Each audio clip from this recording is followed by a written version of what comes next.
Hello? Why did we Guys, no, no. move? Why are we over here? Because you said as soon as you were DM. gonna get back, you were gonna press start on stream, and guess what? Let me guess, you didn't press start on.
Stream can hear us now. Hello, stream. Hello, stream. I made nachos with chili on them. Fuck yeah, we love nachos with chili on them. So, last we left off, you all wrapped up the little Gotska Grove fiasco in a nice little bow. You discovered that Hawthorne was the Shadow Druid infiltrator,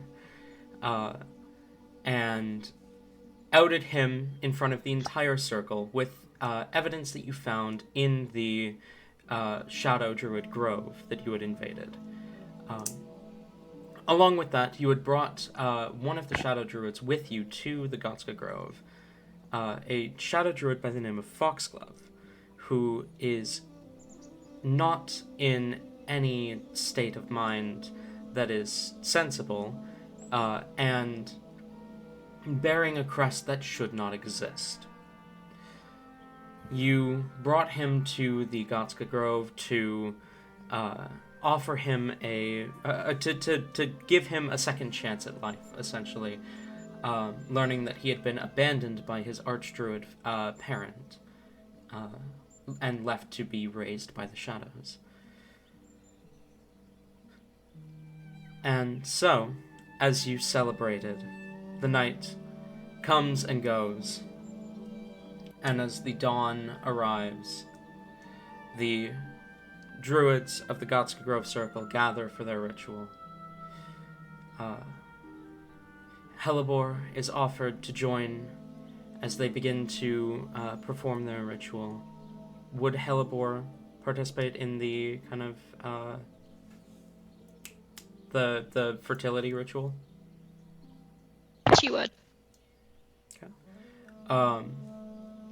As the fertility ritual is performed, it takes about an hour, and as the ritual comes to a close, you are once again thanked.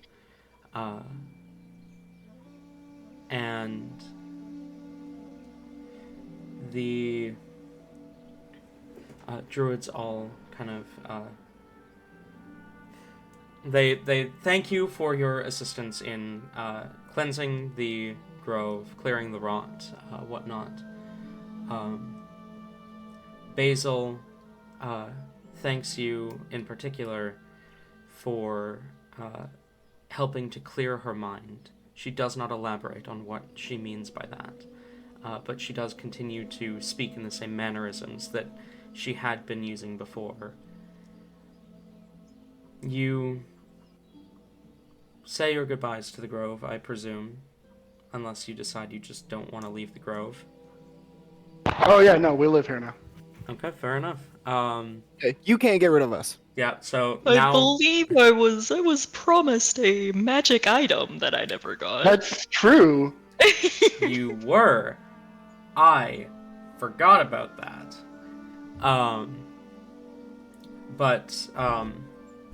No, it likely would not have happened during the party, and probably would have ended up being a thing that you would have gotten, like, in the morning, probably before the ritual. Give me a sec. I'm gonna be right back.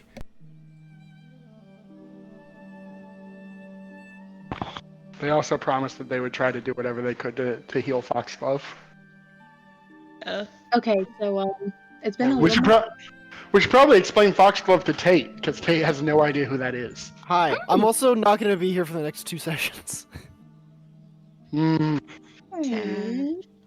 Big sad. I'm going to be in Toronto. It sounds like you're like Fernix going to be babysitting Foxglove. Yep, We got another DMPC. of Mhm. course. This one is This one's insane. not dead yet. Wait, hang on. I thought, I was under the impression that getting them to promise to try and heal Foxglove would be leaving Foxglove with them. I don't know if we wanted to do that because we figured that would make this place even more of a target for Shadow Druids in the future. But I thought the idea was Yeah. I very specifically remember the idea being to split up Hellebore and Foxglove.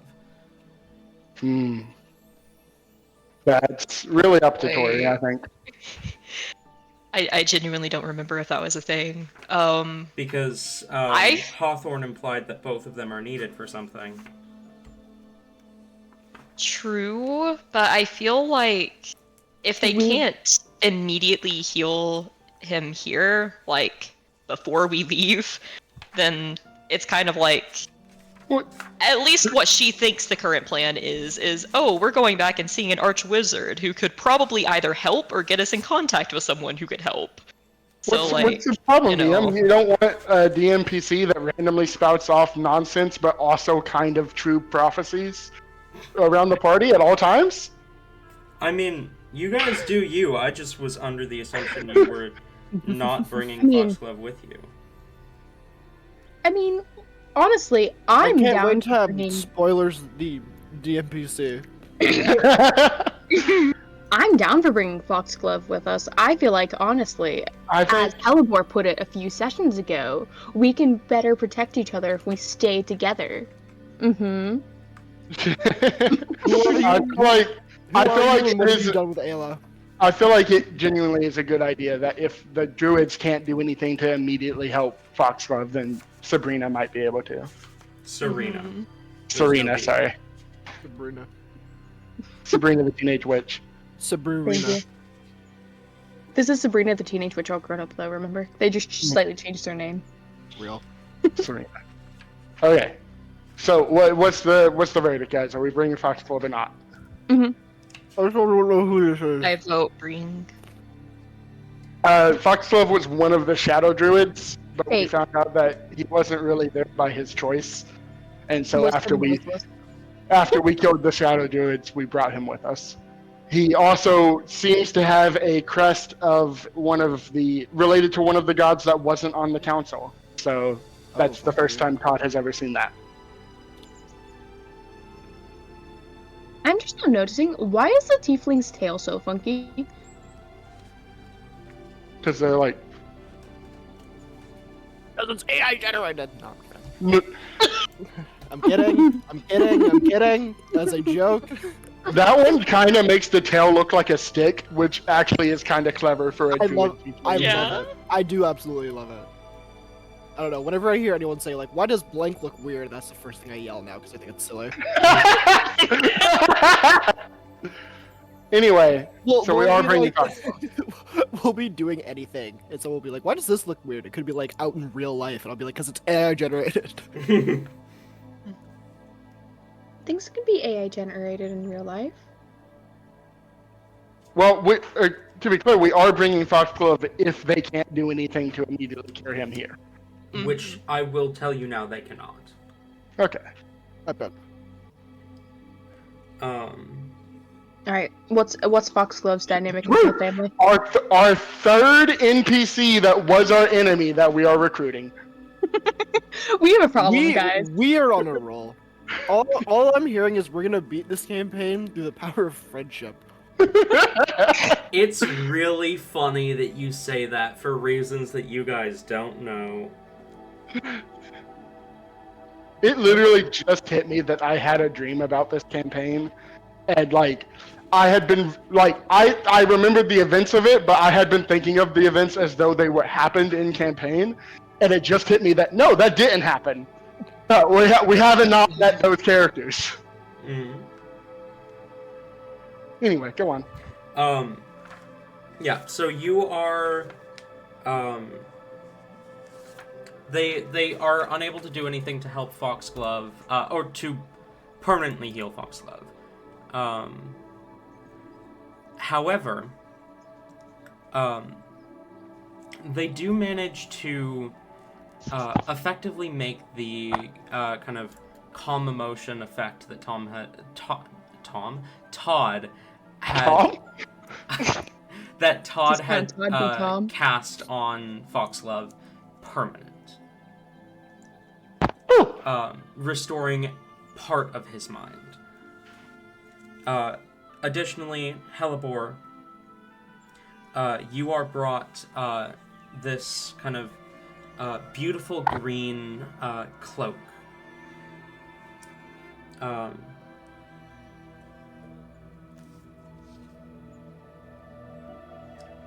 You are brought this beautiful green cloak that he kind of hands to you and says, "Now, this is a powerful druidic artifact. You need to be careful with it. But so long as you are wearing it, all of your wild shapes will be greatly enhanced."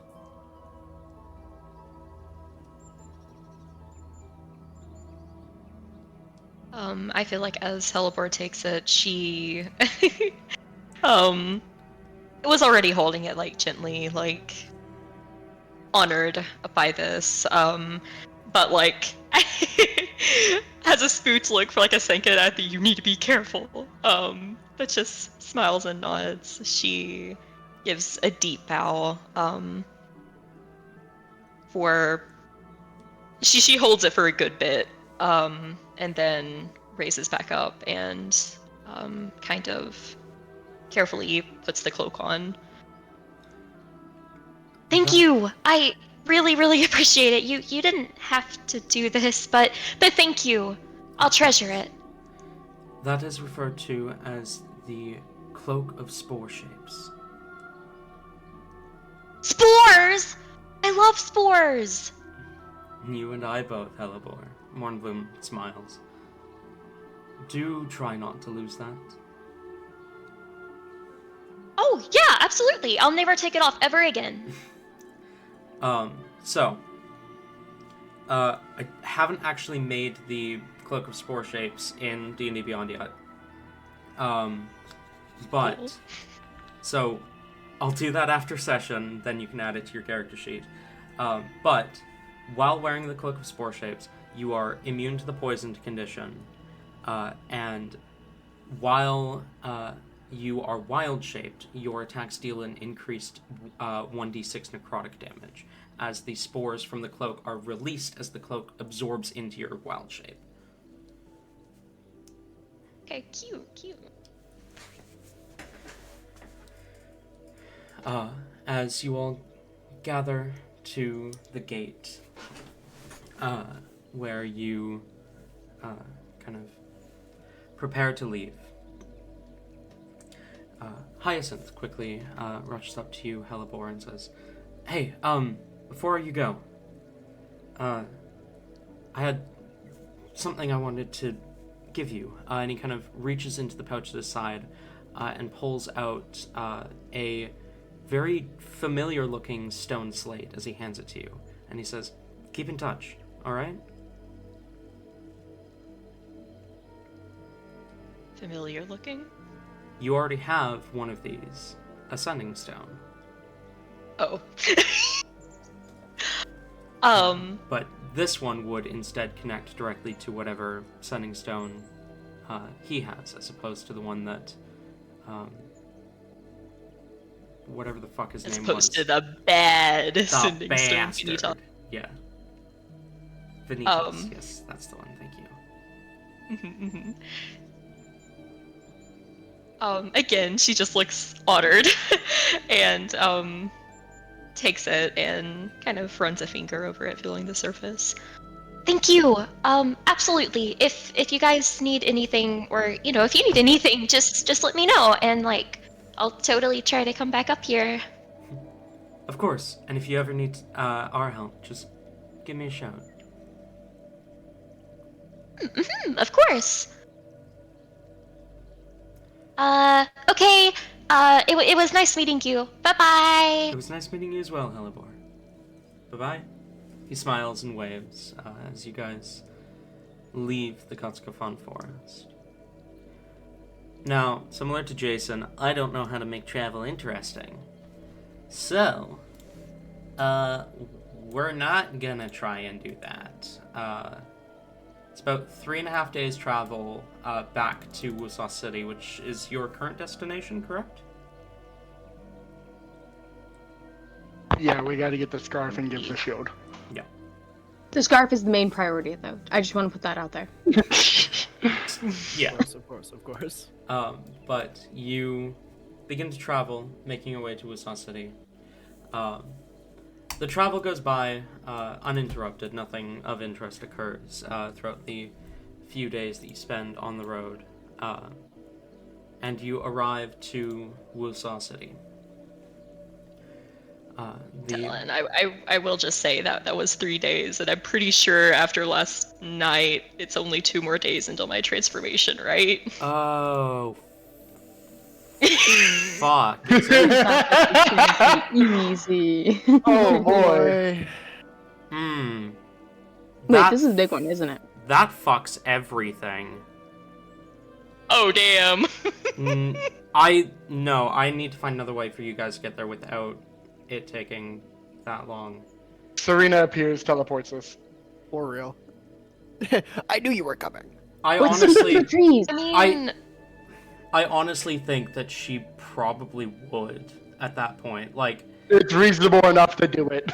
yeah, it's reasonable enough for her to like, if nothing else, she casts scrying, sees that you guys are leaving, teleports, and then teleports you guys back.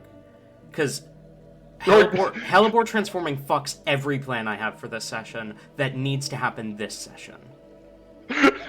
So, I feel like more likely though is Serena appears, dumps the scarf, and then disappears. Oh. yeah. But I'm okay with Serena appearing. Why not? If not that, then we could just have it take like 2 days, and it's still I don't know like how your time frame is like working, but it could still be like this night, and we could just say like we were in like a real big hurry, because like she can turn into like something that can carry everyone and like run, like if we want to say that we were traveling at a fast pace, like the party technically has a melt. True. I mean, one now. I don't know if that's enough for all of us. Yeah, there's quite a few. I can people turn with into a us huge now. creature. Yeah, Helibor's wild shapes are big enough, I'd argue. I think Rain would feel a little bad making Helibor run 3 days worth of walking in and turning that into 2 days. I feel like that's also detrimental on Helibor's health. I don't know. I mean, she maybe can only do it 6 hours a day. I don't not know if this fits the characters that well or what your plans are, but maybe Nyx asks Serena to come get us. Nah, Nyx would be like, let him die. No, okay, no, Can no one in the does anyone in the place have sending or anything? Can't we just, cast sending to Serena? yeah, sending is an option if you want to quickly ask We could them always- to do that. Yeah, we could always ask, friends in high places and all that, like that wizard. Didn't Serena say that the grove? not a druid spell. Didn't Serena also mention that the grove Actually, would kill her if she showed up? Like that the grove didn't like her? She did say that. Hmm.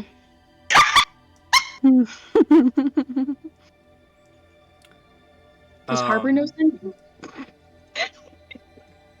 I think giving Harbor sending would fuck up things. much giving later. Harbor sending it would Fuck up everything. especially not in familiar form.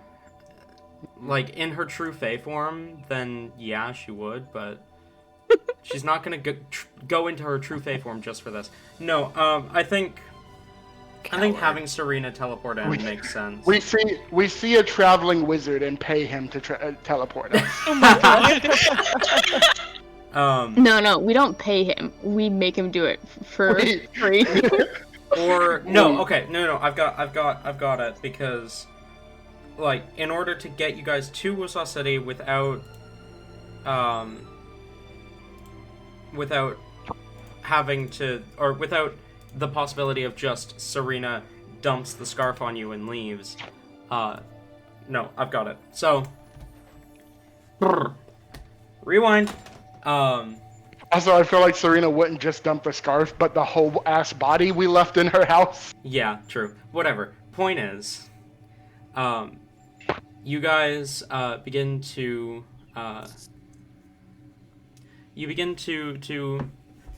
move through the forest. Your destination, 3 days away, 3.5 days away. It's a long journey. You feel the sensation of something watching you. This sensation hasn't really disappeared since you first arrived in the grove. And with a simple Arcana check, which you probably would have made, you would have recognized it as the sensation of a scrying spell. But you feel it fade. And at first, nothing seems to occur. About 20-30 minutes goes by without anything happening, without anything of interest as you continue to travel through the forest. When you notice a flash of kind of light green, almost... a kind of like light lime green energy flashes shortly ahead of you. And as you approach, you see an unfamiliar figure. What appears to be a pale-skinned tiefling man with short pink hair kind of shaved on the sides. As he looks to you and says, "Ah, you must be Serena's friends."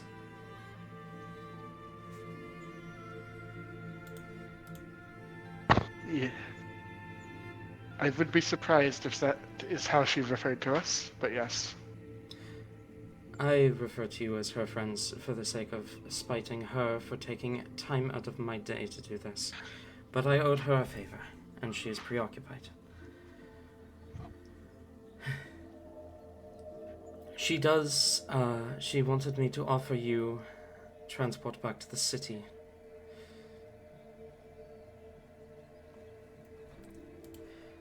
I am Vovochka Sparkshot.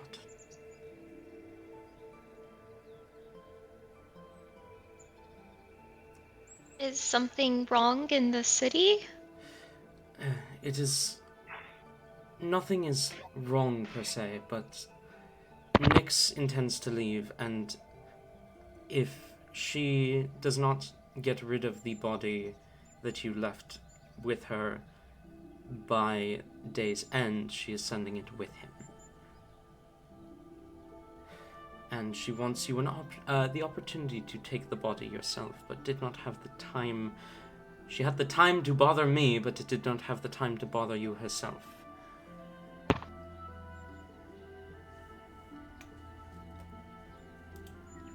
Very well. I see no reason to reject. Time off our journey is good.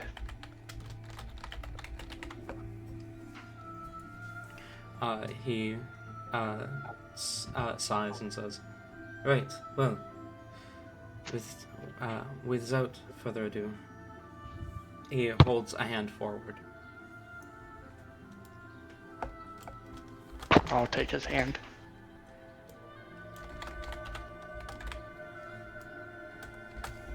We And then leave. he teleports Todd away. And leaves the rest. Exclusively Todd. As you take the hand of this strange tiefling man, he casts a teleportation spell, and you find yourselves stood in the familiar chambers within the where you had first teleported into Serena's tower. As he says, "She's not actually home at the moment, but this was the only place that I knew where it was within the city, that I could guarantee that we would get to. So, she told me to tell you to meet her by the tavern down the road. Now, if you'll excuse me, I have a class to get back to." How does the Alright. guy leave? He teleports. Okay, so as just soon to as be he's sure, gone- yeah, just to be sure, we were teleported to Serena's house, which Serena really wanted us gone after one of us tried to steal things from her house. And we are here with no supervision. Correct. With a shitty grin on his face, Rain God. turns to Todd. I get my collar and leash and I put it on Grain. Rain turns to Todd upon realizing what this means and just asks, "So, Surely Serena has a ability to determine whether or not she has been stolen from. I do not recommend trying it again. Sighing and definitely disappointed with that answer, Rain's gonna turn away, arms crossed, and just pay attention to Hellebore instead.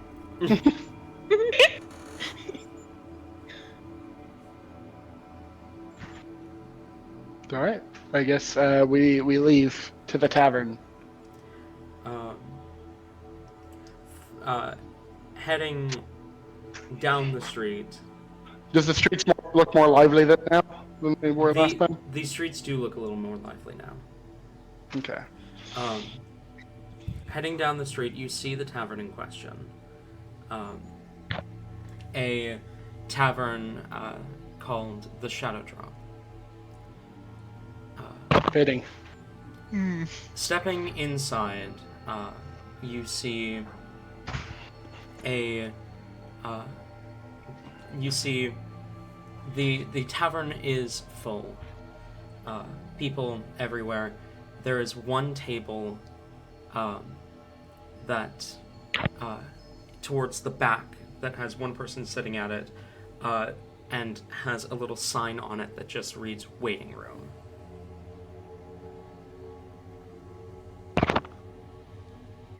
Okay, let's go there. I think that's a good idea. Should we put it to a vote?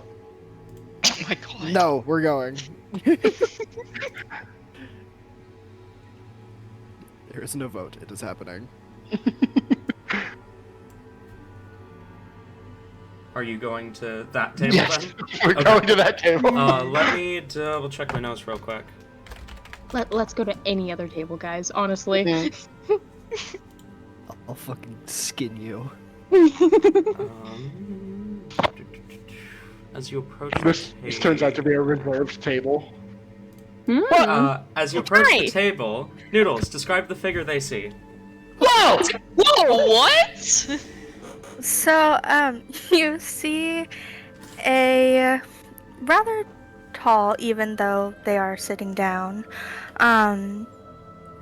peach skin person. They have dark brown hair, very dark brown eyes, and they're just kind of sitting there. They're just sitting there, waiting, kind of twiddling their thumbs a little bit, not saying much. I'm Very so mad I androgynous won't looking. I'm so mad I will not be here for the next 2 weeks. I'm so jealous of all of you. Hey guys! No! Wait, are you like joining, or is this a temporary thing? I said there was a lot of stuff that had to happen this session. Fair. I'm free today. Noodles is free Okay. today, and no other day, until Okay. they are done with school. This was a one-time thing. I saw the opportunity. I had to take it. All right. So this seems to be the table we were told to wait at, basically. It seems to be, yeah. All right. I will approach and do a slight bow to Noodles' character as I approach, and say, "Good. It'd be morning, right? Yes. Good, Yes. good morning. Are you who we are here to see?" Probably not. No, I'm here for somebody else. No. And hi, you can sit. Why did? Go ahead and sit. What kind of seats are these? Just to make sure we're getting the right. They're kind of classical wooden, like tavern chairs. All right, Rain is sitting in the one directly next to it and like scooching the chair very close. They No, try to but scoot something. away. It keeps like a close eye, Yeah, just to be safe. I will sit across from Noodles. Across May the I middle? ask? May I ask who it is you are here to see, then?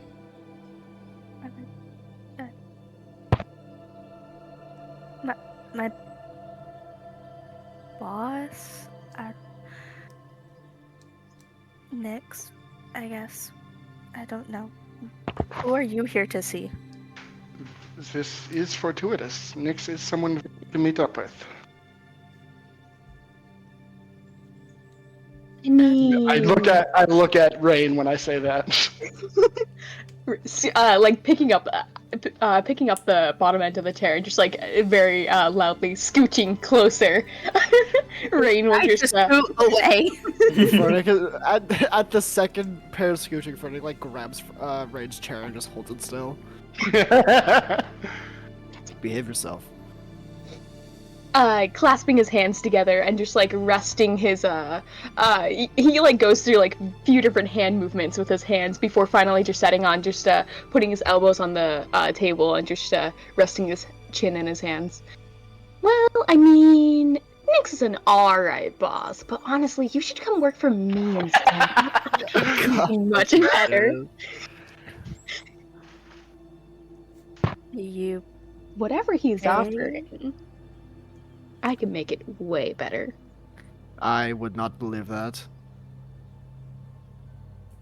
I think I'm okay. You seem interesting.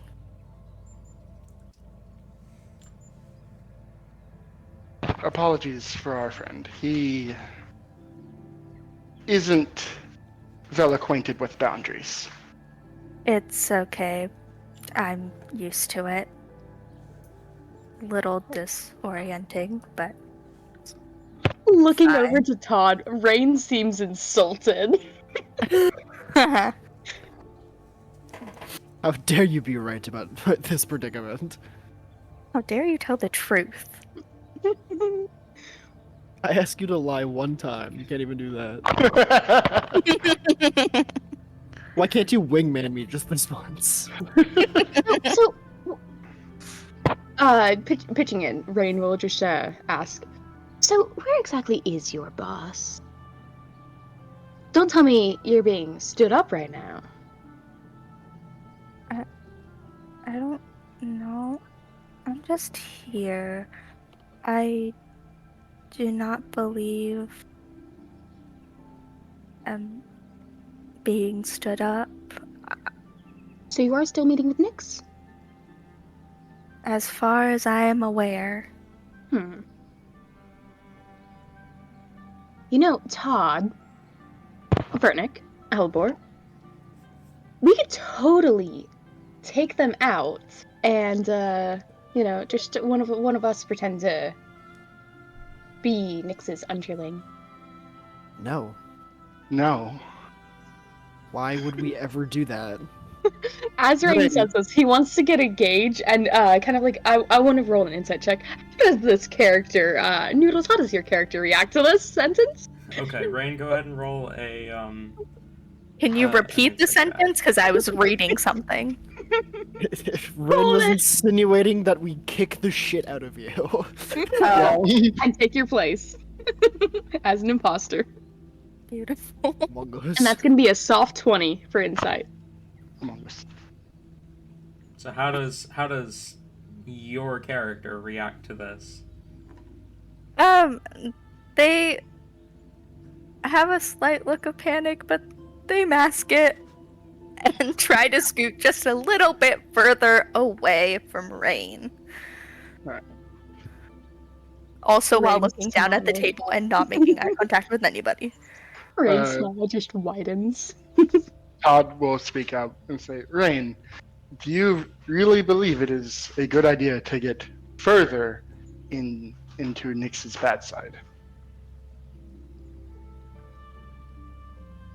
Rain takes a moment to just slowly look over to Todd. And it's more of a, are you fucking kidding me? Look that he's giving.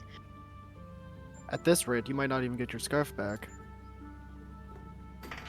If Nyx knows what's good for him, I'll get my scarf. I believe, given that you are meant to give him, you don't want him angry at you. Any more angry than he is. Blinking a couple times, Rain seems to not quite process what you're trying to get at with this.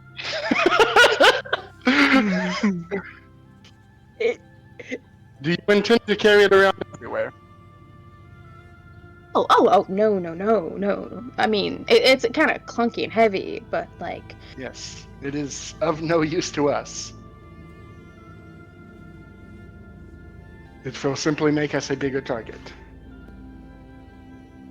And we have enough of that already. And I gesture towards Foxglove and a little bit of Alibor. This is true. Does Foxglove say anything about or the stranger at our table? Foxglove does not have anything new to say. Just the same things over and over again. Mm-hmm. He's a little more focused than he has been in the past. What are the sayings he keeps repeating? Yeah, you want to go through a few of those, Liam? Oh, Christ. But kind of still, although he's more focused and kind of understanding what's going on, he's still stuck in this state of kind of muttering beneath his breath. I hear her name, she speaks my voice. I hear her name, she speaks my voice. I hear her name, she speaks my voice. I hear her name, she speaks my voice.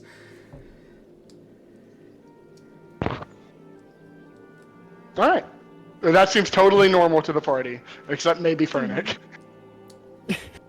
I mean, depending on how long he's been around, it probably Well, is. It's not. when we picked up Foxglove, Fernick actually wasn't there, so Fernick wouldn't have had any opportunity to actually interact with him Yeah, that's up fair. until like this All of point. last night after we got there. Yeah, up until the druid party. Well, we also did say that that Foxglove stayed with Todd, who stayed with the other guy, who were all three of them alone. So True. But there was the morning. true. Anyway. Introductions were made, just skipped over. Apologies for our rudeness. Speaking of introductions, I am Todd. What may we call you? They reach across to like offer out their hand to shake. Todd will do the same.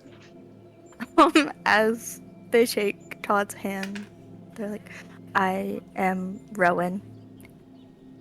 That is all you may call me. And very well.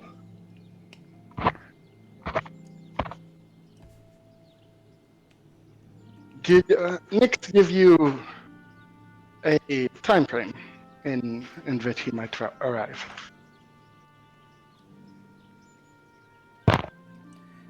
You were just given the day. I was only given the day. I do not know anything beyond that. So, are you just planning on hanging out here all day? And, sorry, Rain will offer out his hand. You can call me Rain, by the way. Rowan offers out their hand to shake Rain's, but it is significantly shorter than Todd's handshake. You see at this point a waiter begins to approach the table, and kind of pulls out a notepad and says, "All right, what can I get started for you all today?"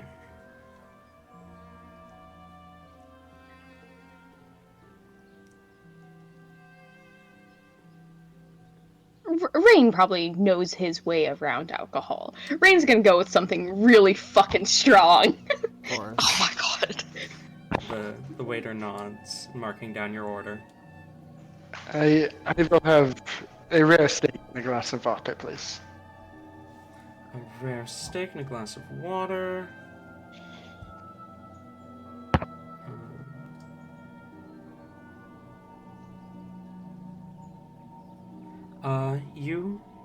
He kind of turns and looks at Hellebore and Vernick.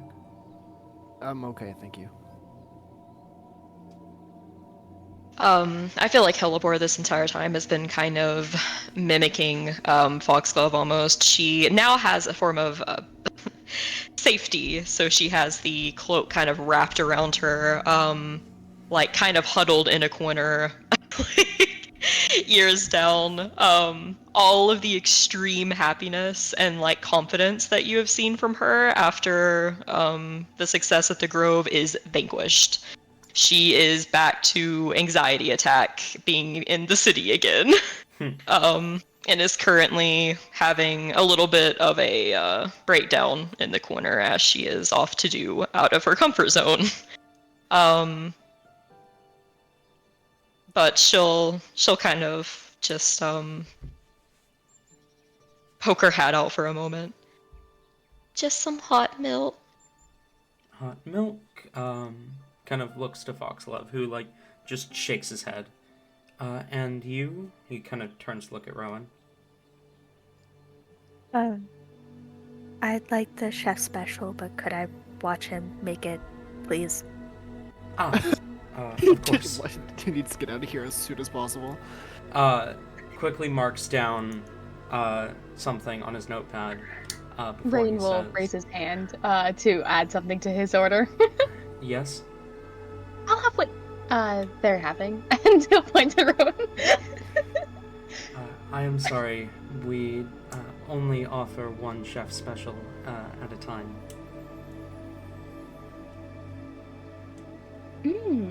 Okay. Noted.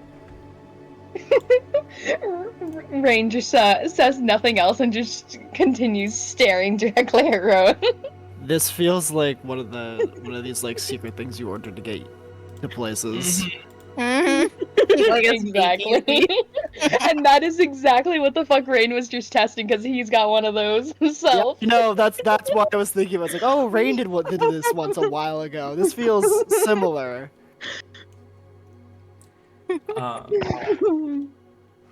As he says, if you'll just follow me right this way, then, and I'll get the rest of your orders out for you. He kind of turns and gestures for Rowan to follow. I also have Rowan- to go to the restroom as well. Rain is going to stand up and Fuck. walk away. Hey, Rowan gets up and looks I- at everybody and it's like, it was very nice to meet you. And then they walk off. As soon as Rain is out of Uh, eyesight, he wants to turn invisible. hold on now. I was Hang gonna on! Yeah, 1 fucking second, Rain. say- 'Cause as soon as Rain stands up, Todd's like, Rain, please sit. Sit your ass down, boy. Rain is sending such a hard glare towards Todd right now. We all know what you're about to do. Don't do it. Mind your own business, Todd. I've got this. I've got this. Nate, Rain, sit. I have questions for you, Rain. But they're getting away. Good. Good thing, too. Yeah, farther away there from you, the more safe they'll be. No one is safe from me. No, we are not safe from you, wherever you go. Rowan at the moment is very safe from you. Definitely not happy with the decision. Rain still sends a couple glances towards Rowan and the waiters. They walk away before sitting back down. As you see the two of them walk away from the table, you kind of all of your attention is drawn as the front door slams open, and you hear someone kind of stumbles into the tavern and quickly shouts out, "They're missing! They're gone! They're gone! They're gone! Fuck!" And quickly storms up the stairs towards the rooms. Huh. Worrying. Rain will hold up his hands. I didn't take anything. This time I actually believe you. For now. So about those questions, are those out in the open like we are now, or we should talk about it later, Todd? I'd like to glance around the room and see if anyone is listening in to us. No You see one's- Rain is listening in. No. No one seems to be listening in, especially after the commotion that was just caused. I believe, given your last interaction with Nyx, it might be wise of us to leave the shield with Rowan to give to him.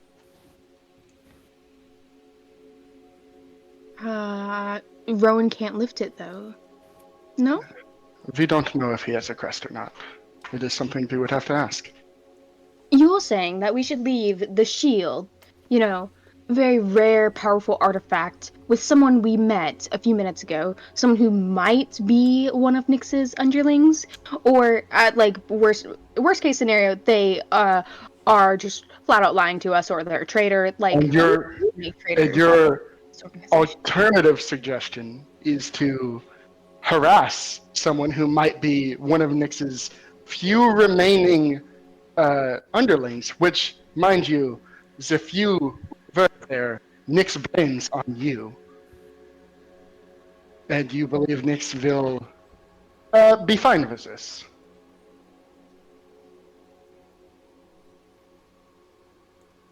I have my reasons for doing what I do. Rain crosses his arms and looks away.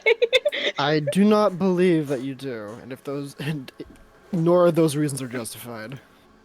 Maybe not justified, but they are definitely solid. Mm,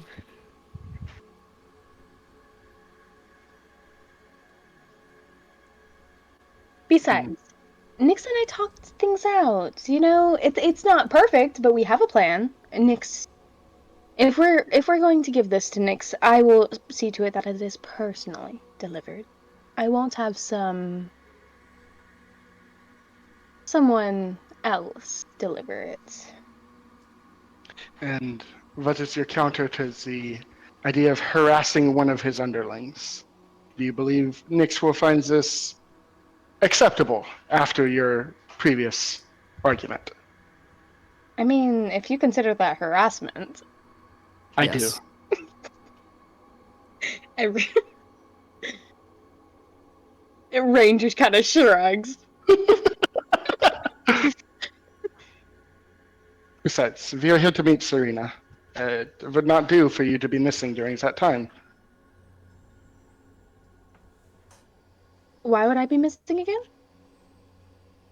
You don't know where Rowan is going. You don't know how far you'll be going. I have an idea.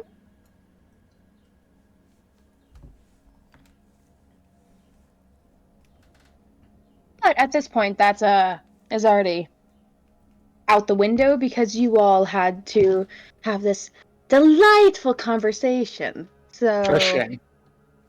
indeed, next time I'll know to just follow my instincts and go along with my plan rather than listen to your what I'm assuming was distraction. And how has that worked for you in the past?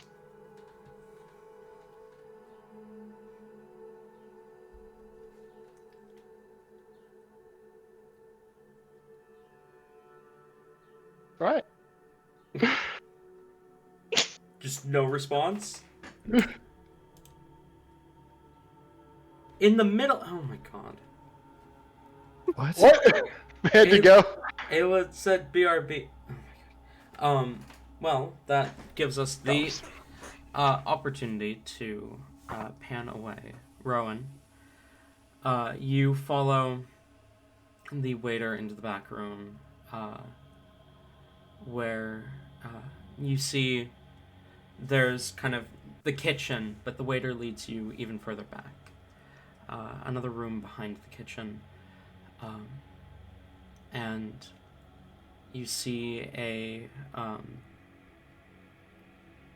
kind of familiar tiefling form, Nyx, the man who hired you, as he looks up at you, or looks towards you, but there is something unfamiliar about him. His face,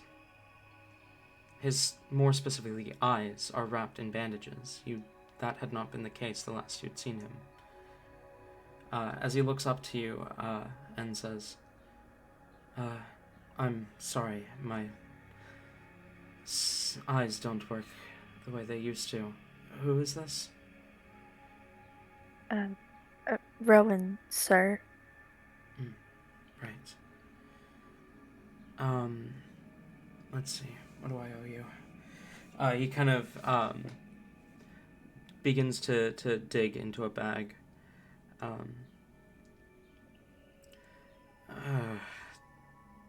Fuck. Okay. Look, here's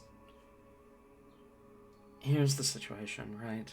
He kind of sets a small bag of gold on the counter, or on the table, and says, I have barely a quarter of what I owe you. Everything was taken from me 2 nights ago. I see. However, he kind of slides the bag over to you. I have a hidden stash.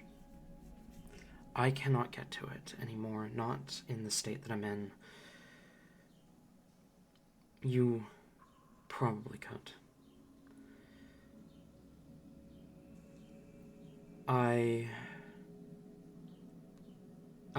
The waiter at this point speaks up and says, Sir, I don't mean to interrupt, but there is another group of people here at the moment to see you.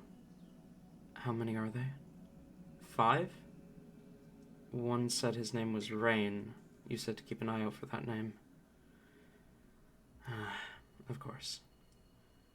Right, okay. Waiter, I need you to go back there And kill them. and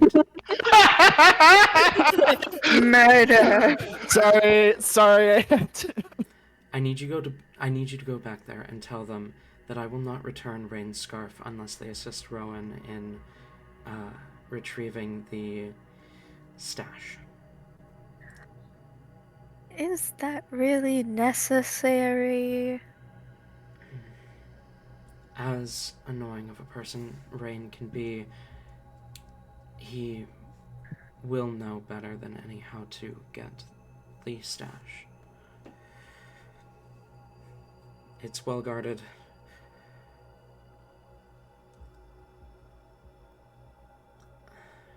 You see, he kind of sighs and says, I have a request from you, Rowan. I need back half of what is in the stash, at least. The rest of what will remain after, barely a quarter, will cover your payment. I'll let you keep half of what remains. Just let the other 5 take the remaining half of what remains.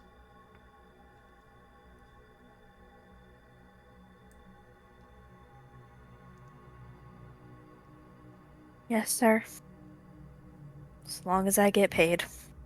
You're gonna be getting paid more than I promised you if you go about this. And he kind of slides the sack over to you. They pick it up. Take it. I am sorry to send you on a wild goose chase like this. But I don't know if the Nightwalkers are going to exist after this. We're barely 50 now, if that. Scattered. But he slides forward a map with a place just outside the city marked. That's where you'll find the stash. Alright. Ron picks it up, takes it, looks at it, nods. I guess I should get going then. Again, Is there sorry, any- this is more complicated than it needs to be. It's quite alright. Is there anything I should know about this group of people that I am supposed to be working with? You know, I don't work in groups very often. Whatever you do, do not tell them what I hired you to do. If Rain found out... Well... Okay, first of all, if Rain found out, he'd try to hire you for twice what I paid. Second of all, he would probably kill me. To be fair, he'd kill me for anything, but still. What I can say is, at least Rain is reliably unreliable. He is an incredible man, an incredible leader, and an incredible thief. But he is also the most unreliable narrator you'll ever meet. Don't listen to a word he says.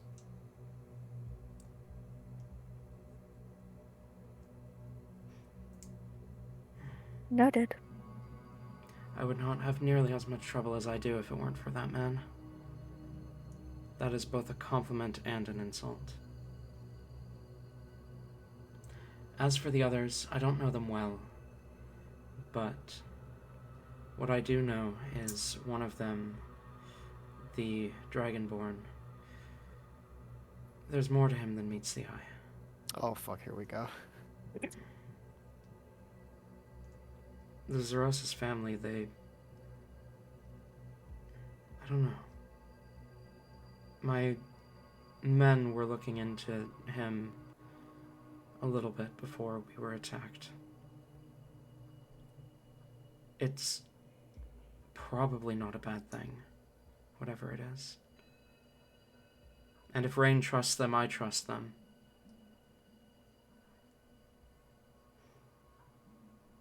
And Okay. try not to be with them in 2 nights.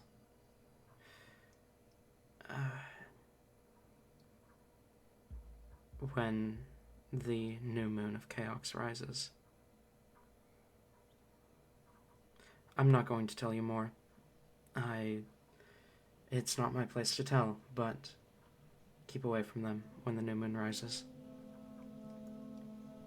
Get in, get out, get your money, and fuck off. Yes, what I am best at. Exactly. If you want recommendations on where to go next, I know there's a bounty board in Adoria City that recently put out a pretty high bounty you could look into. Alright. Good luck. You are dismissed. Thank you, sir. Rowan walks out. Returning back to the conversation at the waiting table. The waiter returns and says, Rain, yes. Rain raises an. Rain is going to actually ignore it. I was told to send you a message from the boss. He says he has your scarf, and will not return it unless you assist Rowan in a simple task. Vernix smirks a bit. Oh, pleasant. Have a nice day. Rain's gonna stand up and walk out. Or at least attempt to. I suppose your scarf is not important to you, then.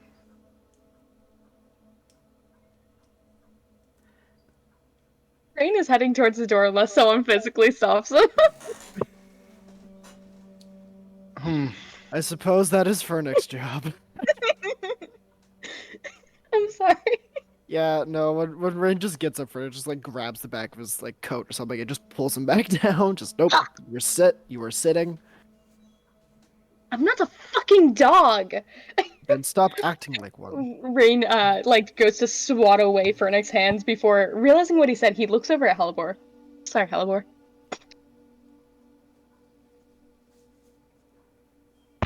What does that mean? Hold on. Normally run away. They're usually pretty loyal. See, maybe you should actually be more like a dog.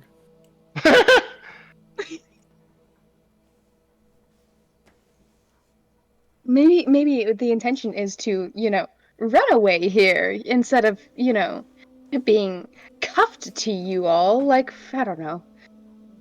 Anyways, where's the freaking wizard? So you do not intend to help Rowan? Depends on what he's offering. Your scarf. Your scarf. That was clearly stated. See, with what we have, they better be offering something a lot better than that.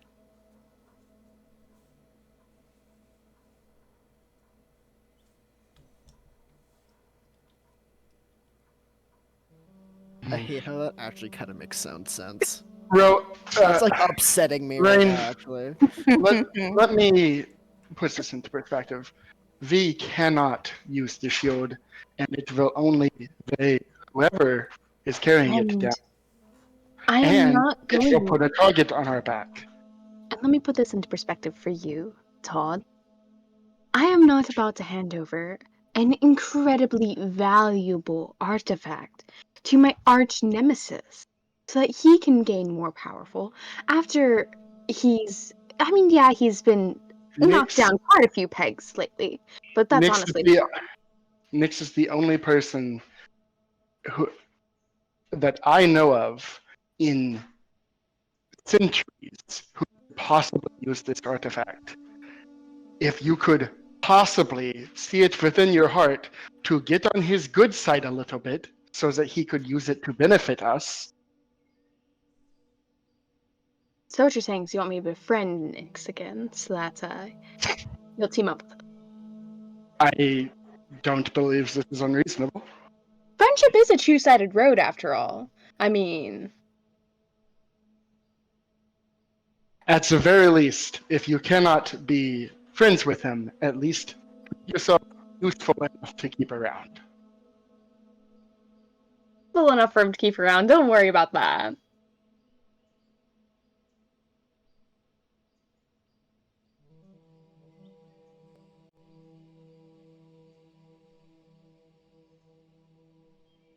Besides, it's only fair we get something out of this exchange. We're not running a charity here. I believe losing this target is enough. But I'm sure there'll be something for you to steal along the way. And there are also other things for... There are definitely... I could sell this shield, honestly, for quite a pretty penny to the right buyer. And that would easily make us lose the target on our back. Why don't we go for that route? You know, we can split the profits. You guys can take away good 20%. You're going to be honest about what the shield is. Perhaps. If you are not, the family with the crest of Oxum is going to come looking for you. At this point, I need Todd to make like a Rain is bluffing so fucking hard right now. I'll make it. I'm surprised you haven't. I mean, I figured it's Out just of not character, he's bluffing so hard right now. All right. My insight's only a 14, so I guess I don't see the bluff. Oh my god. Yeah, I rolled a 20 fucking 3 on that. Okay. Jesus Christ. Well, in any case, I feel like whether it was a bluff or not, Todd would still point out that that is dumb. Mm-hmm. Right. Also, like, you're trying to keep it away from those people, right? If you sell it, wouldn't they just get it again? But believe me, I have my buyers. Rain, I understand. Isn't your own organization, like, fucked from within? Rain kind of does a double take at Hell Workers. This is true. Rain, I understand is that you are Rain, and you will do what Rain does. However, please put your pride aside for a moment and play along here. Leaning forward a little bit, Rain will just whisper, "This is me playing along." Play along better. Play more along. Giving like the most disheartened sigh. Rain just like fucking melts on the table. Fucking think about it. I have. I see Rain has turned into puddle. At the very least, why don't you sit down so that we can hear what Rowan's job is? Well, at least The waiter has walked away at this point, by the way. I assumed. The waiter's just like standing there watching this entire ordeal.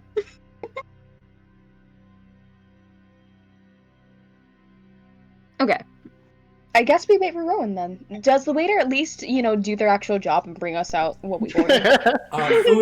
Your food is brought out for you shortly thereafter, and Rowan does also return shortly thereafter as well. They come out around the same time, actually, Rowan and the food.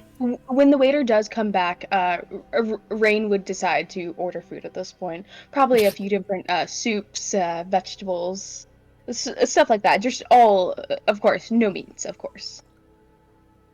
Mm-hmm.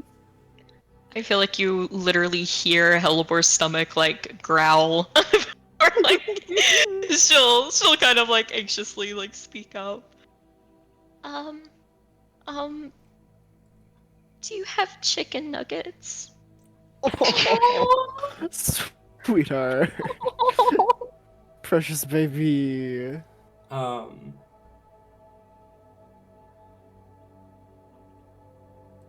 the waiter kind of smiles a bit and says, "I can get you some chicken nuggets. Yes." Thank you.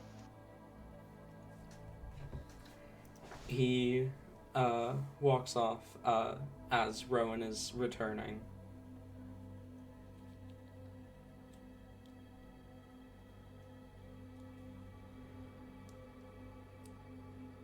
Rowan approaches the table, looking as if they've been like planning out a conversation in their head, and they're like getting to the end of the conversation as they like get to the table.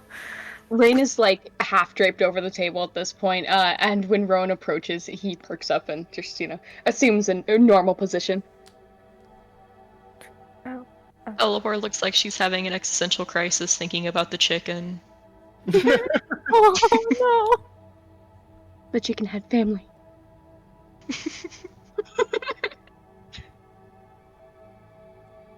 So, Rowan.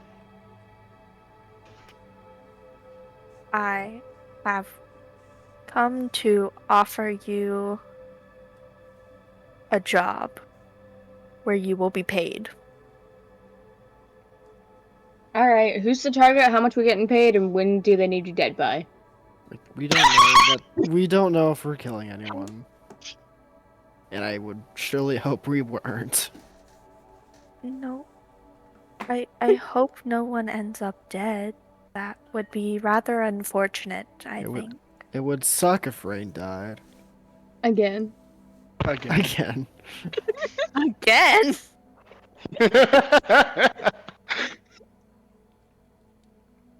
The again was in character. Mhm. I think all three of our agains were in character. I mean, I didn't say it in character though, so you guys just said again. Oh, Just okay. quietly to yourselves. That was us playing through the conversation in our head. You know, see what happened was Fernick rolled his eyes a bit, and everyone was like, "Again." Everyone was like, "Fuck you mind reading fucks." The party canonically has a telepathic connection. only to each other for the sake of jokes. Yep.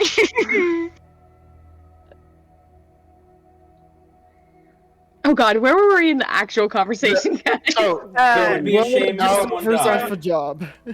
how may we be of assistance?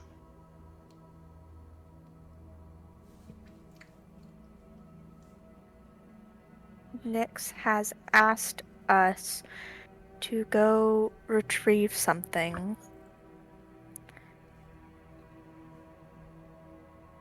from a vault.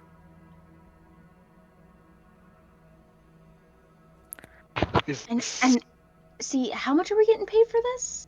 What's the item? Like, we need a little more information on this. Also, what vault? I feel like that's also very important information. Ignore Also- him, please. Do you always talk this much? Unfortunately. Rain just smiles and tries to see if Rowan's gonna continue. Anyways, Are we sure are going to... I'm sorry, Noodles. I feel really bad for interrupting you, but Rain would interrupt right here because totally okay. I feel so much guilt for doing that. Oh my god. Hun, you're good. Go ahead. Rain would interrupt, almost and like just grinning, like he caught Rowan in a trap. He'll just say, "Are you sure you really want to talk about the details of our job here of all places?" If it would make you more comfortable to go into a different room, I would be happy to. However, if we go into a different room, I would like the chance to be able to talk without being interrupted. Is this Of course, agreeable? of course. Very. But you see, we're also eating right now, so let's save the talk for till after dinner. Very well. Rain will hold his hand out, offering the seat that Rowan was sitting in. before. Fernika's gonna take that chair and move it to the other side of him, so there's distance between Rain and Rowan. With maybe a tad bit too much aggression, Rain is staring at Rowan. Rowan is a threat. Every time this glare is enhanced, Fernic like moves himself between the two of them more. Well, okay, I had questions about the job, but I guess we're waiting until after dinner. I I'm guess so sorry, guys. I still feel bad about interrupting Noodles, but It's okay. I like if it was anyone else, no remorse. Yeah. I mean, Tori, hold on. No, I have was going to say, not true, it'd also be Tori. I was gonna say it, but then Rain, then fucking Ayla beat me to it, so I was like, oh shit. The rest of you three, fuck you. Anyway, okay, so we eat our breakfast, I guess it would be, and then we go into another room. Apparently this is necessary. For some fucking reason. Now, granted, Rain would leave without paying, making sure someone else has to pay. Odd would pay. Oh, no, Fernic would pay. Alright. No, Hellebore will pay. Please, I don't have much in this campaign. Leave me this. We did get a long rest, didn't we? Yes. I realized we have missing health. Yes. Sorry, bad joke. Bad joke. Pretty good, pretty good. Okay, Fernic pays, we go to another room. Okay. How much is it? Just knock off a gold. Okay. Damn, here's Rain over here actually trying to, spend some money, find enough food for Hellebore and him.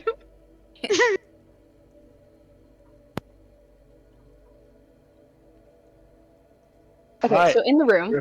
We have found a private room. Rowan, please explain the job. Rowan is gone. Rowan What? fucking died on the way there. I'm sorry. I still have school. No, you're good. You're good. You're no. good. Sorry. No, you're good. I have like 8 minutes until the day is done, and they take attendance right at the end so that they can make sure that you actually stayed throughout the entire day. So I had to Mhm. answer. So you can dip for most of it and then just show up at the end. Yes, that is what most people do. You could have done this the whole time. No, I'm kidding. I'm kidding.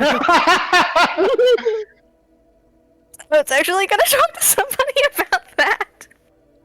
It's fine. We'll talk about it later. Anyways.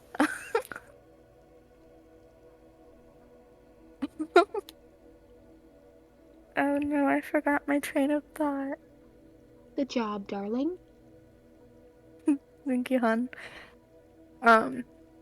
Once everybody gets into the room, Rowan just kind of starts pacing a little bit while they talk.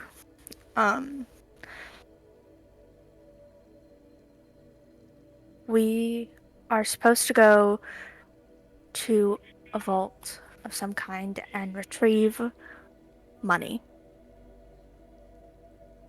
Is this a job everyone need to be discreet in? I would prefer if we were, because we are to clean this vault out completely. And whatever is in it, you may take half. Is that right, Dan? Yes. No. How much are they allowed to have? Okay, so you clean out the stash. Mhm. Half is reserved for Nyx, and then half of what is left over. So they get a fourth. They get a quarter of what's in the stash, yeah. Okay, cool. Subtract that, erase that from memory. Okay, cool. You guys would get a fourth of it. I am supposed to take half of it to another party, and I get another fourth of it for completing the mission. Rain is on the bed at this point, just like on his stomach, just like kicking his legs as he's listening. This See- is generous of Nyx. No, it's not. Rowan, the amount that Nyx owed you in the first place was 200 gold.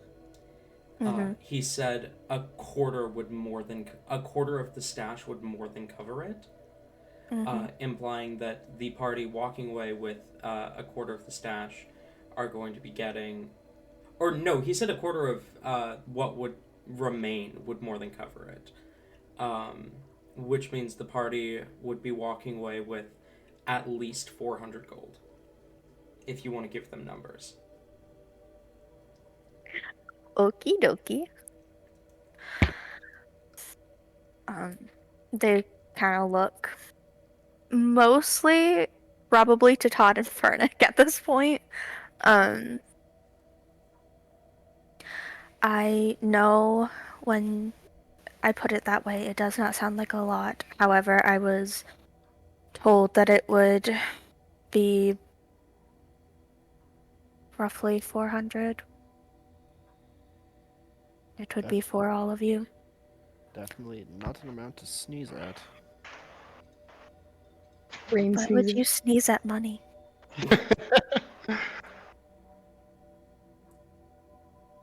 I will keep this in mind for later.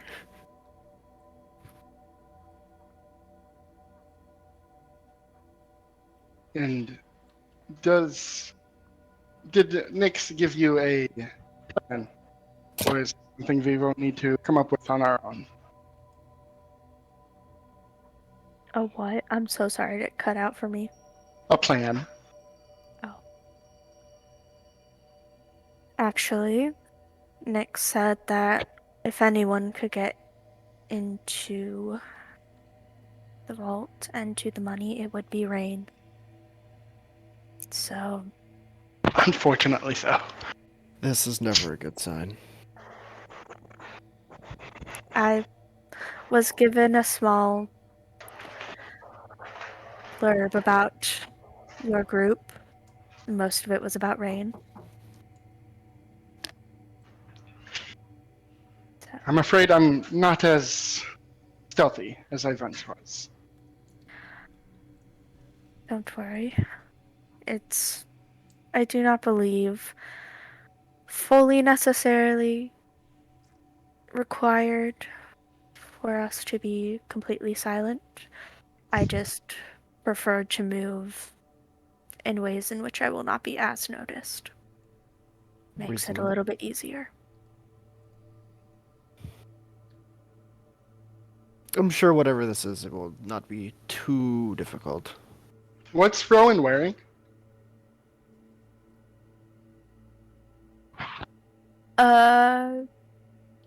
Some boots that are a little worn, a little dirty. Pants that are just a little bit too small. Regular shirt. I was asking mostly, does he look like he's wearing armor, or is he just like in Oh. common clothes? Just that's a great question. I'm so glad that you asked. Thank you so much. Welcome. Chainmail. Oh, okay. Yeah.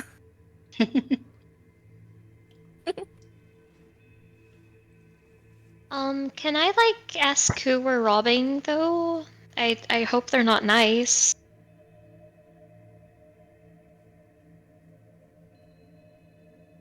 How tall is Hellebore?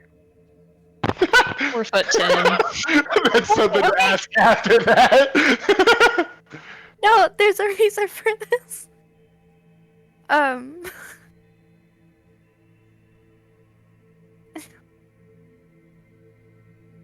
It makes sense in my brain. I'm so sorry. Rowan will look at Hellebore. And like try to match, like look at her eyes. make eye contact. That's what it's called. Anyways, um, well, niceness is a little relative depending on who you ask. There are some who would consider the person to be very unkind and probably very much worth stealing from. There are others who are grateful to this person for opportunities provided. However, I was just given the job. I'm doing as I was told. I also am making sure that I'm getting paid as well, quite frankly, I need money. Do you have a name for the people we are stealing from?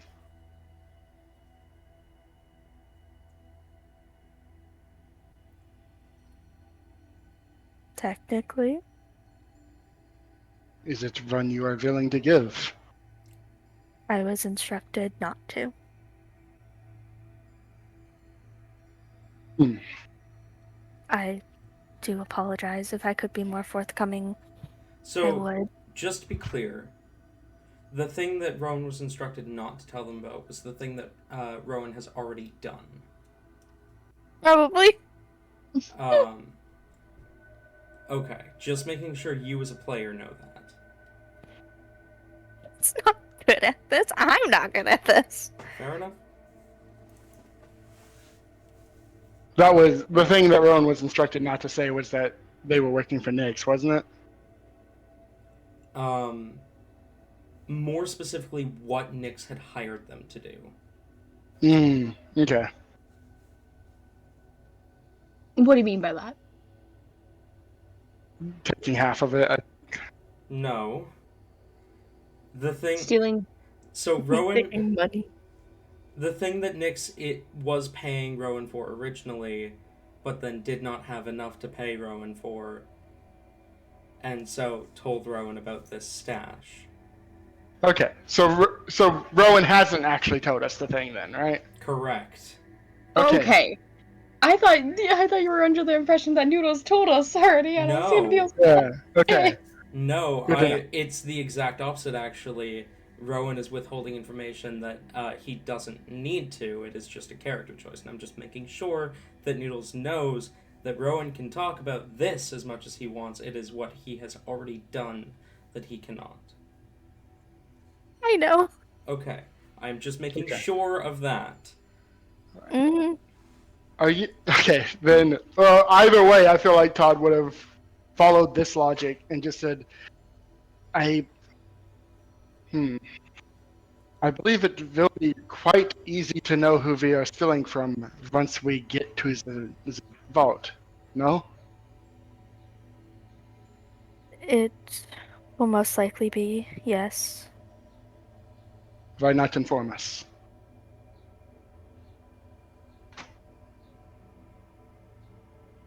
Quite frankly, I am not entirely sure of your guys's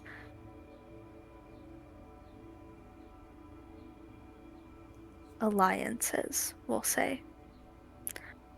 And I am not sure how you would react if I told you who it was we were stealing from. Isn't that like so much worse though if we get there and then like we find out and like we have cause to be angry about it, but we're already there and we could like do something to fuck you over?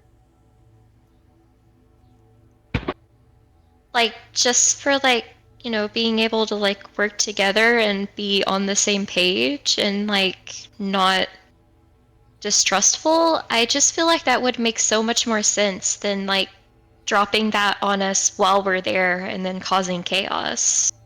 You know? Upon the word chaos being said, No. you guys would hear just like a quick shuddering of sparks appear from the bed as Rain is now on his back, sorry. not paying attention. Sorry, slight Which one interruption. I'm ahead. gonna be right back. You guys keep going. I'll be able to hear you, but I won't be able to speak. Okay. Okay. As you Why- look over at the what? bed, Rain is on his back now, with his hands in the air, sparks emitting from his hands for a brief moment before shutting off. He is not What paying the attention to your conversation whatsoever. What the fuck are we doing? Rowan is. We're doing a heist. Yeah.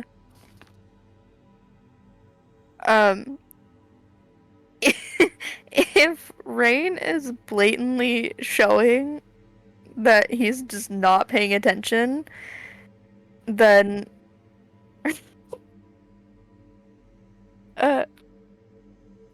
Rowan's gonna okay.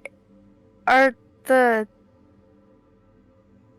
5 of you because of the extra person? Did you Yeah. guys? Okay, cool. Are you like all together next to the bed I didn't realize there was a bed. Where- or wherever Rain is? Didn't we rent a room in the tavern? Just like a random room so that we could have privacy. I guess Arena- that's... I'm so. What did we transition? I don't- From, No, what we is hap- were in a tavern, but we just said we were going to another room. I didn't realize we were renting a room for it. Yeah, I don't no, think we Rain. actually paid for it. Well, Rain would have. Even if Rain has to pay for this, he would be okay with renting a room. It's just Okay. I don't understand like what other room we could possibly go into that would give us privacy without renting a room. Well, then, for the record, Todd probably wouldn't be like on the bed at all. Just like, Neither would Farnick. standing a respectful distance away from Rowan, such that we may have a quiet conversation without invading each other's personal space. Of course, yeah. Yeah, Hellebore doesn't care about personal space. She's probably on the bed with Rain, like being a child. Farnick is probably like standing a little bit closer to the door than anything, but oh, okay. Neat. Then if Rain just straight up isn't paying attention, Rowan will look at the rest of the group, and first of all, they look gobsmacked by Hellebore's statement. What did Helper say? About it would be better for us to learn now instead of learn later when we might be angry and cause chaos. Yes. Okay, can someone like catch me up entirely? I went and got food. Uh, Oh my god. we asked Noodles who we're stealing from. Rowan said that they were not allowed to tell us. Okay. And then Rowan said that they are not sure about our allegiances, so they are worried that if they tell us, we might side against them. And, was Rowan about to say something? Yeah. Okay.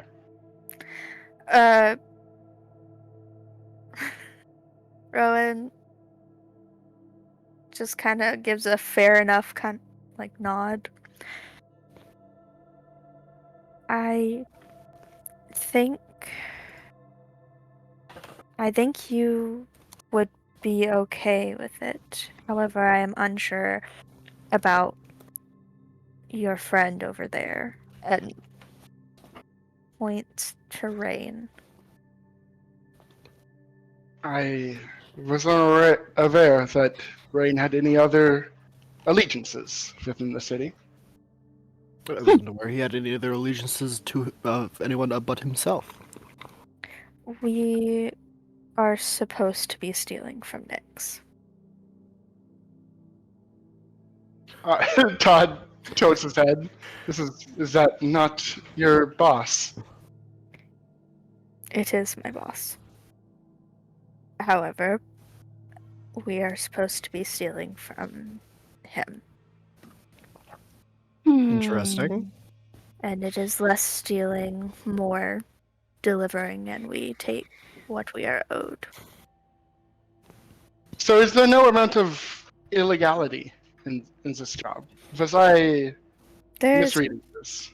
There's technically always amount of illegality in this job. However, it's significantly less than, well... Could this be as simple as us heading to the vault and having the legal requirements to get in? I don't know. I was told that we needed to get into the vault, take the money. I go my way, you go yours, and that Rain would be able to get in. Because Rain is a good thief. Now, careful. He might hear that. As you say that, Rain's hands lower it just to come to rest on his stomach. He appears to be listening. Wait for him to zone out again so we can keep talking. We don't need to blow up his ego too much right now. You know where this vault is? Have you given us all the information you have about it? I believe I was told where it was. I feel like that's a question for God, so maybe we should avoid this question for now and move on to a different question right now. Well, my next question was, should we get going? God is typing. Hold on. Rowan was given a map to it. Hype. Wait. So you guys are agreeing to this, right? I mean, yeah. It's 400 gold, stealing from himself. I see, no reason not to do it. So Rowan was given a map to it, and the map marks the location as kind of within the mountains just south of the city. I need to make a series of stupid checks. It is also towards where we're heading anyway. So Oh, cool. I didn't know that. we still need to. Well, we don't need to talk to Serena because we needed to talk to Serena to get your scarf, and we're getting it from this. I mean, Heliport would still want to ask about Foxglove, though. That's Yeah. true. And you'd need to go back up to the city to get the scarf. Fair. Make the delivery, get the scarf.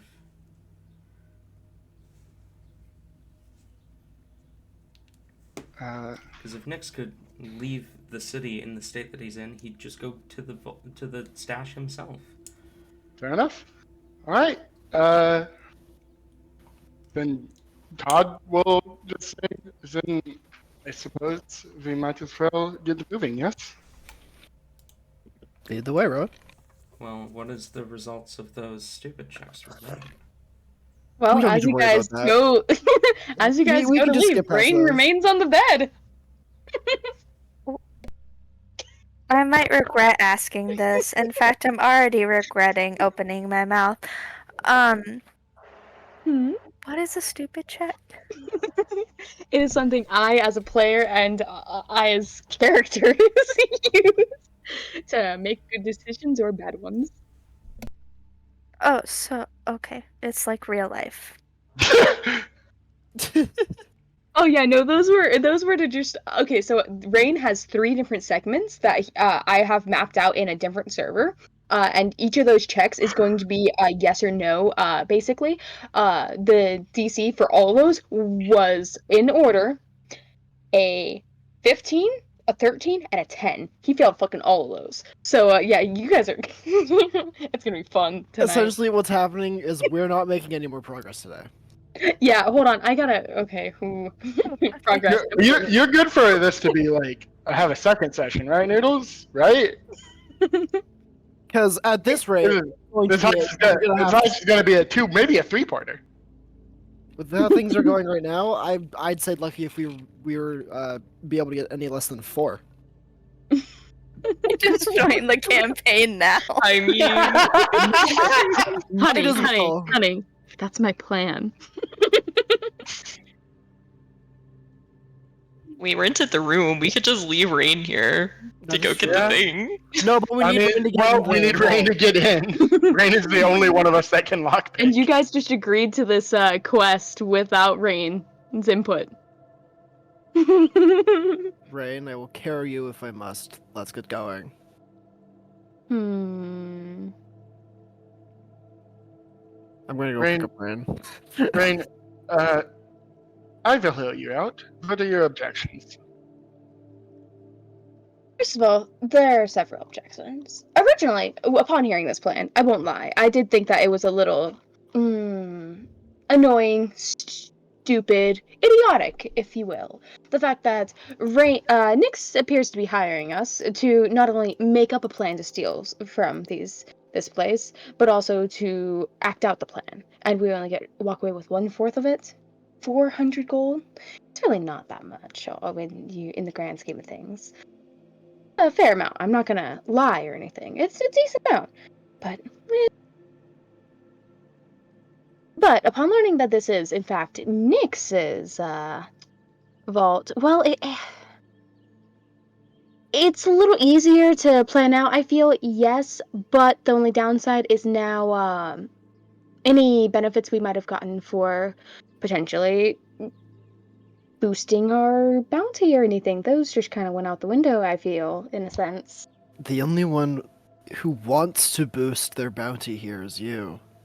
I'm the only one who's able to get into well, supposedly. I'm not even entirely sure how much I believe this. The only one who's supposedly able to get into the vault is supposed to be me, which that brings me to another question. How the fuck am I not supposed to believe that this is just a test created and crafted by Nyx so that Nyx can figure out exactly how I get into his vaults?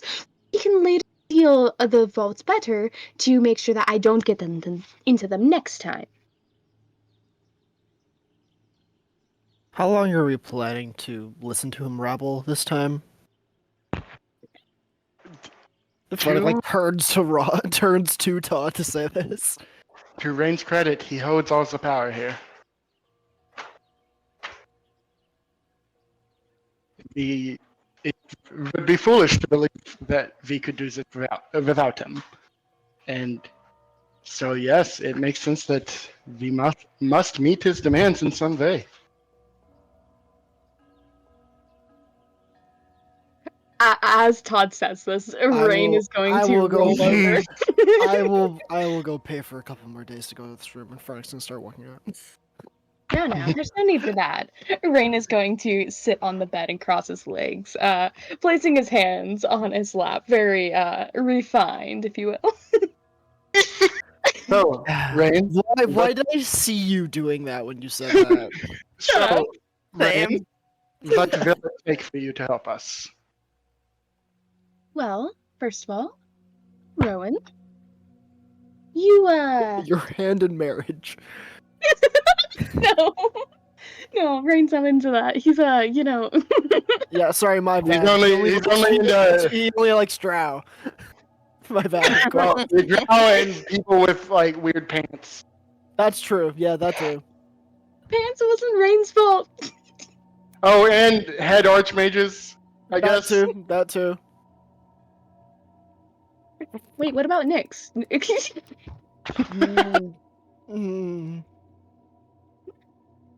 Okay, no, seriously though. Fuck you guys. Rain is oh fuck, where was I? I had it. Your demands. Mm-hmm. What will it take for you to help us? Oh my god, I'm blanking on everything. I guess this means you have no demands. No. And There was therefore, something we there. get it going faster. Okay. Oh right. Rain was turning to Rowan and was going to ask. Are we to take it that you are going to be the one delivering Nyx's stash? Yes. Yes.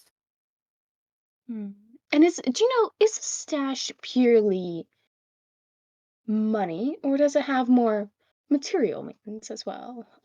Perhaps items of wealth? If there is, I was not informed of it. Just of the money.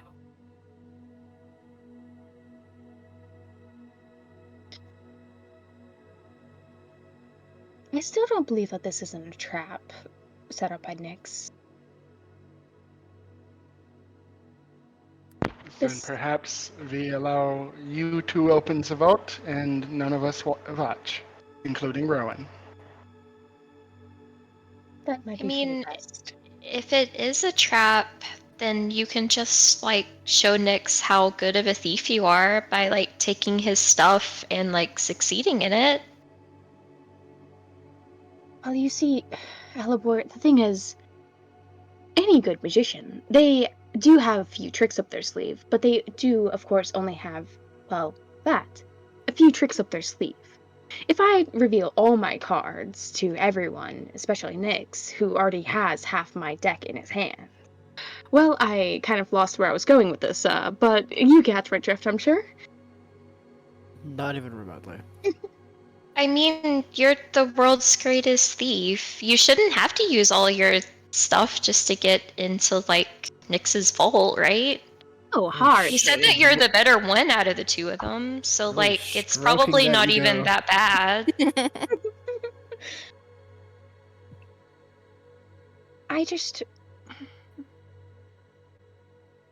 I'm assuming, well, there are 5 of us here. How are we dividing this payment between the 5 of us? There's a fourth of it for us. Rowan's gonna take the rest of it. No. Deliver- I mean, between the 5 of us, Rowan disincluded, 1/4 of the payment, say there's 400 gold there. How are we dividing it between us 6, actually? No, 7. I look to Foxglove What and I say, the fuck? I look to Foxglove and say, Foxglove, do you have need for gold? The shadows teach me to live without wealth, live without the shine of gold. I look to Rain. Sad. That's just sad.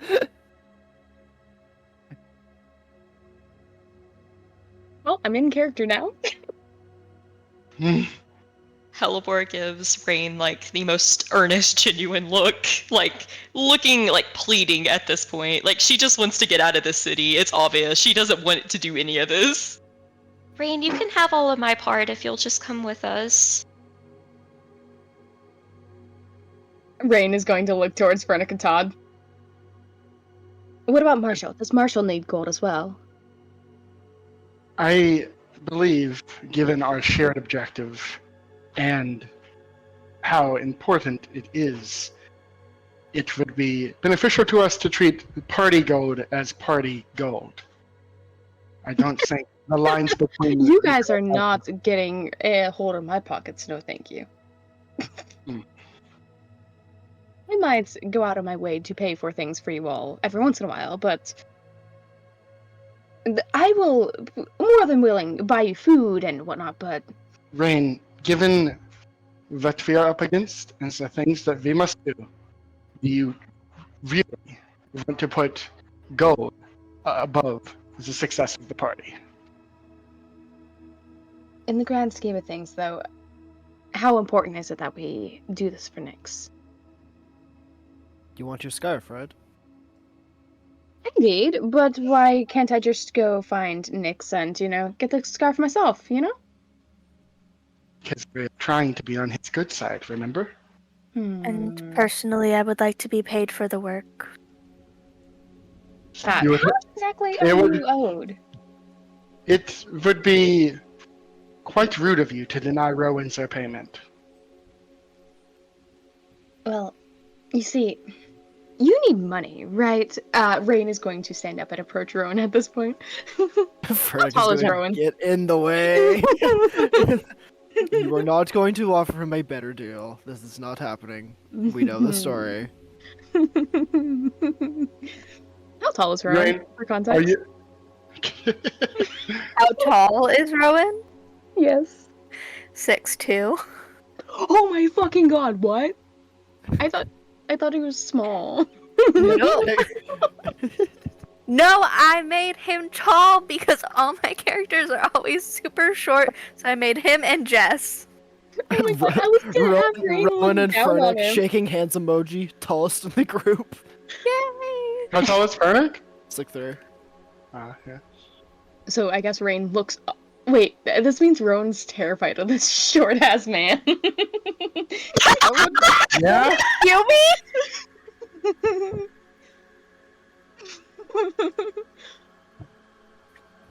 Okay. I mean, I don't think it's that unreasonable to be terrified of someone shorter than you. I mean, Tori lives in the same house as me, and I'm terrified of her. Aw, how can you be scared of Tori? Tori's precious. How can you not be scared of Tori? I fucking would die for Tori. Tori is That's- precious and Hey, no. terrifying. Well, Yeah, so no, would I don't think those are mutually exclusive. I would die for Tori. She is precious. She is my favorite person ever. I am also terrified of her. Yeah. Man, if one of you guys are actually able to scare me, I will. I live for that day. Please try to terrify me. Noted. Take that as a challenge, please, Noodles. Anyways, It's really like hard like maze game. I need you to like see if you can beat for me. It's not a trick or anything, I swear. Anyway, Rain is going to stop with the approach towards Rowan, because of that. What exactly are you needing so much gold for? I do not believe that is a question we should be asking because it does not include us. I mean, just after this job, I might be able to offer another job. No. I already have something else lined up, but thank you. And after that? If you're ever looking for work, you could always Rain, that is enough. hit up. Rain, if you want to be someone people want to work with, perhaps you should be agreeable and cooperative. Being difficult is not going to make Rowan seek out your business. I have my reasons for being. I'm gonna stop that. That's so loud. I have my reasons for being, as you say, difficult, unreasonable, and uncooperative. And you wonder why you're stuck with us. I'll have you know, I'm very much not stuck with you. You guys just don't let me leave. Yeah, Exactly. it sounds like you're stuck with us. Yeah, exactly. Stuck with us.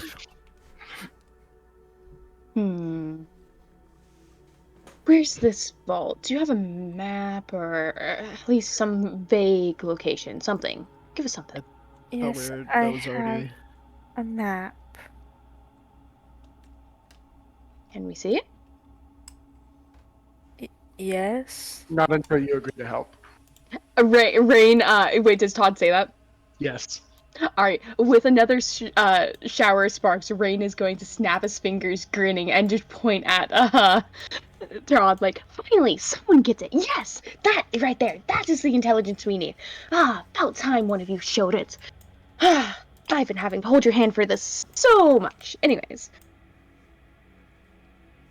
Now I'll agree to help, now that someone's proven themselves at least somewhat noticeable.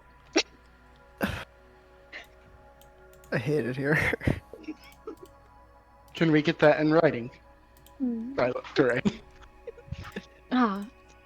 Fernick pulls out his little notebook and just like folds a page open and holds a pencil to him. You want me to sign it while I'm at it? No.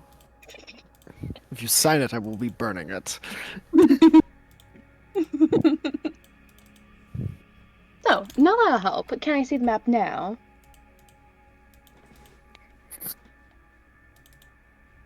Yes, you may see the map. Splendid. Paladin Rain's Aura is a going 10-foot radius, right? Pardon? What was that? Paladin Aura is a 10-foot radius, right? Yes. Yes. Okay. What's happening? to. I'm setting up battle maps and making sure that I have your guys' auras set correctly. Okay. I could have sworn. I thought I heard power word, and I was very worried. That's what I thought. So I was just like, power word. Wait, hold on. Power word what? Hold on. We can talk about this. Oh my god, guys, guess what? Rain can now cast 3 fireballs. Whoa! Nice. Alright, so is Rowan showing the map? Yes. Epic. So, as I mentioned already, the map marks the stash as being in the mountain range, at the foot of the mountain range, just south of the city. Never eat soggy worms. What was that? That reminded me of the book How to Eat Fried Worms, and I hated it. Please never say No. that again. What did you say? She said never eat soggy worms. Okay. Northeast, southwest. I heard something about never. I heard something like memories filled with worms, and I was like, what? What kind of foxglove ass shit did you just say? No, anything worm related automatically makes me think of the diamond that was shoved into the acorn. To the acorn? Ew, brother. Oh my ew. god! Have Their any of you ever names. had fried worms? No. No? They're really good. Wait, what? Wait, hold on. You know Have those you- little grubs that you feed turtles? Have you ever, like, the freeze-dried ones? Have you ever tried those? No. Why are we talking about this? So anyway, Anyway, we show the map. Rain, what do you say about it? One moment. Ew, brother. Ew. can you?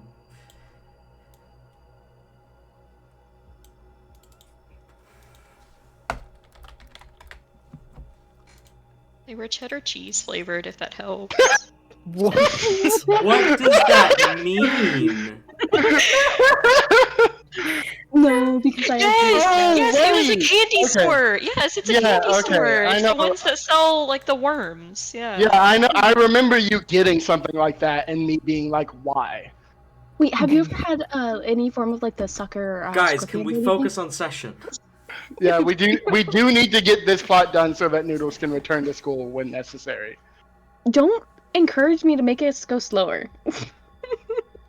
Please don't. I'm sorry, hon. Anyways, It's okay. yes, we're gonna fast travel.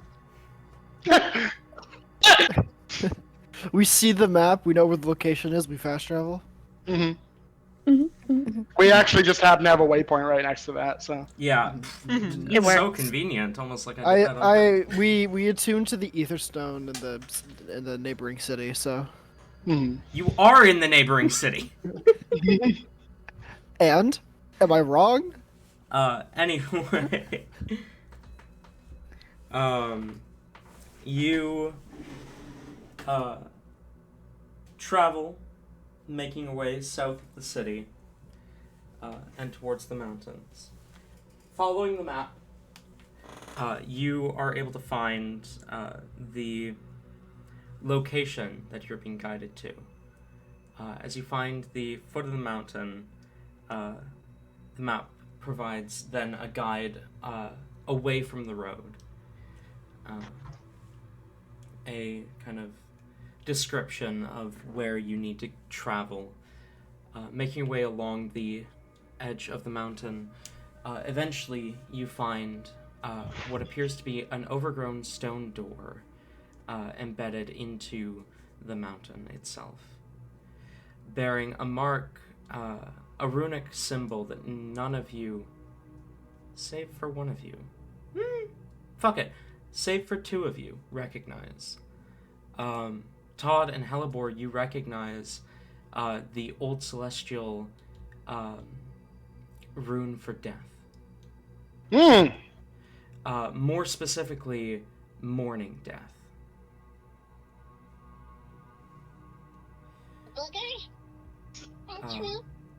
Todd, you know that during the era of heroes, this rune was used to mark morgues.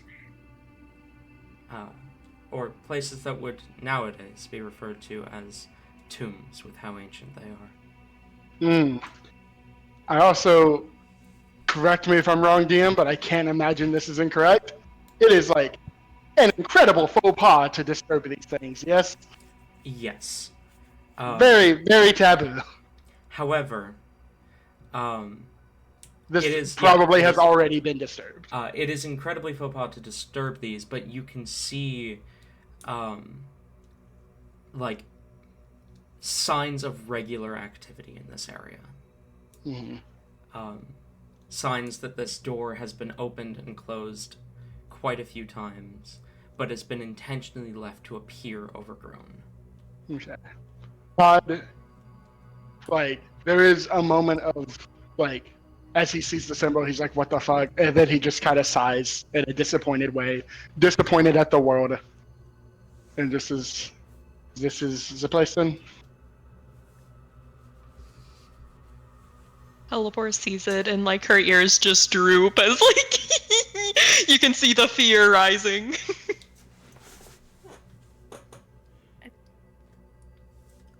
I believe this is the place.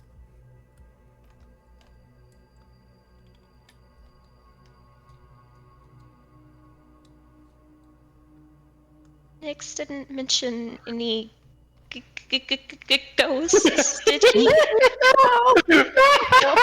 Oh my god.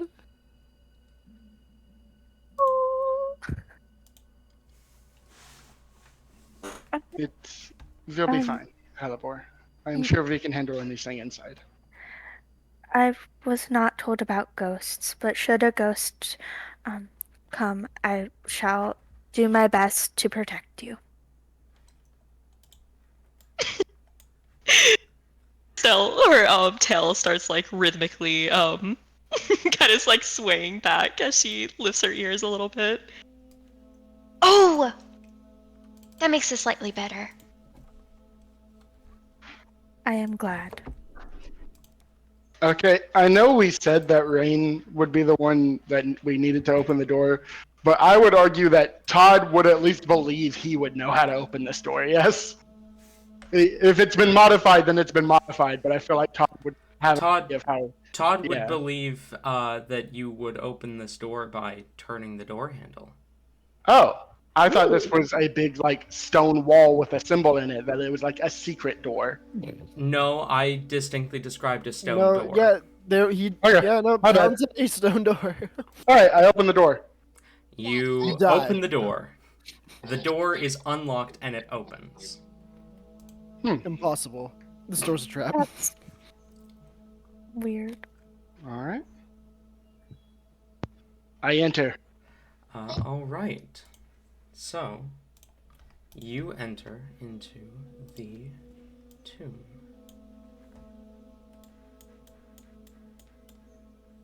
I'm gonna go ahead and cast Pass Without Trace on everyone. Alrighty, so that's a 30-foot aura. And I'm going to pop a divine sense.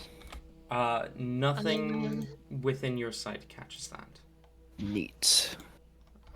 Yes, it is 3 feet.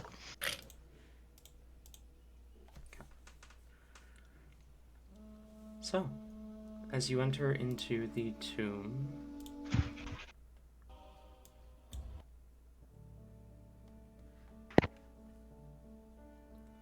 no, let's do this one. Yes, this is better. So, as you enter into the tomb, what do you do?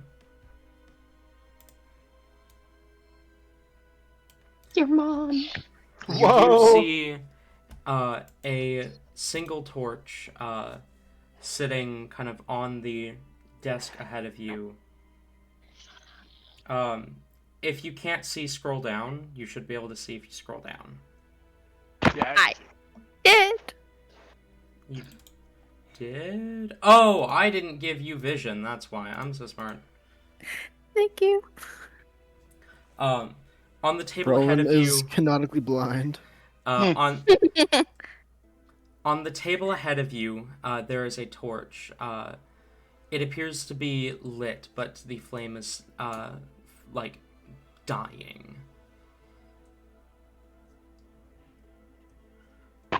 And it is the only light source in this room.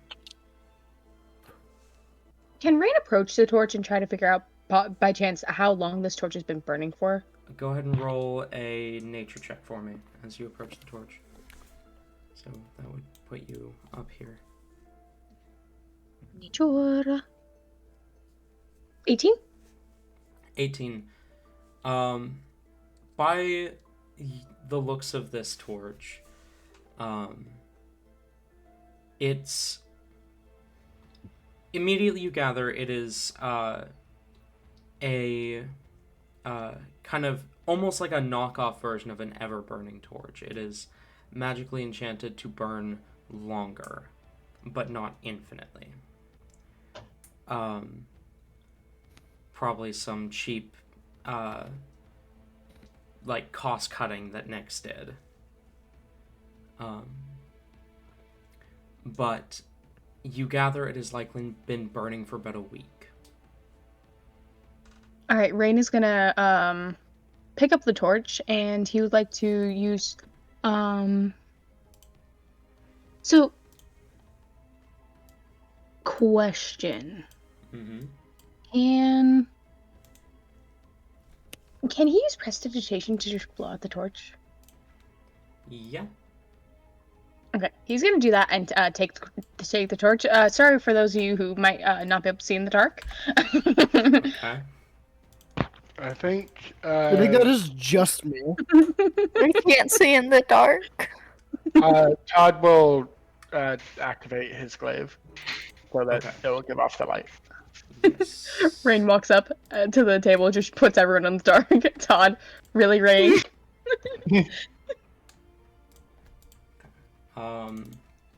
What was the radius of light that? Did we It does- give it a radius? The information that the lightning glaive gives me is its description is lightning glaive. Oh, right. Awesome. Right. I forgot that I did not give it a proper. I'll give it 15 feet bright, 15 feet dim. Damn. Nice. Nice. So now you guys can see.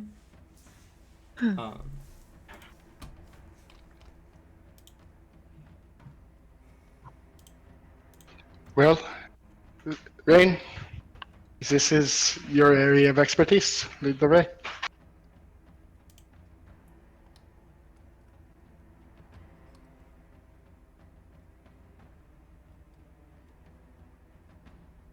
Rain fucking died.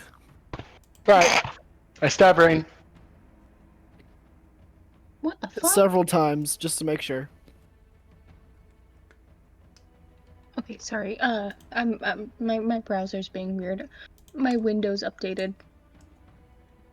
Microsoft Edge is funky. That's Anyways, why I don't sorry. use it. Rain is going to, how many doors do we have? We've got 3 doors here. Let's take a gander at this. Oh.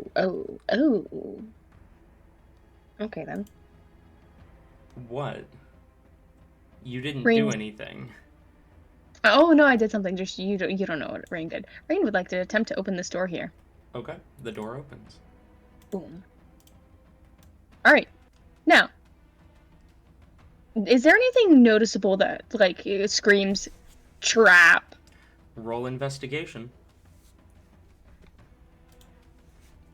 Because Rain's super... Oh, he doesn't need that. I was gonna ask for advantage, but he doesn't need that. It's gonna be a whopping 22? 22. With a 22, you do not see anything that screams trap down this hall. Alright. He's gonna, like... He's gonna start moving. Slowly but surely. Okay.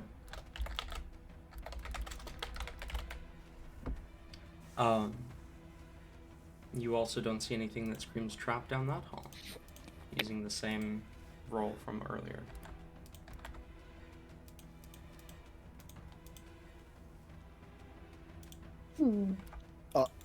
Ooh. Where did the light go?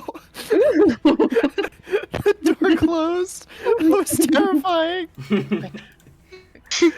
The door closed and everything went dark. Rain shuts the door and just... Okay. Yeah, so are these coffins real? Yes. Though they are, like, old, decayed, moldy, you do see... Todd wouldn't want to sleep in it.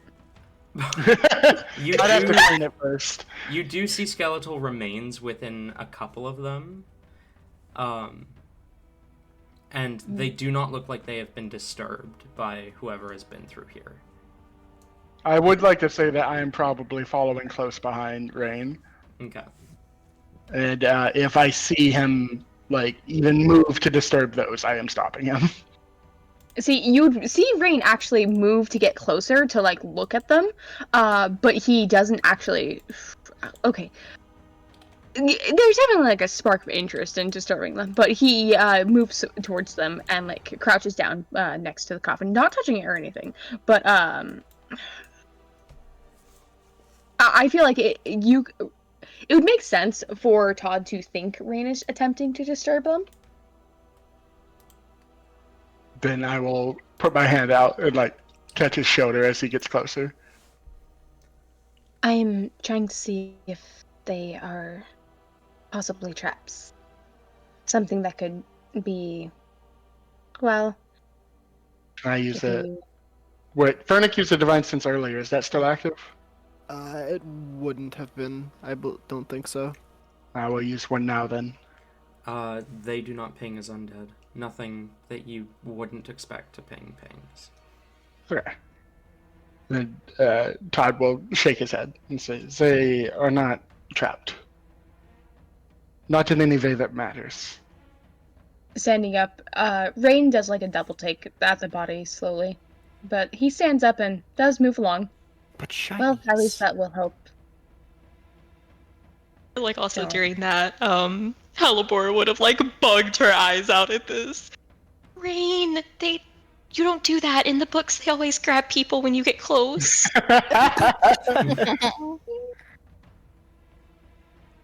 Rain just gives Helipor this not reassuring smile. No. It's more of a daring smile. He's ecstatic if they grabbed him. Oh, Christ. I'd like to see them try. Alright, and he's gonna Helipor. He's gonna come over and try this door. Okay. The door opens. That's a chest. That's a chest. He's booking it. God damn it. It is, this room looks, like, freshly disturbed. There is signs of activity within here. The chest looks new. The beds look new. Well, newer than the rest of the tomb. The chest is locked.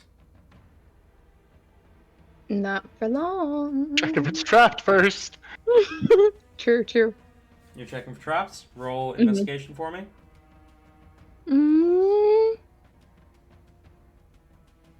Okay, so that one's not great. That's gonna be a 14. 14 doesn't seem to be trapped. Rain's gonna open it. Or attempt to, at least. Go ahead and roll a lockpick check.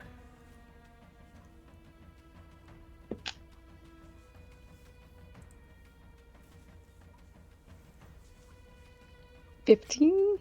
15?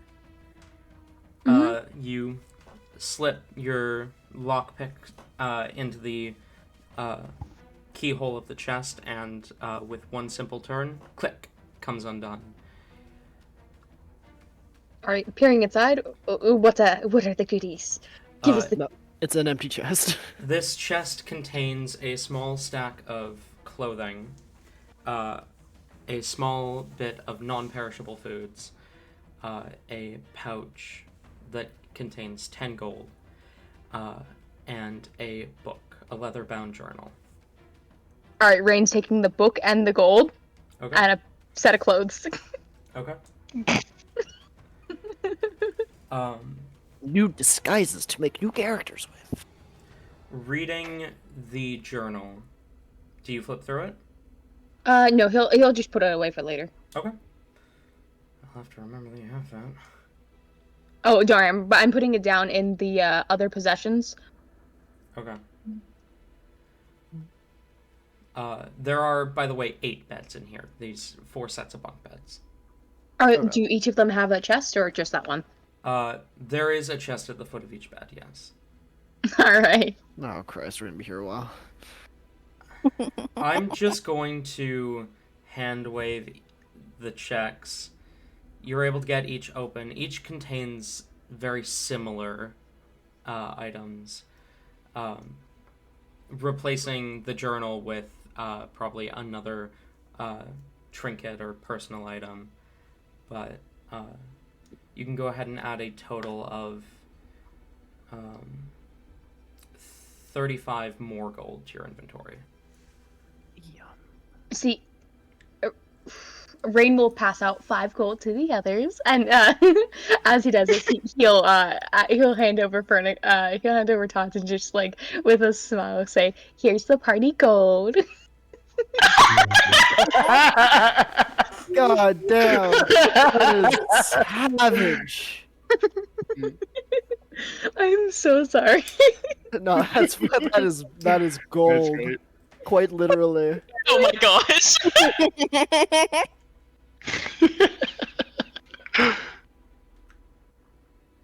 Okay, so hold on. That's Rowan, because yes, the poor boy gets some gold as well. So Poor Noodles boy. add 5. Hellebore gets an extra. Hellebore adds 6. Actually, we like you.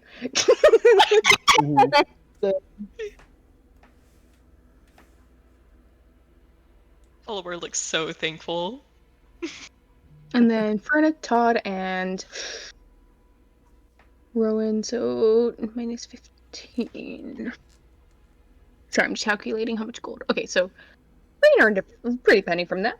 So from 45, and then subtracting a total of 21, if you're giving 5 to Rowan, 5 to Todd, 5 to Fernic, 6 to Hellebore, would bring you down to, you would have 24. Mm-hmm.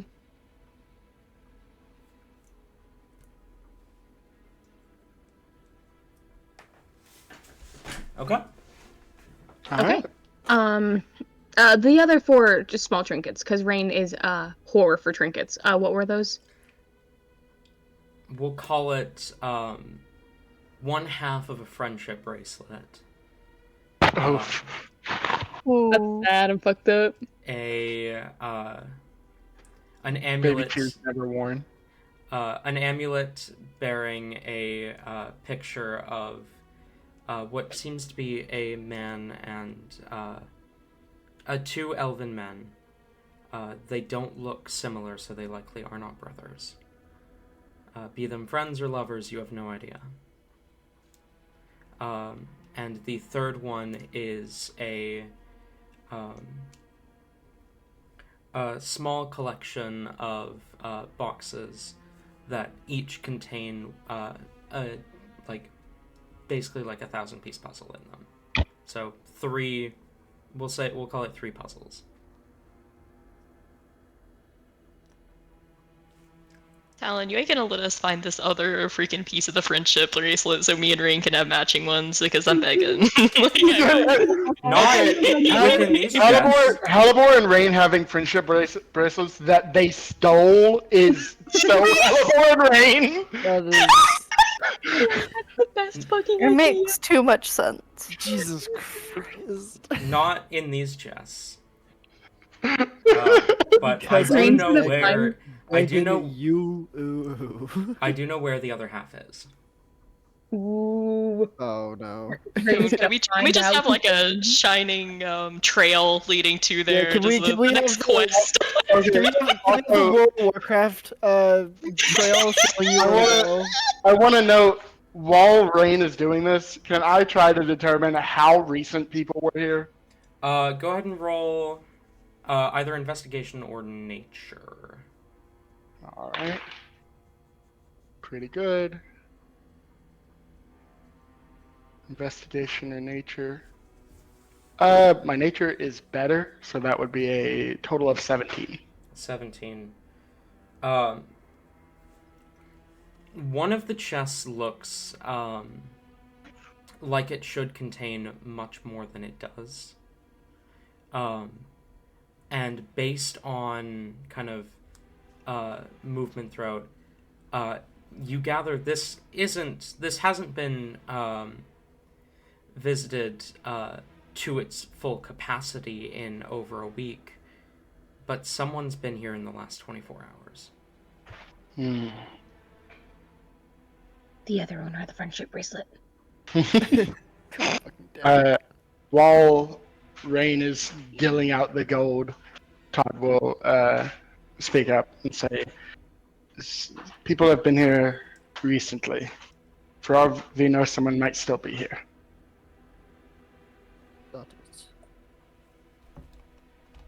Rain will nod. But I suppose we should remain quiet as we traverse. If you can.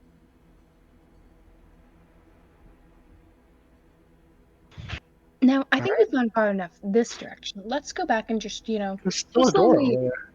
Well, yes, but you don't want to spoil everything. You gotta slowly but surely traverse through everything. We're gonna go back through this fucking thing, and we're gonna find out that the treasure was right here. Oh my god. I am Or like alternatively, I'm like 5 seconds away from just lighting a torch and going on my own. Or alternatively, you're going to go back through and discover that Rain and Nyx think the exact same way, and this is actually the way to open it. I will lose my fucking mind if that's the way it is.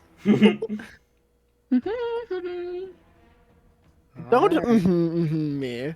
Rain's the leader right now. We follow Rain. Don't leave me. Don't- I can't see. I'm on the wrong fucking token layer. I'm so smart. Alright, Rain's gonna. I kept trying to move Rowan so that he could catch up because Noodles was slipping behind. But I don't go very fast. It's fine. I was just gonna help you along, but Yeah. Anyway, this door is unlocked. Yeah, my fucking my Roll20 was lagging, and you all just disappeared. I was like, no wait. Come back, don't leave me here. Within this back. room, this room appears to be like some sort of armory, but it seems like it's been almost entirely cleaned out. There's like 3 or 4 like axes and like other weapons kind of laying about. All of the kind of weapon racks and weapons that still remain look new compared to the temple. Farnick curses at his transformation taking away his dark vision under his breath. Draconic. Any daggers or anything? I'll say there's 1 dagger that's been left behind. Alright. Rain is going to swipe that up and he'll just like kind of gesture to the loot. Throw it at Rowan. What? No, not this campaign. Wrong campaign. Yeah, this isn't Secret Keepers, come on. Fucking crazed. We don't play the knife game here. Rain is going to kind of just gesture to it. I mean, if you guys want something, perhaps you can sell it later on. I feel like, especially you, with how you're struggling with money, Rain's looking at Rowan at this point. You could definitely use to pick up some of this stuff. Try to smarter it off later somewhere else. Smarter it off? Barter. I am sorry for him. If you can do your best to ignore him. Rowan just kind of looks Rain up and down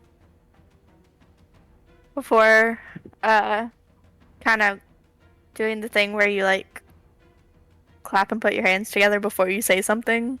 I don't know if that's just a me thing. Anyways, does that and looks at Rain. It's like, well, with how much of a kleptomaniac you are, you obviously need the money much more than I do. I think I'll let you handle it. Rain, with a grin, will turn around and start grabbing a couple more items.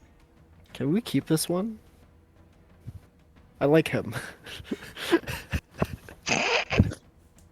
As you say that, Rain's hackles rise. He's like, fuck no. As you say, this Rain tackles Rowan and drives a knife in his neck. No! We will not be... This is where you die. I will not be replaced by some fiend! Rain definitely has the fear of, being replaced. This will be Good. your tomb, Rowan. He should have that fear. Only one of us can have an R name. Everyone wants to be the R-named person, or the wizard. Yeah, Talon's about to blow you out the fucking water. We're gonna have 2 T names. Oh my god, we will. Aww. That's so quirky. We're always Right. connected, Tabby. So, anyways, It opens into a familiar room. Rain. Oh, did go all the way around. Rain is going to. Well, would you look at Todd? that? Todd, I need you to do something for me. Go back through that pathway until ping over here. He'll ping. Rain pulls out a controller and hits the ping button. Go over there.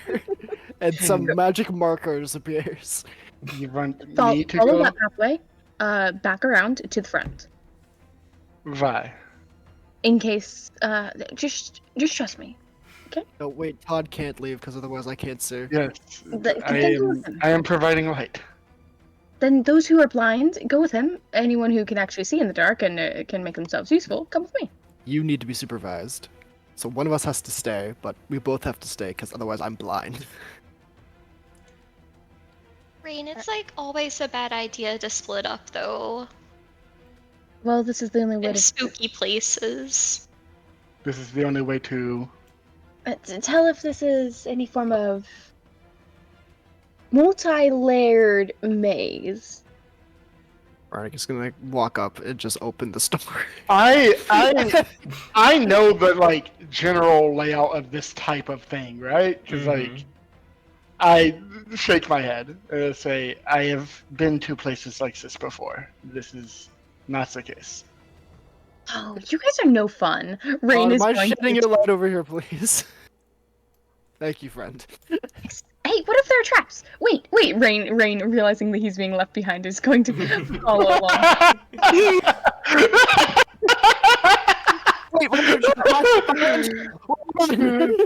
Wait, hold on! You guys need me! we very much do not. Entering into this room, there is, like, most of the room is, like, old and undisturbed, but there is a table in the room. This seems like it might be used as, like, a lunchroom.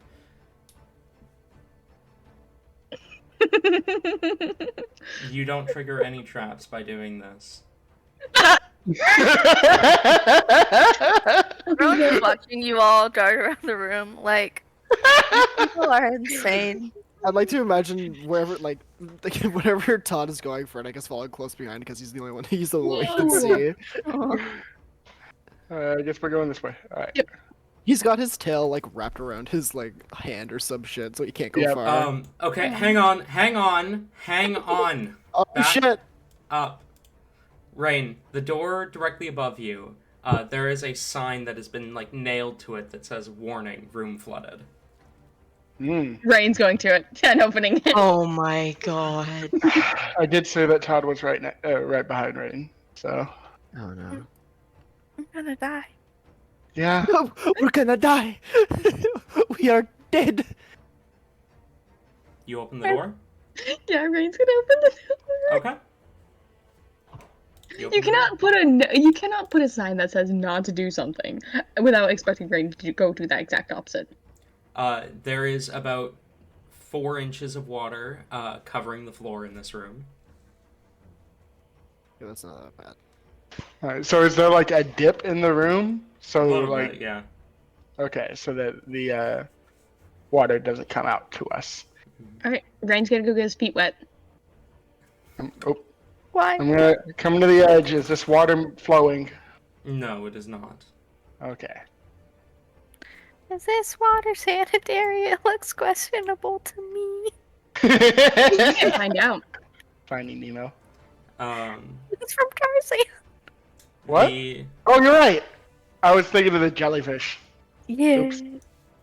there are a few broken caskets within the room and a few skeletons that are kind of bone and dust, kind of broken from being disturbed by whatever flooded this room.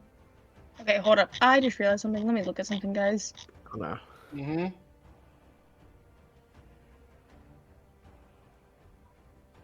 What if I have to do a lot of fucking rolling? What? What? Scrolling. I meant to say scrolling.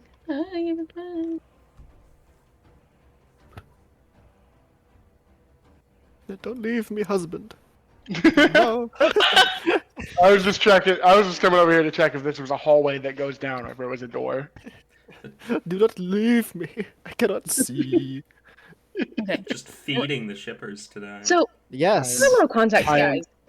It's me. I am the Master shippers. Rain very confidently opens up at this door and just steps in. You know, his starts walking about as the rest of you fall in behind him and start walking around. Is this sanitary water? Like, what? As the rest of you fall in behind him, all of us already in the room. Shut the fuck up. To answer your question, not really. Okay. Rain stands in the water for a few moments before, like, you can see, like, this very visible shudder. It's a full body shudder goes through him, and he promptly walks back out. Back out, huh? Back out the way he came, apparently. Back out the way he came. Rain? All right. Also, I just thought the fact that it's cute that Fernic has actual fire powers somewhat related to the sun, and that Todd is still his light. Yep. Aww. Can't go anywhere without his vampire. Rain is walking this way. How's this? You're a part of his horde now. That door is unlocked. Peek. The room is entirely undisturbed.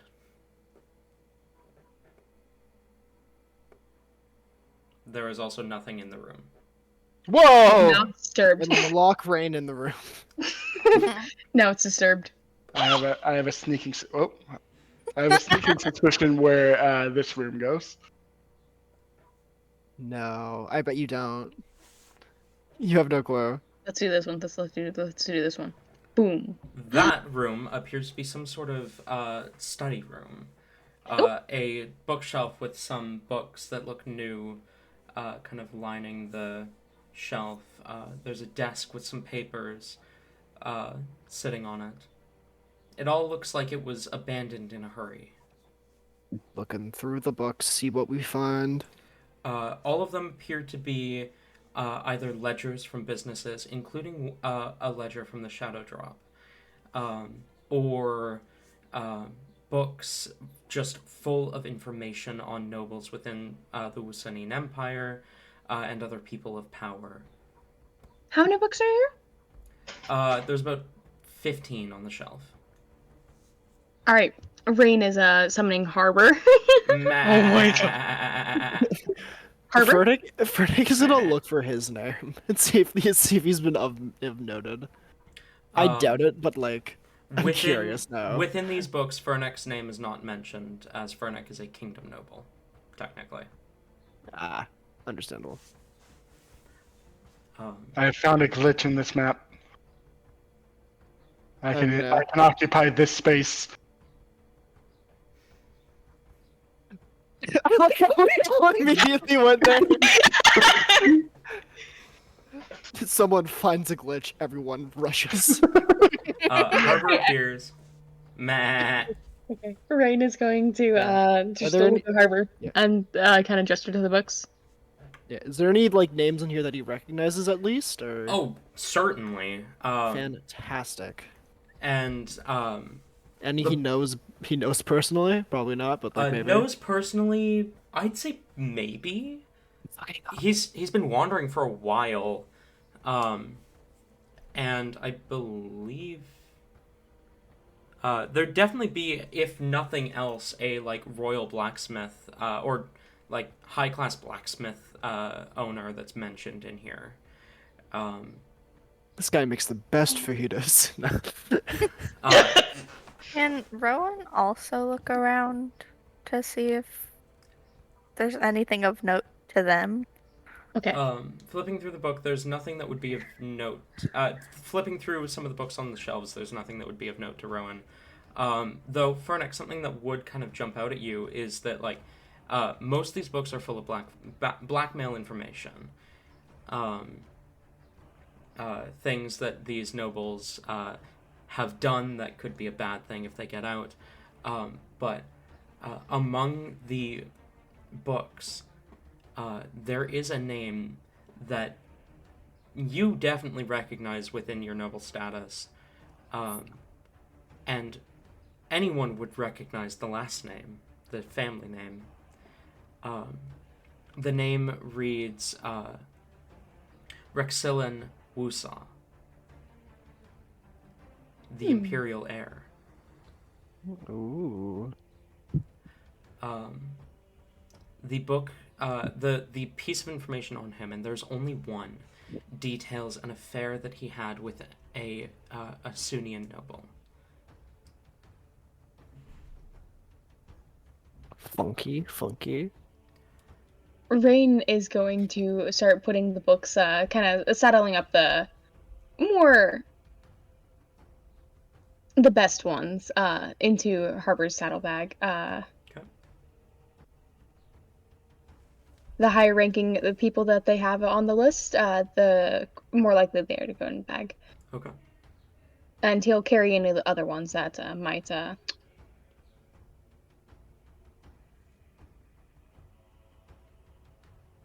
He doesn't want Harper to carry necessarily all the books, so he'll probably carry a good 4 himself. Fair enough. Put them into a little sack and all that. All right. Do you leave the ledgers behind?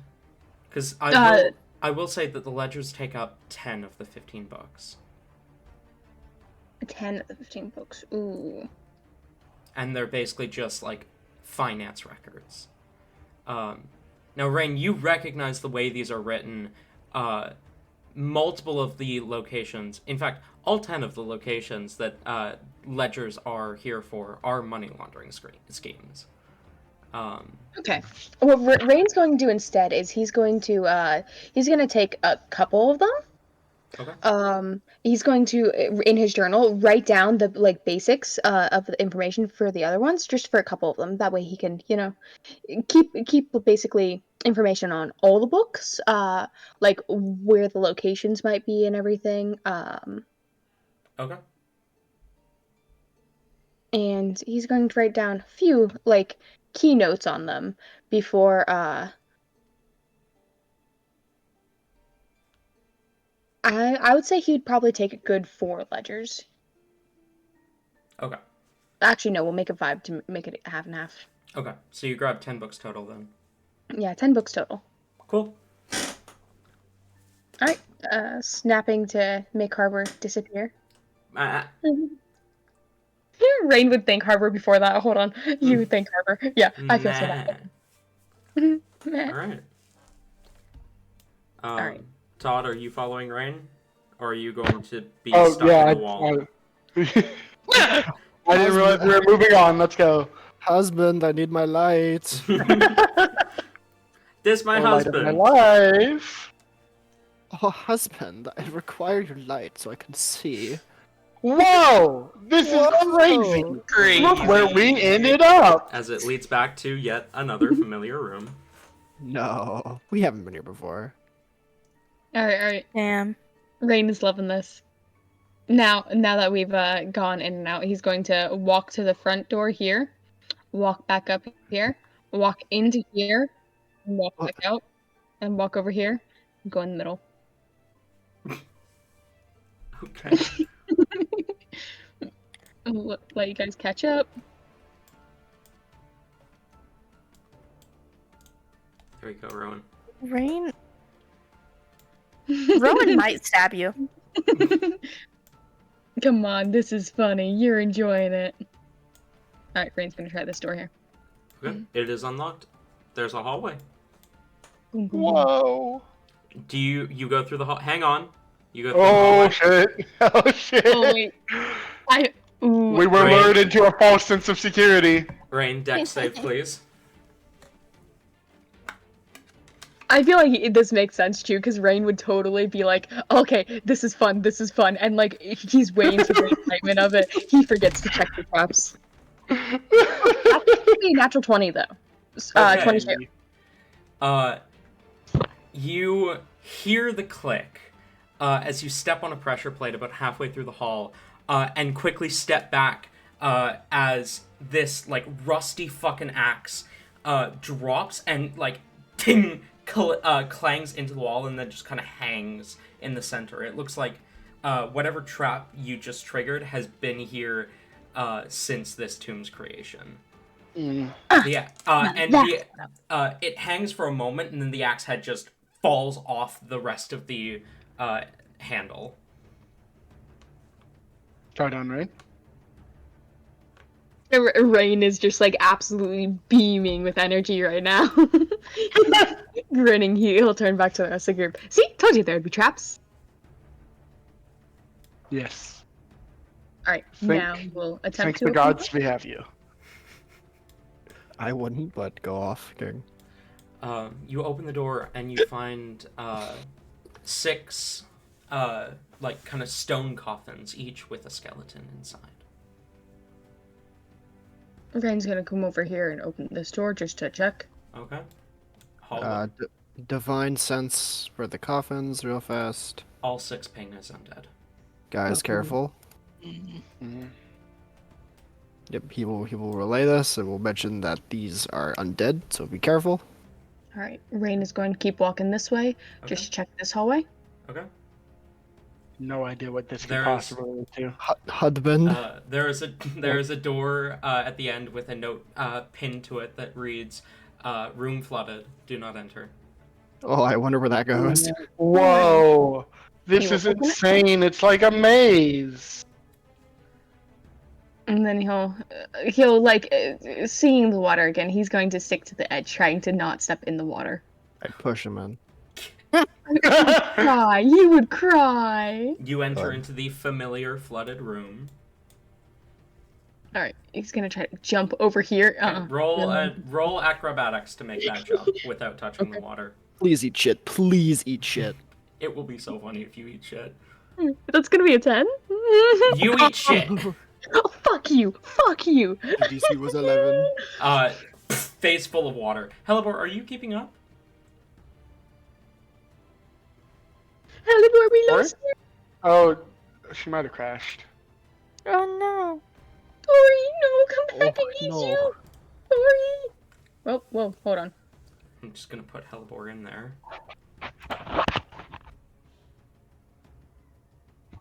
Is Tori good? She either crashed or walked away from her computer. Happy, we need Tori. I think she crashed because her door's still closed, and I can't open it without breaking down her defenses. You know I what? am here. Oh, hello. My Are you computer okay? just crashed twice in a fucking row. Wow. Beautiful. Rain is currently sobbing right now. I actually, no. We'll do that later. Continue then. Rain, I'll help. Rain, I will face full help of Rain water. stand up. Rain trips in, like he probably goes to jump, and a piece of the wood gives out on him, and he just instead falls into the wall, and thus the water is shooting up. His face and hair is just drenched, and he's like full eyes blown, panic. He's scrambling away from the water, trying to get back onto the wood. You okay? Rowan would offer out a hand to try and help Rain up. Todd as well. Get it off! Yeah, and he is going to immediately start casting prestidigitation just to clean himself. Okay. Are you okay? Fucking disgusting. Right. No, Me or the water? for Rowan. Rain doesn't dignify that with a response. I feel so mean playing Rain. You've only felt mean because Noodles has joined. Yeah. That's true. I also decided that Rain was totally gonna have it over Rowan, apparently. Mm-hmm. Rain, are you trying to make the jump Fair again? enough. Because No. you scrambled back onto the wood, you said. Oh fuck yeah, he's gonna attempt to I just hand pick on the up Rain? wall. Oh my gosh. Todd, roll athletics. Stop stealing my shit. Nah. Athletics, you say? Yes. That is a 15. You pick up Rain. I just walk over to the door. Rain will just look over at Todd, nod, and then reach his hand out to open the door. Okay, the door is unlocked. I will walk into the room. Rain first. This room, within there are many barrels that seem newer. And upon closer inspection, they appear to be barrels of wine. Ooh. I'll place Rain down here where the water is not. Okay. Oh no, Rain's gonna get wine drunk. Don't put him down. Rain is going to. How old is the wine? Like, is it a good wine? Green as grass. You cannot tell, but you can tell that the barrels are not thousands of years old. So it's not been here since the tomb was created. If Nyx has been the only occupant of this tomb, or at least Nyx and his people, then that gives you a vague idea of how long they could have been here for. Okay. But that also is under an assumption that might not be true. Rain will attempt to open this door, leaving the wine barrels alone. The door opens. You see a single kind of rotted crate inside that seems to have used to store something in it, but now has nothing. So the crate is empty? Correct. Rain is going to very cautiously pull out his short sword and just like poke the crate a couple times. You know, scooch it over to the side. The wood basically crumbles under the prodding of the short sword. Alright, he'll walk in, you know, do a full whoop-de-whoop walk around, disturb it, and then come back in. Disturb it. Well, guys, we did it. This room is thoroughly disturbed. Alright, I will offer a hand to pick Rain back up as we go back through the other room. Rain wants uppies. So I imagine I have Rain picked up like in one hand, I'm holding the glaive with the other, and Fernix's tail is like, wrapped around me. Or you could just give me Rain. I guess. Helipor is also holding onto something because she's spooked. Everyone is piled on top of top. Please tell me we have a chain. I imagine, like, Todd is first holding Rain, Fernic is holding Todd, and Helibor's just, like, smushed up against Fernic, just absolutely, like, clinging to the man. Rowan's in the back just watching this. To Rowan, we are a very tight-knit group. Yep. As you can tell, quite literally. Oh. You're jealous, you can admit it. I will move I over here and place Will Rain down. not. Will not? Will not? So you know it's so you are jealous then. He just won't admit it. No. You all seem lovely, but no. Back in the room with the 6 undead that are not animate at the moment. This is a question to Rain. Does Nyx have any control over the undead? If it just be a trap he would lay out. I am trying to think. DM, Brain. Last you checked, no. Okay. But you also don't know if any of his people might. Rain was not dancing on the grave with that one undead, my bad. Rain will shake his head no. Very well. And he'll start sauntering on up. Alright. I will saunter as well. Oh, would you look at that? Another hallway. Alright. Bum, bum, bum, bum, bum. Oh, this looks like a trap. Are you checking for traps? Yes. Roll investigation. Oh, okay, that's going to be a 22. You do not see any traps. Correction. You do see one trap. It has already been triggered.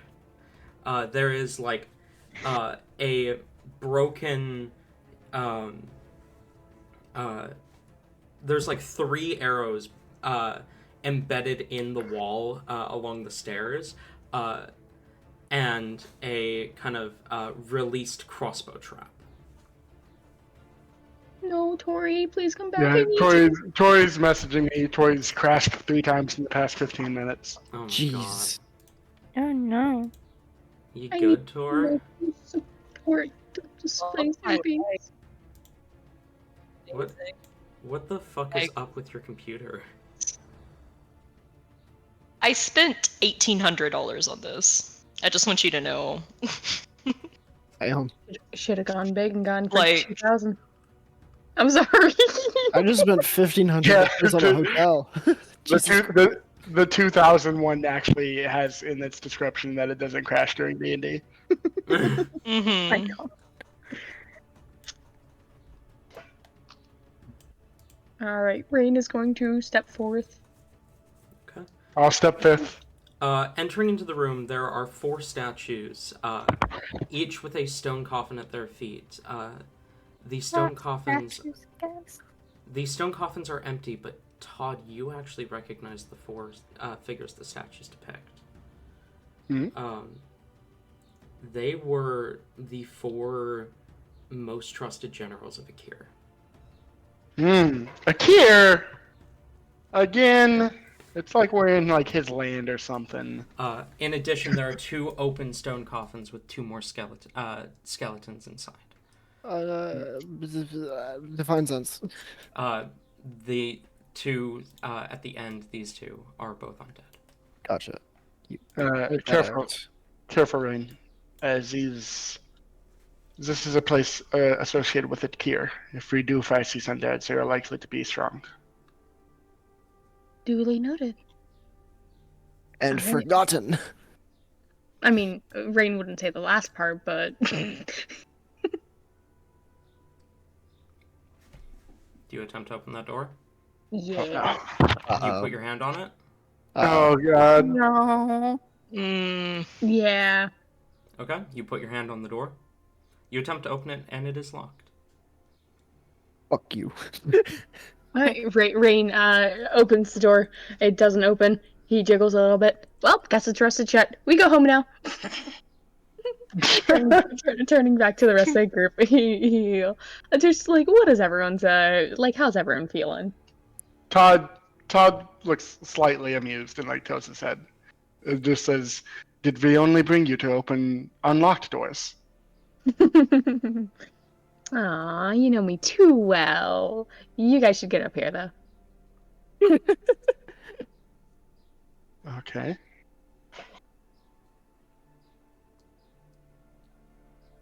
Closer? I am not moving any closer to you.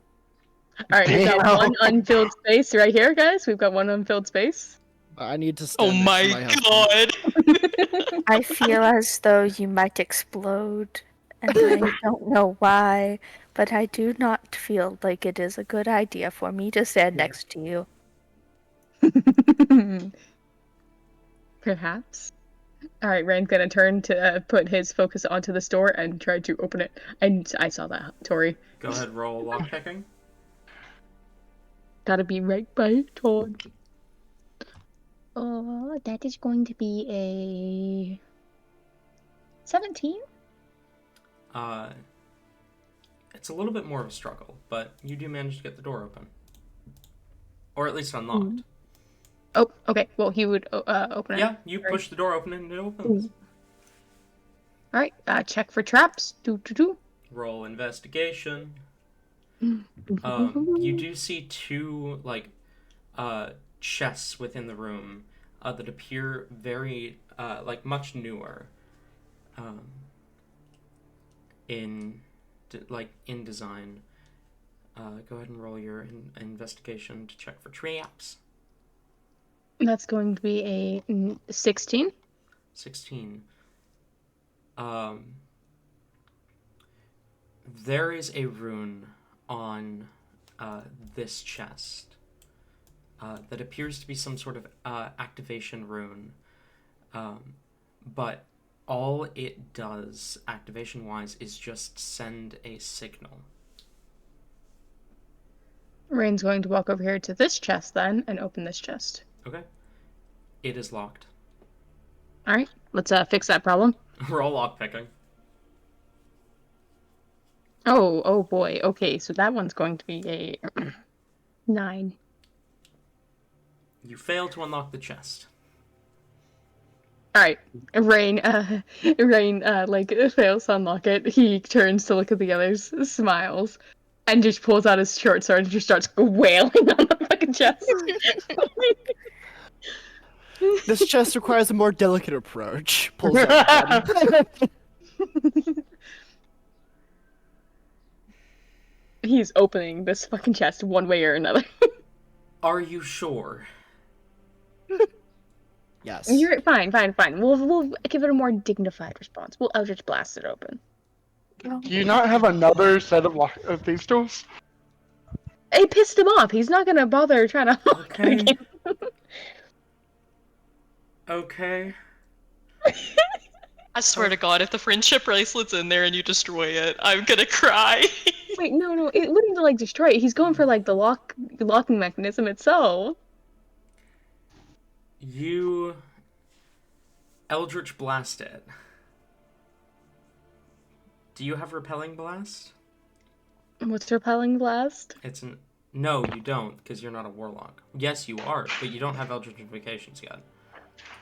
What's Repelling Blast? It's an invocation. What to do? It Knocks things back. Yeah. You Eldritch Blast the chest. I still feel like it would move. I still feel like it would get knocked back. It is force damage. Yeah. You Repelling Blast the chest and hear the sound of glass shattering inside. You barely have time to react before the entire thing lights up in flame. Oh god. I need a dexterity saving throw from everyone within 15 feet of that chest, which I believe is all of you. Oh joy. Rowan, you weren't too far off with Rain Will Explode. As you shatter 20 vials of alchemist fire Oh, simultaneously. We are within range of both of the paladins' auras, Yes, right? everyone is within range of both paladin auras, so you add, I believe, a total of plus 10. It's +5 from me. And it's +4 from me. So total of you add a plus 9 to whatever saving throw you're making. We're adding +9, and it's Yes. Dexterity. Dexterity saving throw, you're adding plus 9 to it. Fernek, you're adding plus 5 because your sheet already calculates the +4 from your charisma to your saving throws, and Todd, vice versa, you're only adding +4 because your sheet already calculates the +5. This is very bad, guys. Does a 14 save. That is a good question. I would also like to know this because I rolled a 13. I mean, I gotta fucking hold on, wait. What is your I got a bonus? 16. Oh my god. I got an 18. Jeez, Rain fucking I gotta- keep facing the entire party. I got a 32. I rolled a 4 + 9, 13. Natural rolled 20. 3 + 9 + 2. Wait, Okay, no, guys, I'm stupid. guys, We're gonna die. DC 14. Who saves? Hi, yes I do. I do. I think I everyone do. but me. Oh no! No. Rain has Albertot, I swear. Every fucking time, man. Okay.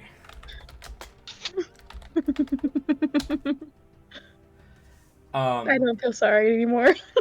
Todd, Yeah. you take 28 points of fire damage. Okay. The rest of you take 14.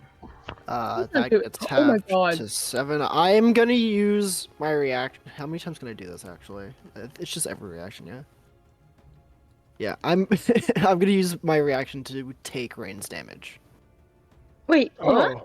Ooh, thank you. Because Rain is the one most likely to die in this bullshit, and we kind of need him I to mean, that did not come Do down we? Do halfway. we need him?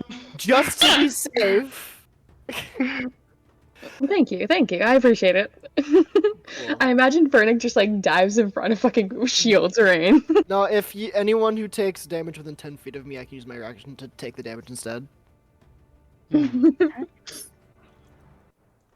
Okay, so Fernick, you take a you're- total of you're res- 14 fire damage then. And you're resistant to fire, right? 'Cause Exactly. it's- That's my yeah. reasoning. Because it's you take 14, and then you would take another 14 from Rain, but then both those 14s get halved, so you take a total of 14. Yeah. All right, not bad, not bad. Now Rain isn't missing half of his health. Exactly. I glare at Rain post fire. Yeah, like everyone comes out singed and Rain is just fine. Oh my god. Huh. That did something. Rain turns to look around. How? Saying Rowan anything. is glaring at How Rain. have you only died once so far? There's no way Rain will die anymore. He just needs to stay within 10 feet of Fernick at all times. He just won't die. Fernick will instead.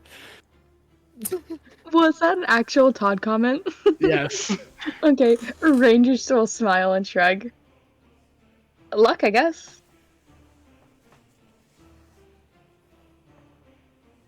Well, And, let's Rain. hope that wasn't part of Nyx's treasure. Is the reason that you were alone, like when we met you, because you've gotten everyone else killed? I will for this. note that Nyx promised gold to Rowan. Gold's melting point is much higher than a simple blast from a bunch of alchemist fire would do, so if there were any gold in that chest, it would still be there. Okay, so as Halibor, you say this, Rain just like gives you this perfect smile. And, I'm gonna fucking kill you, Tate. I'm gonna kill Thank you, Tabby, for laughing. you. Stop making fun of me. I'm gonna mute and only type out my answers. That way, it's all perfect. Oh, I'm sorry. I heard it. I had to.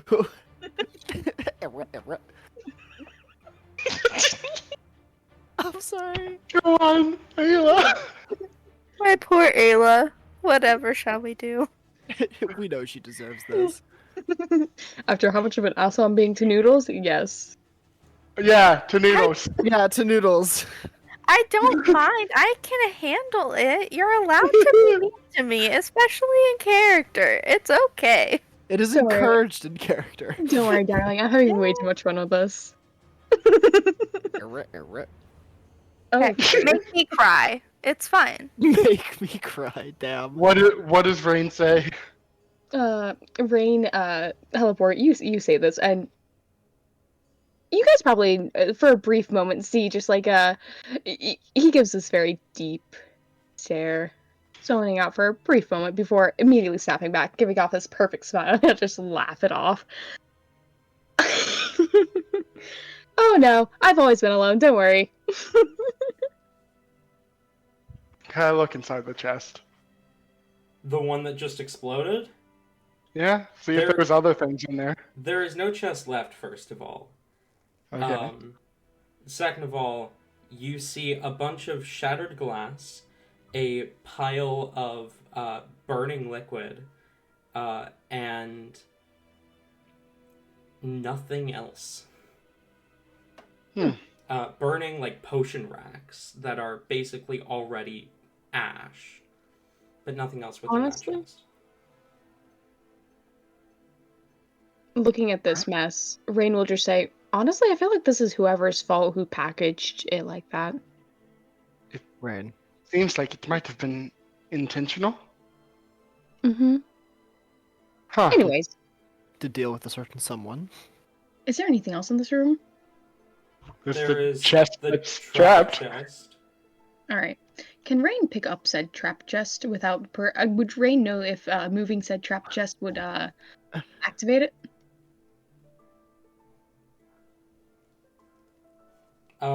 If you move up to the chest, it does not activate it, no. Would moving the chest itself I'll be activate back. No. Alright, can Rain attempt to move said chest Sure, this way? sure. Alright, he wants to try to take the chest out of the It room. is extremely heavy. Alright, he'll get the strong men in the party to move it for him. Fernick sighs and walks over. All right, I guess I'm attempting to pick this fucking chest up. Here we go. Roll athletics, Fernek. Why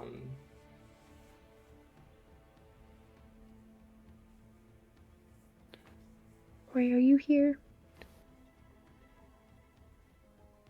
22. 22. The chest is too heavy to pick up, but you are able to move it. You are able to, like, drag it along. At this, Frank just like stops. Like, yeah, no, we're not taking that anywhere. No. I just want it out of the room because if when we open that, if I don't want those guys to wake up if we open it and get trapped in here. I am not dragging this through 2 different rooms. All right, fine. If you don't, all right, fine. Can Rain attempt to disrupt the? Okay, DM. I have a little bit of a thing for you. Oh god. Through the use of counterspell, can Rain try to possibly try to, I don't know, when it goes off, counteract the signal, and can he like try to do this through, like, I don't know, messing up some of the runes, changing them slightly to be something else, You are trying to, like, break the rune on the chest, basically? Yeah. Roll Arcana for me. Whoops. And here's what I'm going to tell you. I'm calling this DC 20. If you fail, you activate the rune. If you succeed, you successfully break the rune and prevent it from activating even should you open the chest. Okay. So I just dropped my dice and lost it into the black void underneath my desk. So D&D Beyond. Here we go. D&D. Oh gosh.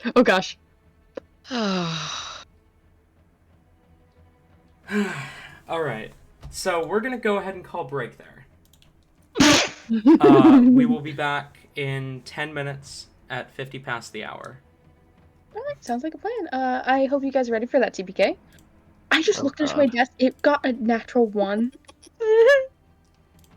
So we will be back. If I took the other one, it would have been a natural 1. Beautiful. Awesome.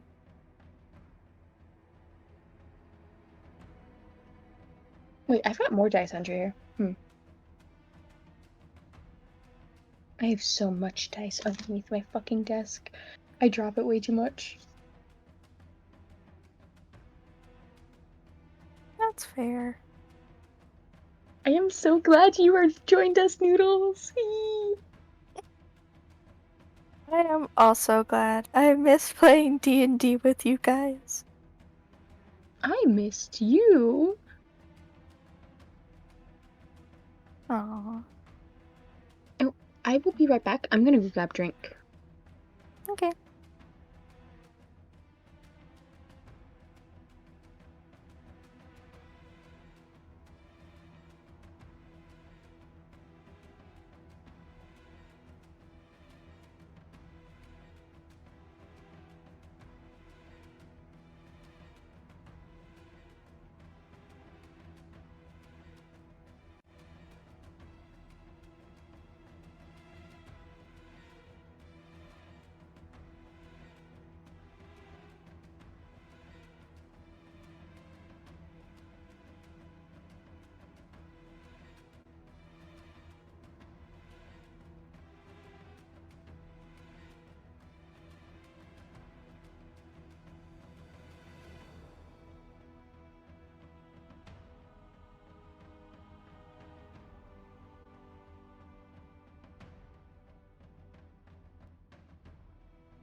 So how much more damage do I take?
Hmm?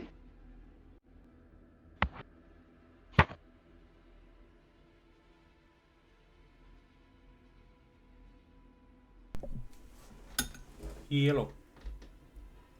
Yellow. Fucking silly. No, you. No, you.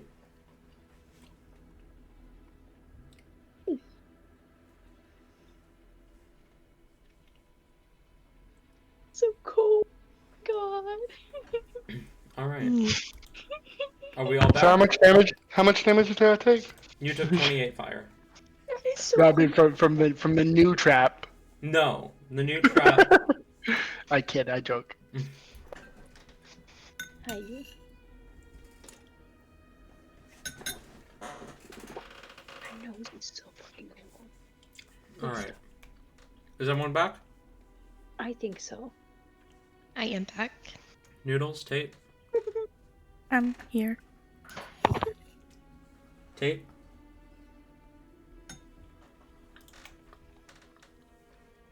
What a goon. What a fucking goon.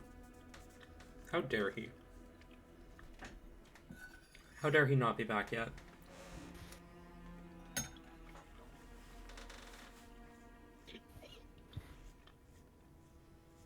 So a mysterious something tells me that we're not gonna finish this today. Don't worry, Yeah. What if we Don't just, worry. What?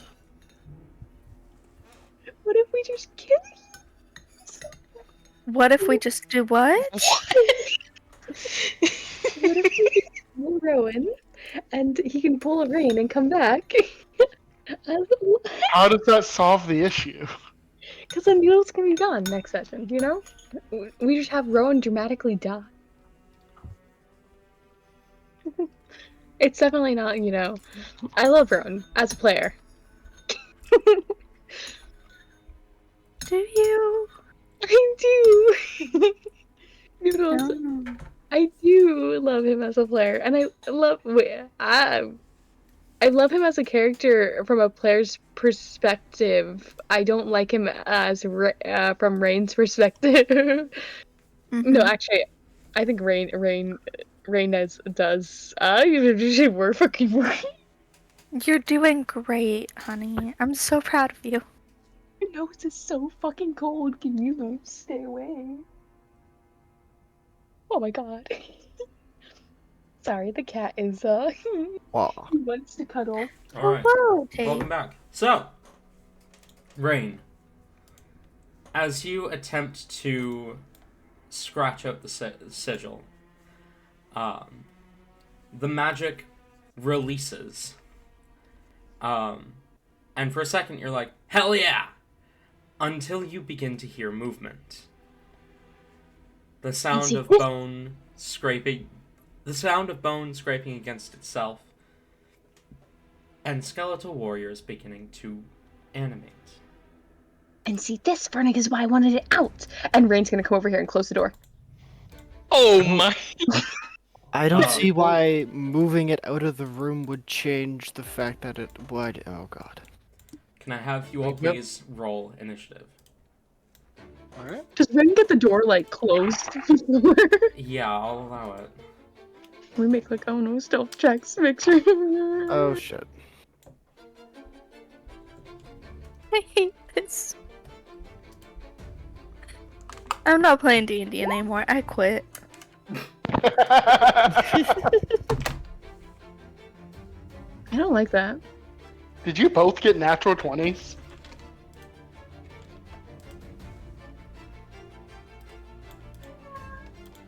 Yeah, we did. Hold up. Oh, Noodles, why did we both get the same exact I don't know. twinsies? Did you both get 22s? Yes. I got a 22. Oh my god. We're so good at this. I got 22 minus 10. Beautiful. Oh, Todd, what's your dex bonus? 0. What's your dexterity score? 11. Okay. Do I need to roll again? No, just even or odd. Even. Okay. And Fernick? 5. Okay. So first up in the initiative is Hellebore, Rain, and Rowan. I imagine Rain's like fucking putting his back up against this door, like he's trying to be quiet. Hold on, let me look see if he's got any spells I could possibly, I don't know, make it stay closed.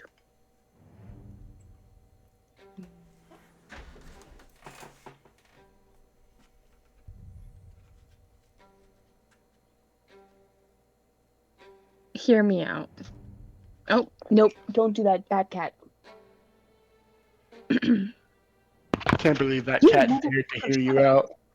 You motherfucker, don't you dare. Come here. Come here. You. Come here. We're gonna cuddle. Jealous. Okay. The cat is trying to get into the art supplies. Oh my god, stop it.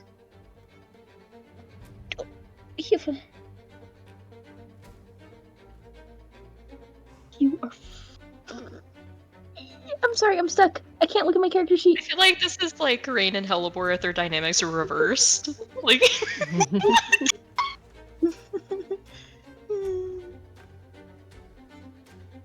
Oh my god, he went straight for the markers again. Give me a moment, I'm throwing him out. Please do not throw the cat in the trash. So Rowan and Hellebore, since Rain is leaving, what do you do? I mean, Hellebore is terrified, first of all, but I feel like she would try to, like, go into a, okay, we gotta defend ourselves, except that Rain seems to be trying to hide here. There's no way we hide from these guys. Yeah. We have to go that direction. Yeah. Yeah. Alright. What's Rowan doing? I don't think there's really anything anyone can do. I hate to break it to you.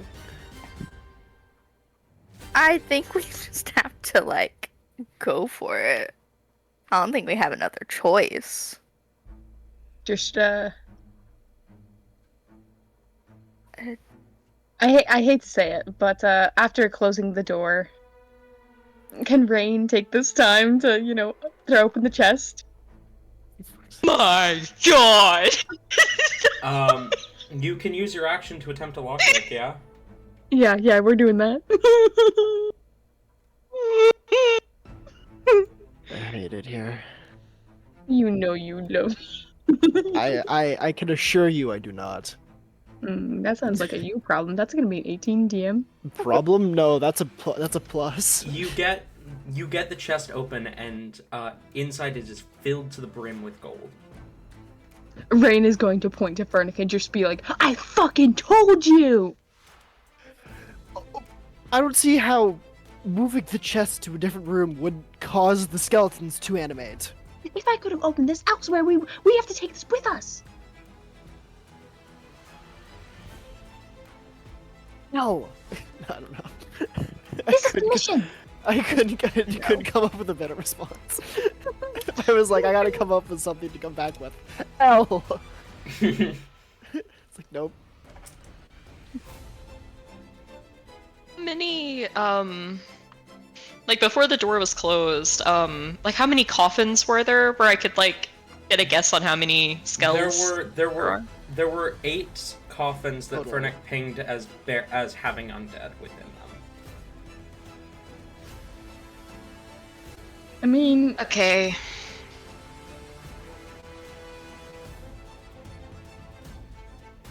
wait, do we have, Foxglove with us? Oh, he would be, wouldn't he? Yeah, give us Foxglove, DM. Yeah, hang on. Yeah, no, that's right. He totally would be there. Christ, I'm fucking ready. Okay, I mean, it's an 8 versus 8 fight. We got this, guys, don't worry. I don't. Yeah. And also, I need to pull up his character sheet. This is when Foxglove fucking dies. Oh my God. I've All been your muted. fault. I've been muted. That's what I was saying. I was like, Foxglove is just gonna fucking die if we include him here. I'm sorry. I'm not, but I am. There's Foxglove. Let me roll initiative for him. Sorry. Thanks for reminding me that he exists. Okay. Okay. It changes nothing right now. Though he is cackling.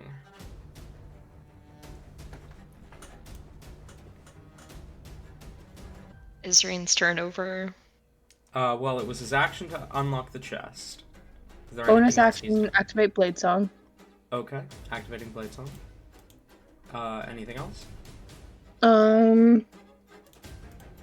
As a free action DM, can he grab a couple fistfuls of gold and just, pocket it? Yep. He's a greedy motherfucker. Hellebore, you're up. Alright.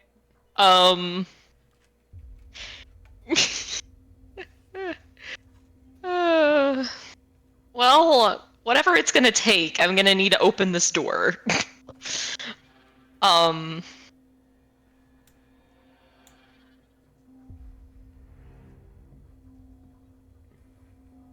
I feel like she was probably still holding on to Todd. Like you feel she's shaking like during this, but you suddenly feel like the shaking cease as she just like takes a deep breath and just like fucking goes for it.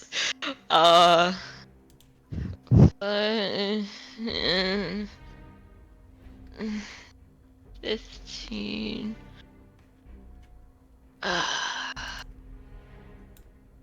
You sound like every step is taking emotional strain on you. Maybe it is. You know what, Talon? Alright, because I'm trying to decide what I wanna do.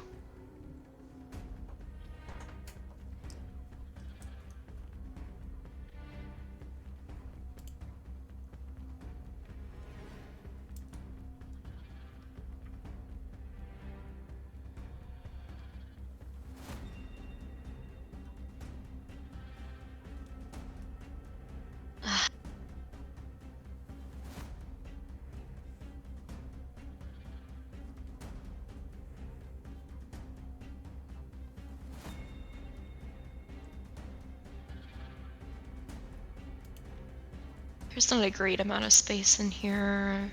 There are 1 or 2 of them. No, we had some alchemist fire. I can't do what I want to do as it is now. So I will just... I actually think... Yeah, sure, whatever. I'm gonna turn into a good old reliable ox. If you can make me large. Larger boar. Alright. Let me just get that stat sheet pulled up here.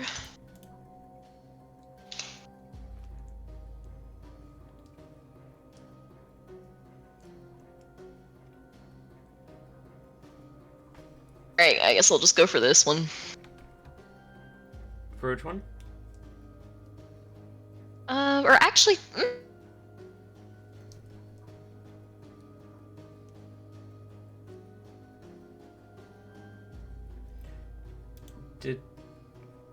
Did Tori crash again?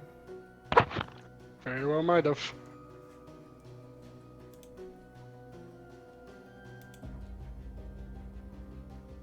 Should I just turn off the dynamic lighting? No? That might help, I'm though, just maybe. thinking that might help. Maybe. I'll turn it off since you guys have explored the entire tomb at this point.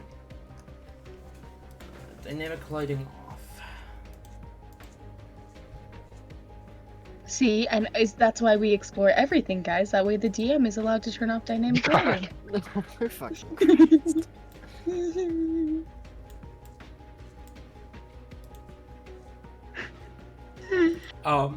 While we wait for that, Rowan, do you want to take your turn real quick?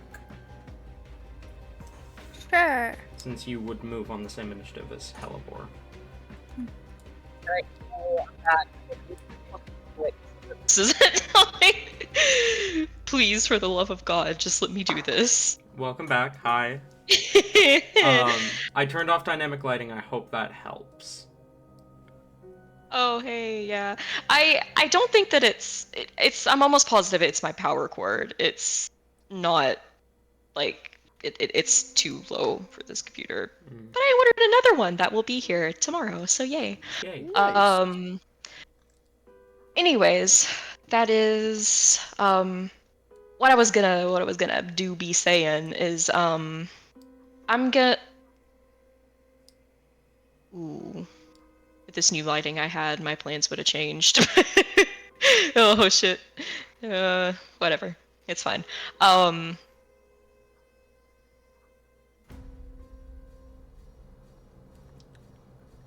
don't want to be completely surrounded, but...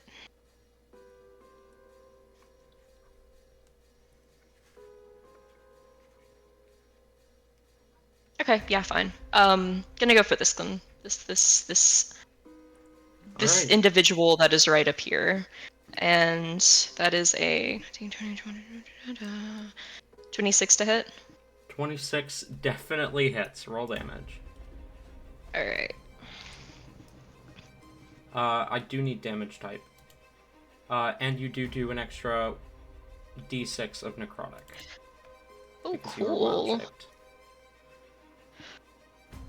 Okay, so that's 4.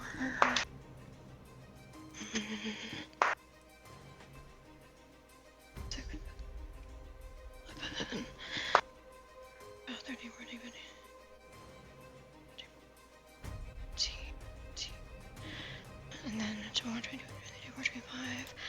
Okay, so that is 25 piercing damage. Piercing, okay. And then an extra 2 necrotic, and I also need a strength save. Okay. And a strength save is gonna be an 18. That do be done to Seedon. Rolled pretty good on that.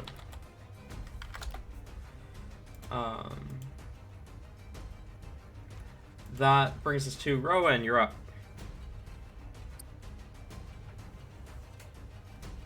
Okay.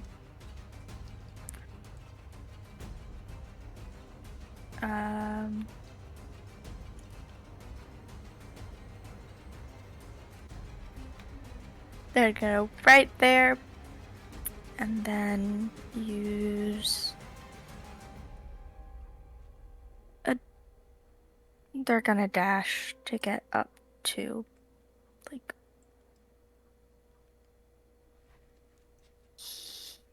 here. Okay. Is that all? No, No? they're gonna go right there. Actually, never. Okay. Is that all?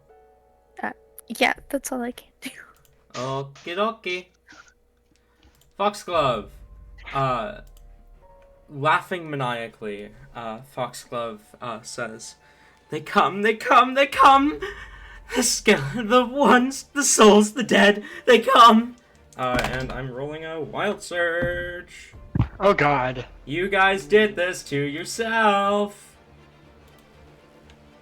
92. Hey, you know how you were joking about how if Foxglove enters this combat, he's gonna die? Uh-oh. I want to read the thing that he just rolled.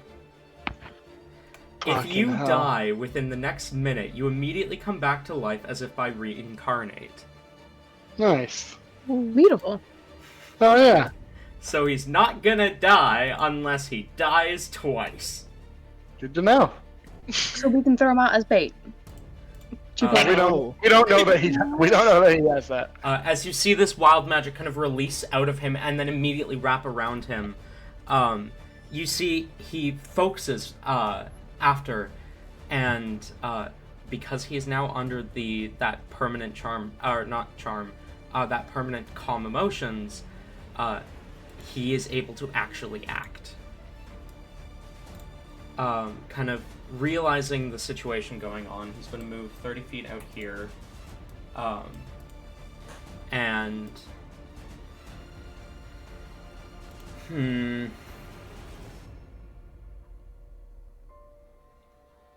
I think he is going to... Chaos Bolt is what he's going to do. He's going to cast Chaos Bolt on this one here, the one in front of Rowan. That misses. But does it surge? No, it doesn't. Alright. That brings us to the undead. Hellebore, that's going to be 2 attacks against you. First one is a natural 1. Second one is a 17. That does it. Okay, you are going to take 9 points of slashing damage.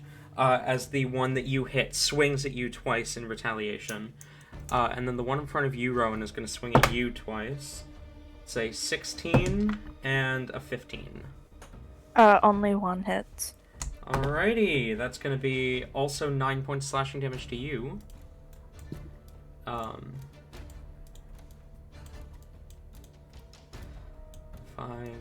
10, 15, 20, 25, 30.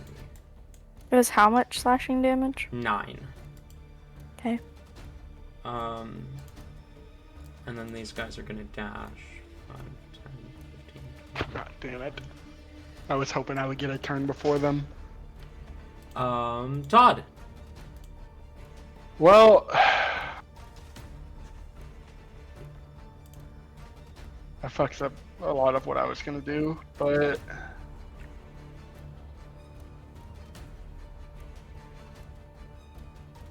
okay. Enemies that way. I go. Do we want Marshall in this combat or no? No? No. We can't risk losing Marshall. Speaking of, though, I want this one to make a save if they are less than 7 CR. They are less than 7 CR. That's what kind of save? Wisdom. Okay. Natural 1. Nice. That's my skeleton now. Okay, let me give you control of it. controlled by you. There you go. Sweet. That's my turn. Cool. You do have Aura of Hate. Yeah. That's why I wanted to be able to get to these guys before they got to my friends, so that I could try to do something about them. But I can't be around my friends while they are attacking them, or else I'm just gonna make them deal more damage to my friends. Tate, it is your character's turn, whose name, according to the initiative tracker I wrote, apparently, is Furnace. You got. Speaking of undercorrected. names, Abby, who is the skeleton? Who is this? Oh well, we gotta see if he survives this fight before we name him. You named Susan right off the bat. That's because it was Susan. Do you want this to also be Susan? Then give me time. Goon. Fernick, you're up. So we're gonna get to here. Okay.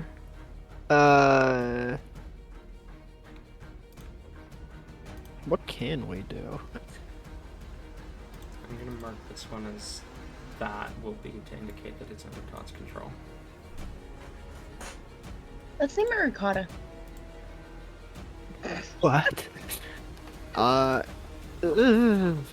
There's not a lot I could do without also hitting Todd's skeleton. I guess that's it. Well, Yeah, we could like dash and get over to here. Actually, we'll do that. Sure, that'll be all. Okay. Back to the top. Hellebore, you're up. and Rain. And Rowan. Right. Do we want to do it like last time where we basically did like Rain, me, Rowan?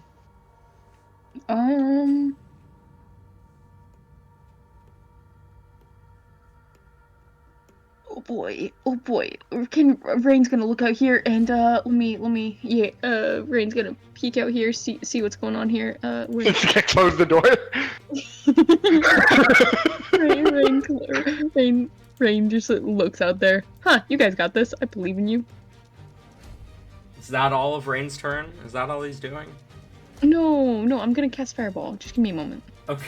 Oh, that's unfortunate. Rain, What? you can do circle shape. I don't know circles. The fuck do you mean I don't know? It's literally just an option you can pick when you select the measurement tool. Where's the measurement tool? On the... What the fuck do you this mean? side. What's the measurement? No, I feel that. I feel that. Don't bully me. Don't bully me.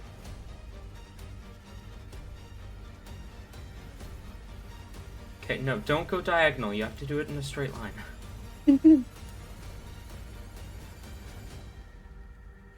Okay, so friends, hear me out. What if Am I I do gonna- like this? Alright, I'll go ahead and make my deck save. No. Let's see it, Rain. You're getting Do it. Todd and Foxglove in there, as well as Todd's thing, Todd's friend. Wait, which one's Todd's friend? The one in the corner. There's no way you can hit more than 2 of these without hitting an ally. Yeah. I mean, we could just always. You can just always put a dead center so that it's fair. You hit everyone. You Yeah. could. You could hit literally everyone except yourself. If Yeah, you center it let's do on that. Todd. Let's do that. Let's. Oh my god. It's fine. Get in line. I'll take someone's damage. Todd's gonna die. Oh my god. Why Okay. would Todd die? Everyone but Rain, roll me dexterity saving throws. I have 8 skeletal warriors and 1 NPC to roll for. At least. What is Rowan? Where's Hey, Rowan in this? you guys told me to make it Oh, I fair. see it. I'm making it Extra fair. teleport. Don't- At least everyone also gets like at least my bonus, so everyone gets Yeah, +4 at least. Foxglove rolls a natural 1, but is in both paladin auras, so that comes out to a total of 12. Not enough. Skeletal warrior. Top left fails. Top right fails. What's your spell save DC? 14. It went up. Saves. Nice. Saves. Fails. Fails. Todd's friend saves. Fails. Nice. 25. Save, fail, save, fail. 25 saves. Roll me damage, Rain! Alright, let me grab those D6s. Rowan, Hellebore, 19. you do get +4 from being in Phoenix Aura. Yeah, that's with the +4. Okay. I got a fucking 10 With the +4? with the +4. Okay, Rowan fails. I got a 12. Where's oh right, Ron's right there. And Todd fails. Do I need 8d6? I probably should have made Todd have a little bit more dex. I mean, seeing as how often Rain targets him with Fireball, probably. Yeah. I imagine Rain just like peeks out and in a panic just fucking flings it. Alright, I'm gonna roll that. Rain flings it, closes the door, doesn't hear any sound, opens the door, everyone is dead. Luckily, Foxglove is a tiefling, so he has resistance to fire. Okay. Sweet. How Gather ground. much? How much? I'm rolling right now. Okay. But that's a lot of 5s. Oh, fuck. Mm-hmm. You guys are gonna love this. Okay, so that's 10, 20, 25.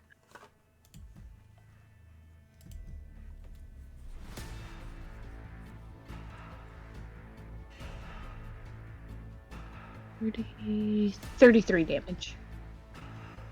Okay. I am down. I will take Todd's.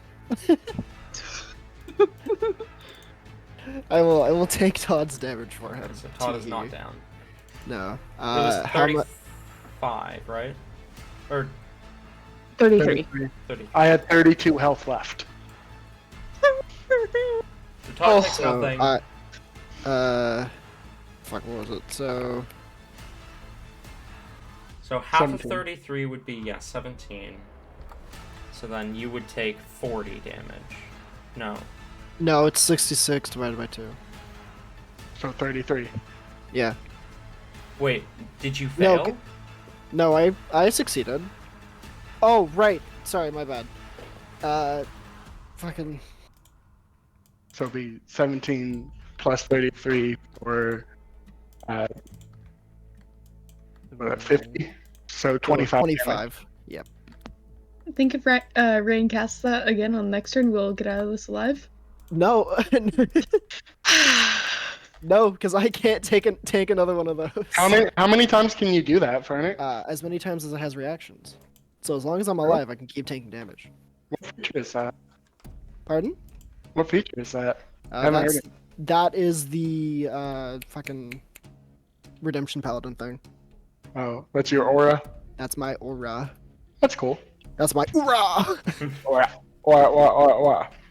Yeah, Aura of the Guardian. When a creature within 10 feet of you takes damage, you can use your reaction to magically take that damage instead. Nice. Yeah. I Okay. got you, homie. Don't even stress. Cool. Rowan, it's your turn. Rain's gonna come over here and he's got the door like halfway closed. He's hiding behind the door. I thought it would be Hellebor's turn. You're right. I mean, Rowan, if you want the turn so you could, like, you know, move a little bit away for a plan I have, this is...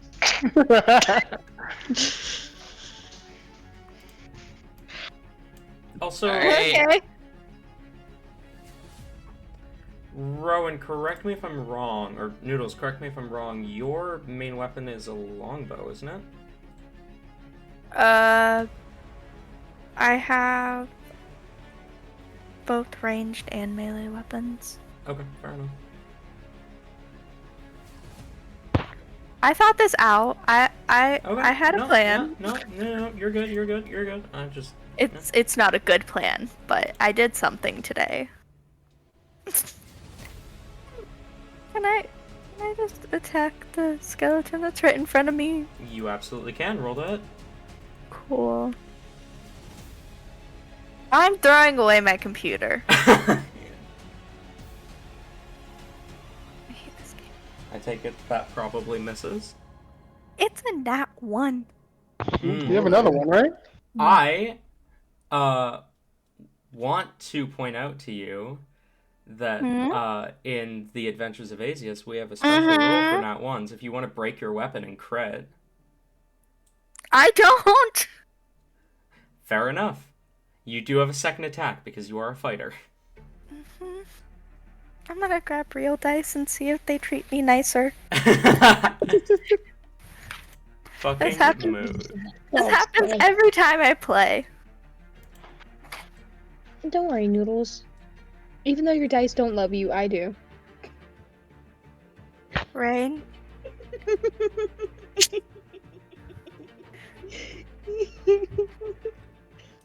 When I need commentary, I'll ask for fucking commentary. No, I'm kidding, I love you, I'm sorry. You're good, you're good.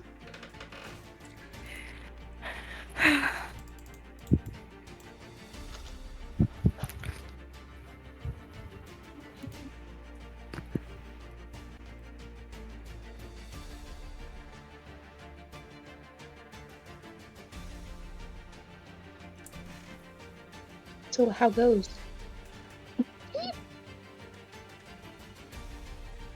It goes good. 14. 14 unfortunately misses. Oh, fucking course it does. Okay. I'm sorry. Oh, it's fine. I'll get over it. Then they're gonna, like, leave. Like, move. It is going to take an attack of opportunity. That is a 9. That doesn't hit. You back away. You quickly scurry. Blah, blah, blah. Look at you scurry. Cool.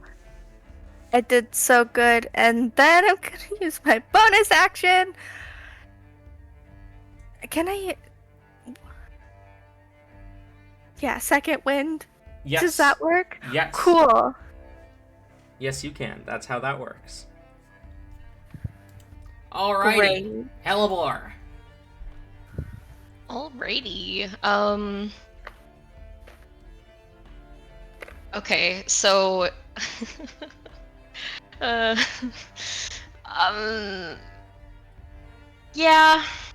I'm gonna do it. I'm at 12 hit points, so I'm gonna do a thing. I'm going to drop my wild shape. Smaller boar. And then I'm gonna do this. I'm gonna like 5, 10, pull. It's in the turn, so it's okay. It's fine.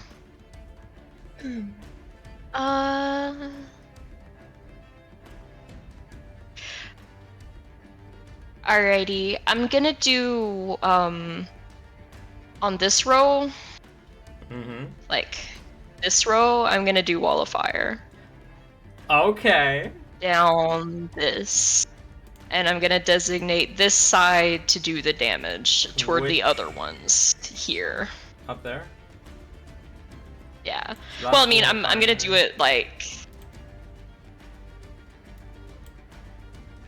God, this is so laggy, but yeah, like down here, like the left row, I'm gonna have it go down, but then like the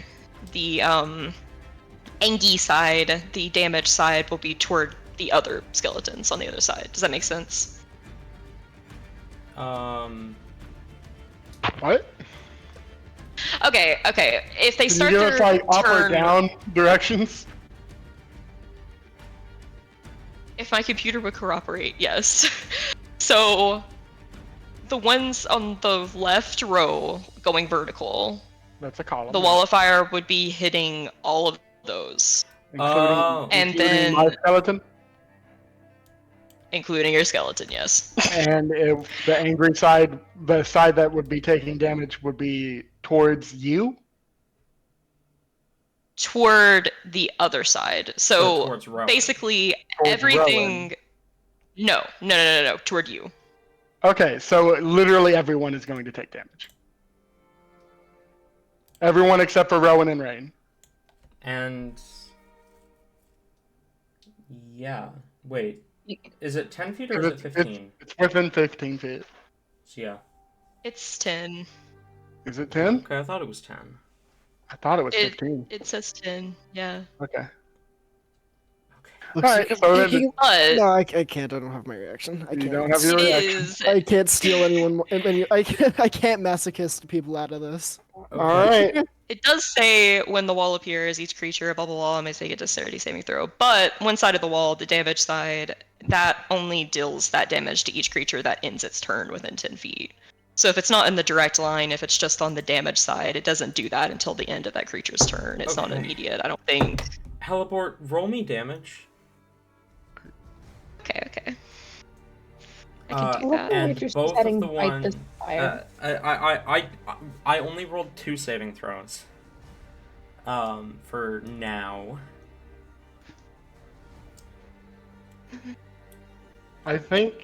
I'm pretty sure the area includes the 10 foot. 21.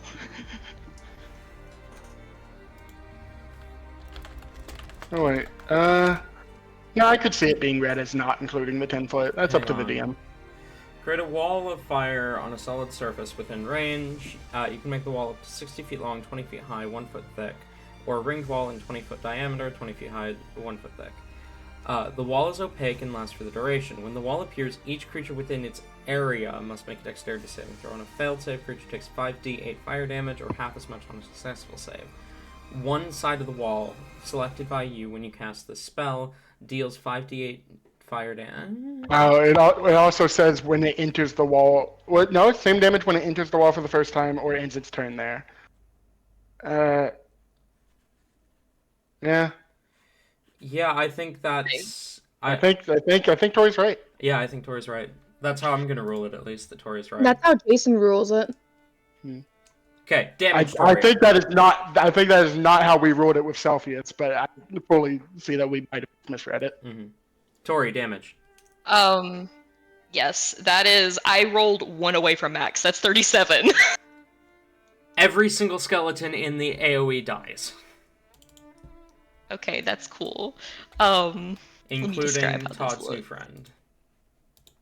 Cool. See, this is hey, Tori. This is why we don't name them until they survive the combat. Oh my god! I am so sad now. I doubt Teleport can noticed that this was up for end. You know you can angle the wall. Like, it doesn't have to be a straight line. Well, it has to be a straight line. It doesn't have to be a. This is not how we did it with Celsius. Nope, you're right. Yep. Well, whatever. Well, it can be up to 60 feet long, but, like, I imagined it kind of... Well, I mean, if you can just, like, squiggle it everywhere, but, like... No, with Celsius, I we imagined it had to absolutely be squiggled it. We... For Celsius, we absolutely squiggled it so that she could get as many people as possible in it. And that's also where, like, it automatically did the area damage, too, because otherwise it wouldn't have been as effective. I also remember that, like, we didn't squiggle it a whole lot. Like, I limited how much you could bend it. Fair. Yeah, but I it mean, was like, I you feel like it would have been improved easily bendable here. But I mean, you still got. Is what it be. You still would have got the same amount of skeletal warriors. All right. Anyways, what this looks like as she casts this. Underneath each of the skeletons and along like this entire area in here, you watch as a little flower begins to bloom side by side, like along this line, and it very, very quickly sprouts into rafflesias, otherwise known as corpse flowers. The smell immediately hits you as these sprout and grow in the blink of an eye. And from the large hole in the middle of it is a fountain of fire, almost like lava, that begins to just spew forth from the flower. Each of it kind of like coalescing into, it looks like little like fountains of black fire. And immediately the scent, like the sickly sweet smell of like the flesh, grows a lot more as it now smells like burning flesh, as this black wall of death and fire just swallows up these scales. Yeah, that happens.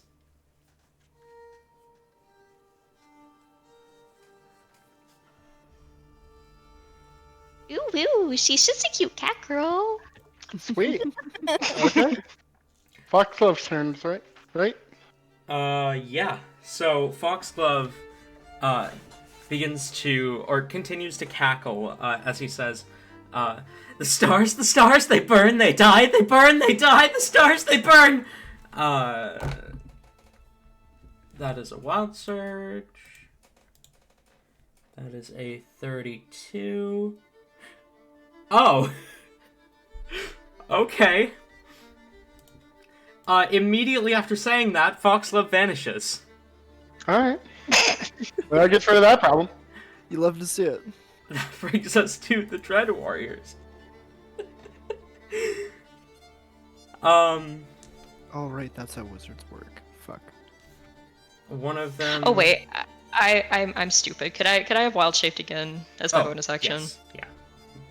I'm gonna just be a polar bear. That's fine. I'm gonna do that. One of them is going to take 2 swings at Furnak. Gross. 17 and 19 to hit. 19 hits, 17 misses. Okay, that is going to be 14 points of slashing damage. We're fine. Because of Todd's aura of hate. One's going to take 2 swings on Todd, first to 12, second's a 14. Neither hit. And this one is going to immediately die as it steps into the wall trying to go after Rowan. Epic. And then both of them probably immediately die from ending their turn within the They wall. do end their turn within the wall. One of them immediately dies unless Tori somehow rolls less than 8 on 5d8s. But the other I need one, to roll for the other. I will need damage, yes. Okay.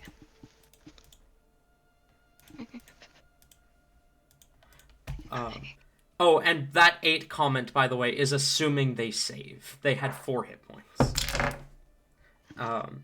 And given the fact that I just rolled a 5, I don't think they do. Cool. It's 23 damage. Okay. We are out of combat. Cool. Cool.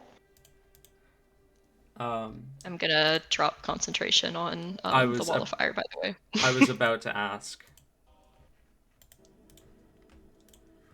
Alright, wall of fire. You guys see Rain just slowly close the door entirely. About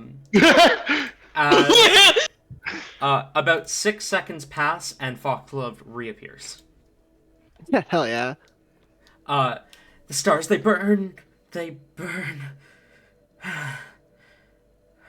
He kind of seems to almost calm down now that the adrenaline rush of combat has worn off.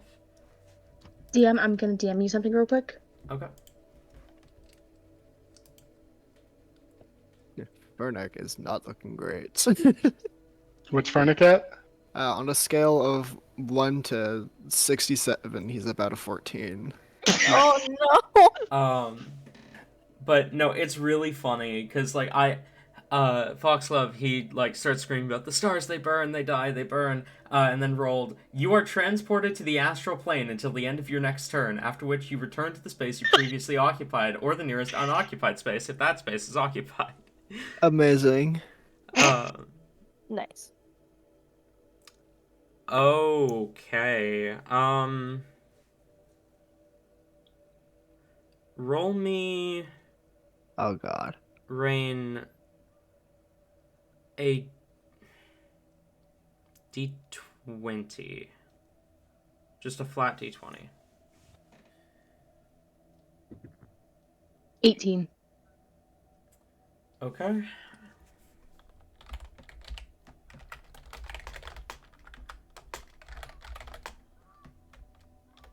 I feel the need to be worried. Always. You always do. You always need to be. It's necessary with this one. It's Rain. So my anxiety is for a reason. Thank Yes. you, Tate. I just gotta make sure you know. Rain It's- validates. It's completely justified. Every mental breakdown I've had. Yeah. Yep. 100%. Thank you, Tate. Wait. You're a real one. What did you say, Of I course. Tori? appreciate you. And don't even worry about it. I got you. Tori said Rain justifies anxiety. Hey. Um,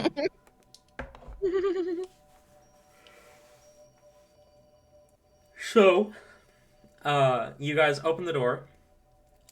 Just like as you're opening the door, you hear Rain stomp. Oh. I assume this chest is gone. The chest is not gone. No. Still Rain? seems to be full. What did you take? Rain is going to look over at Todd. He's giving the most innocent look he can. What do you mean, Todd? I put out some fire on my shoulder. I say, Looking at I the heard fire. the stomp. It was a little bit in, well, he'll kind of gesture to the fire. A little bit of a panic stomp, because, well, the fire. Man of night, man Sorry. of dark, what know you of the burning sky? Sorry about that, guys. You're not too terribly hurt, are you? Yeah, fine. I'm gonna lay on hands on Fernic. Yeah, you gonna lay your hands on him? Oh my god. Stop. I'll give you I'm 20. gonna Yo. go ahead Anyways. and turn back into a cat real quick. Aww. Smallabore.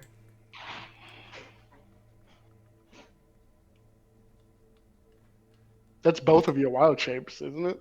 It is. Hopefully we don't run into anything else on the way out. Yeah, hopefully. Well, I'll go over to the chest. It seems full. Seems to be. Has about 1,900 gold in it. Look at Rain again. Rain is walking over around the room, looking at anything else, just like picking up random stuff, investigating it, licking it every once in a while, just really getting a feel for the room. Alright. I guess we divvy this out to how much we need, right? Mm-hmm. So 950 goes to Nyx. 475 goes to Rowan. And then the remaining 475 goes to the party. Yep. I sense foul play. I How do do we too. how do we divide up the 475? Using math, I think. Be about 118 to everyone.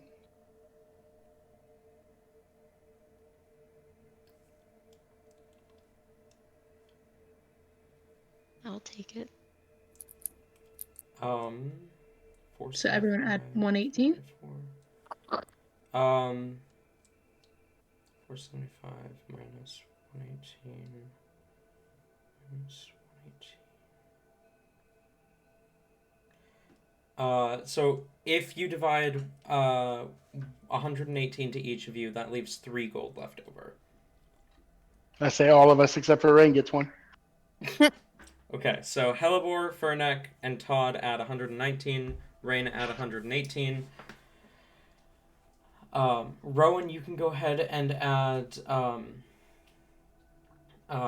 575 to your inventory because the sack that Nyx had given you earlier had about 100 in it.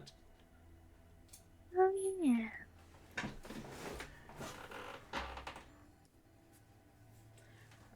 And the remaining 975 or 950 will go to Nyx when you return. Sweet, let's get out of here. All right. You leave the tomb.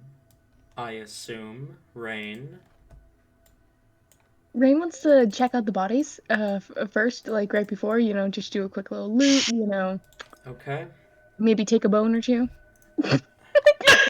Fuck no. You can play Patrick's Teleport later. I'm sorry.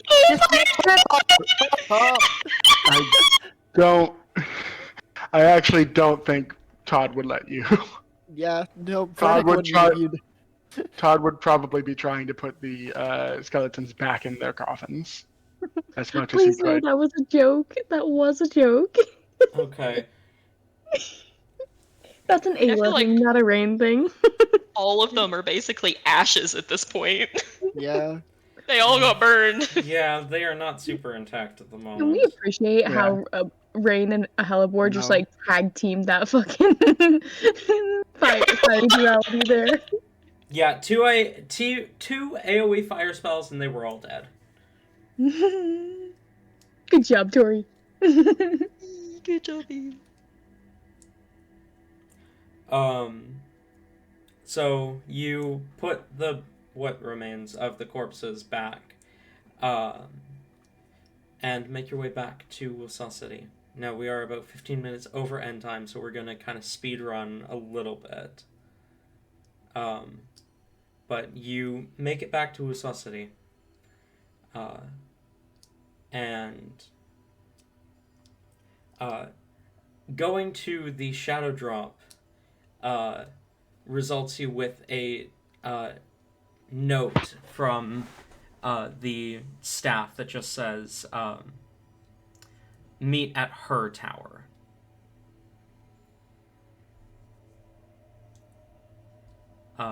Rowan has no idea what this means, but the rest of you can make an assumption.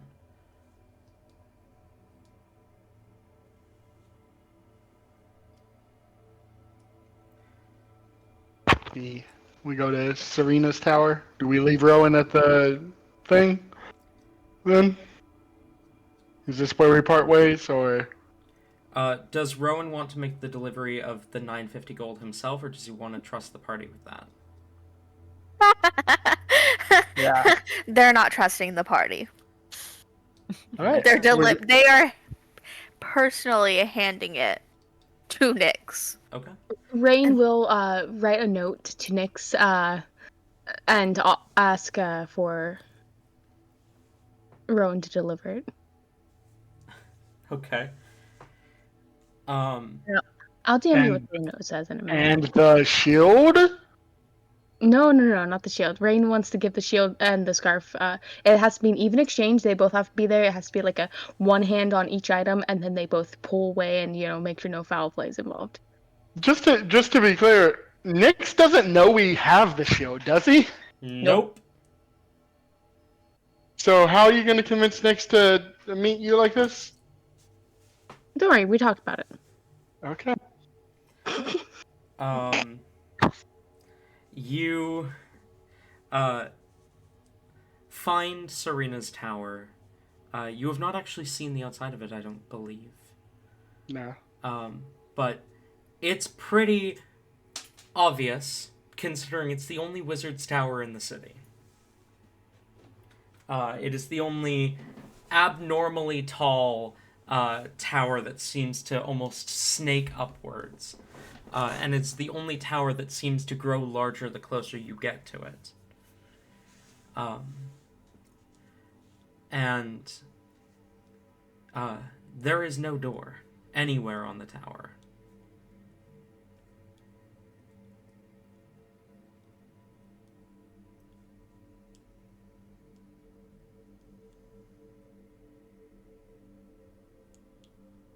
Knock on the wall. You knock on the wall, and a door appears next to where you knock. Sweet. Solved your tower puzzle. Pushing the door open, you step into the bottom floor of Serena's tower, and you see there. It kind of opens into this like little living room, and you can see Serena and Nyx both have kind of cups of tea. Nyx turns, vaguely looking in your direction as Serena says, "Just on time.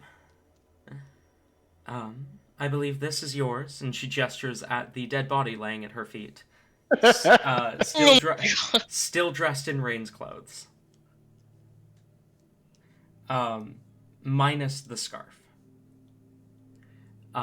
You can see the scarf is held in Nyx's hands. As he says, "Money first." Wait. Just gesture for Rowan. This is his thing.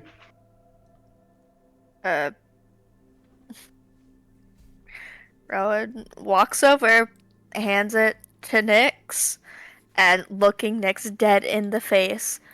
Never make me do this again. Rain is just grinning. Nyx takes the money and says, "Thank you. I know he can be a lot." Hey. I almost died. Oh, don't tell me about it. We fucking almost died getting out here, and then I almost died at least 12 times, and 13 of them were his fault. You're just unlucky. Rain will cross his arms. If anyone's unlucky, it's you. I'm still standing. The fact that you're still standing is purely because of my intervention. If that is all, I hate to interrupt this touching reunion, but I got my money. I've done my task. May I leave? You are welcome to leave. Thank you. Yes. It was lovely meeting you all. Please forgive me in saying I hope it is at least a week before I see you again. The final goodbye that this is not. The final goodbye that this is not. It was lovely meeting you, Rowan. Stay safe. It's a pleasure, dear. Shut the fuck Sorry up, being Rowan. around us was so Yeah. bad. I hope it gets better. You were lovely. Todd, it was wonderful meeting you. Fernick, it was lovely getting to see you in action. Rain, never call me dear again. I will remove your larynx. Lovely, Say. lovely to see Fernick in action. All he did was tank other people's damage. And he did it It so works. well. I mean, yeah. Todd would have gone down otherwise. Nyx at this point speaks up and says, "Is anyone going to explain to me who the new voice is?" No. Okay, yeah. He's a little. It's not quite important. And frankly, the less know of him, the better. He is a bit targeted. Right.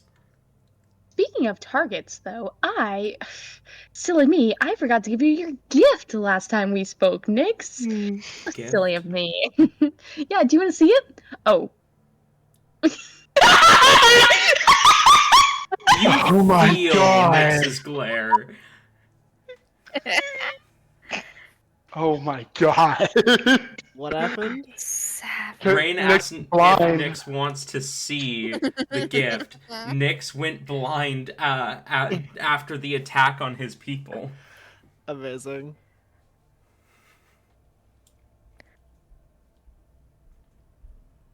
Again, Without I even, send a message, Rain.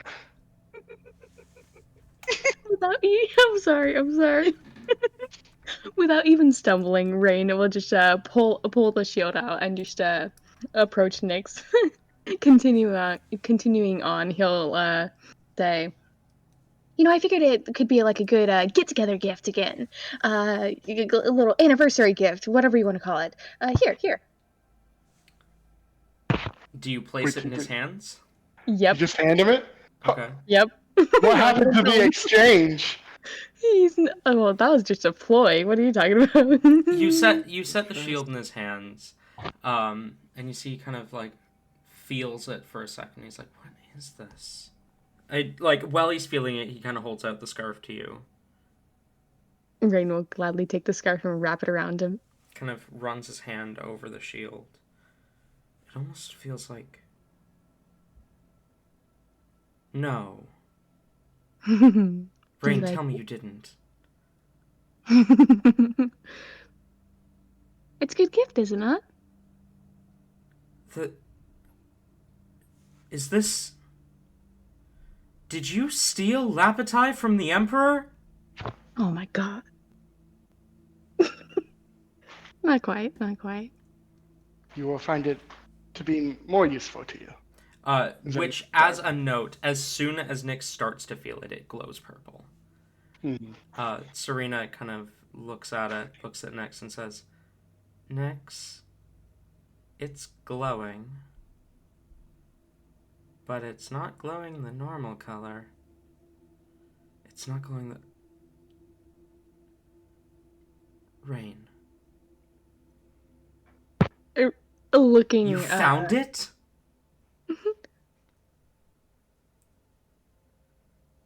Rain will nod before realizing, that probably doesn't help. Sorry. Well, it was a team effort. I don't know what to say. He picks up the shield, and as he does, kind of testing the weight, testing the way that it feels on him. Let me go ahead and quickly add that to his inventory.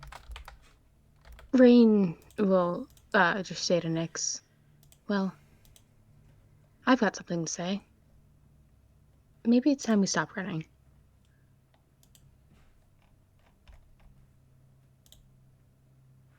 At this point, you have his full attention. Maybe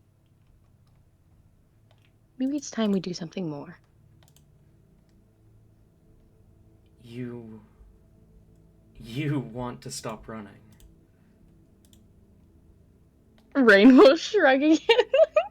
He's a very body language type guy, okay? I feel like Nyx would know, though, that he's shrugging at this point. Rain, what the fuck? People can change.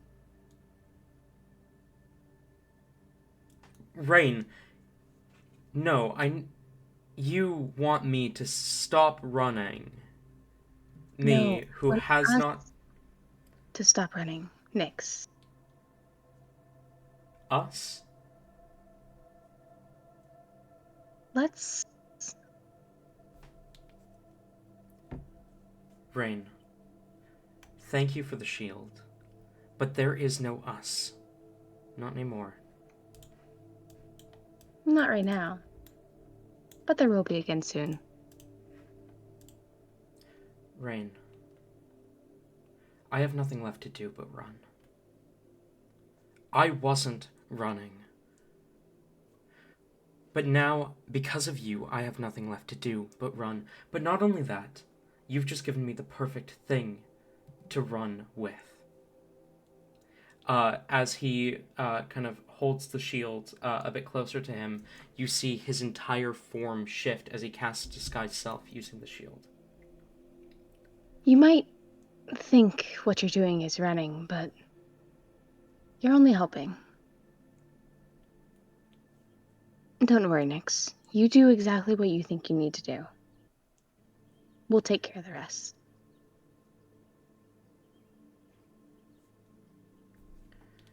You... Fine. Whatever Just you don't think. Just don't go making any more deals that might end poorly.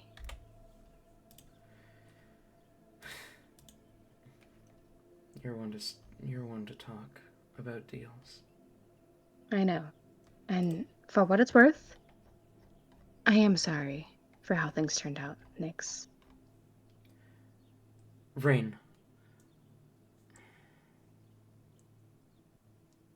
Before you go.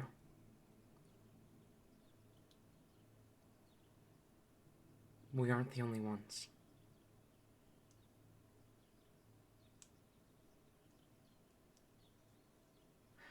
Not only are we not the only ones, there...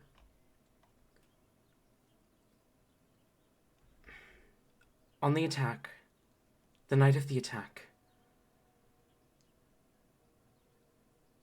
there were people, kids, young kids, no older than 14.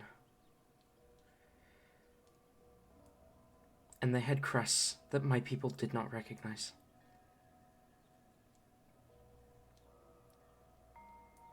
Five, maybe 6 of them.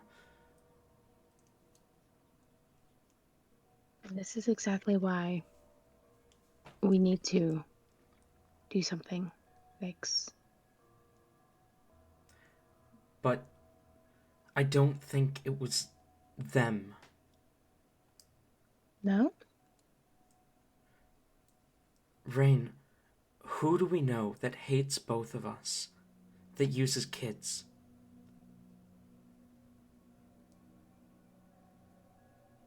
I see. I don't know how he's done it. But... Alright. We should... Are you sure, though, Nyx? I've never been less sure about something in my entire life.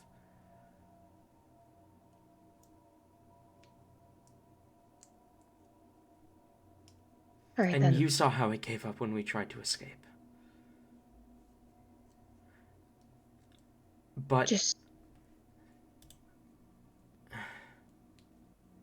It's possible.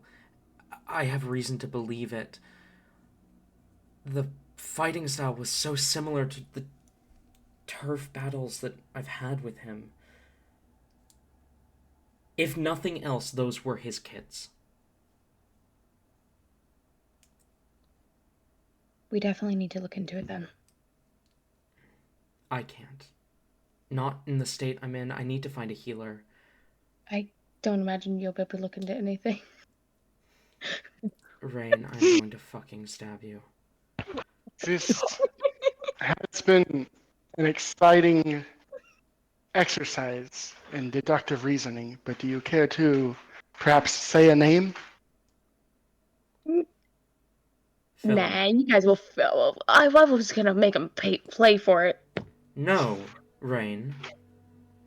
This kind of information we shouldn't withhold. Philum. I wasn't Arceus, gonna hold it for long. Arceus Philum, leader of the Shadow Children. The other group, if you will. The I assume this is, Assyrian crime gang. I assume this is a name that I've heard before, yes?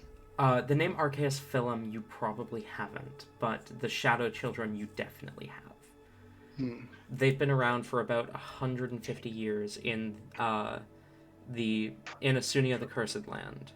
Right. They were after my time in Asunia.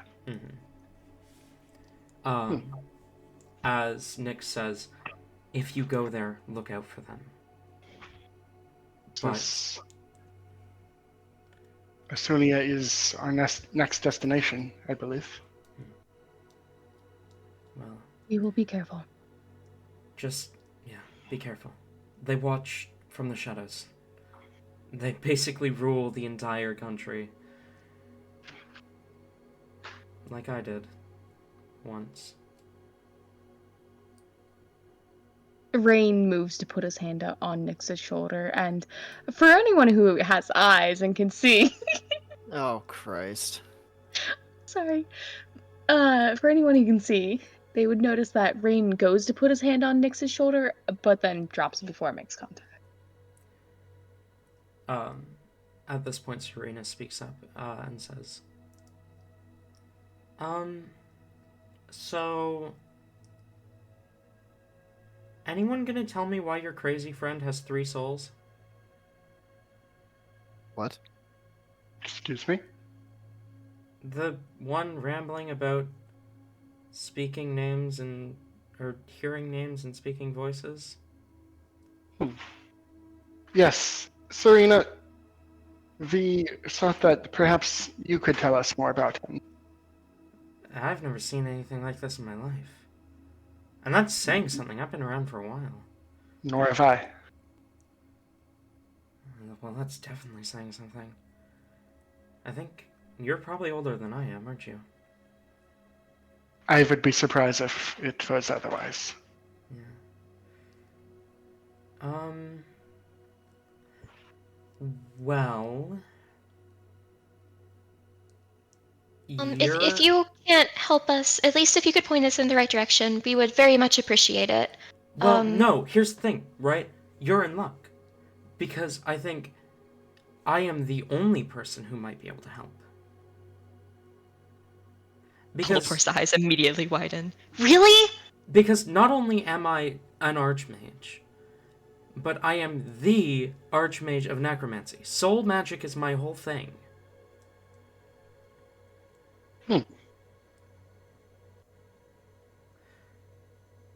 But I can't fix it like that. I need to be able to know what's going on with him. I need him with me. So either you guys are going to have to stay here for like a month, or you're going to have to trust him with me. I can think of no safer place. That would solve that problem.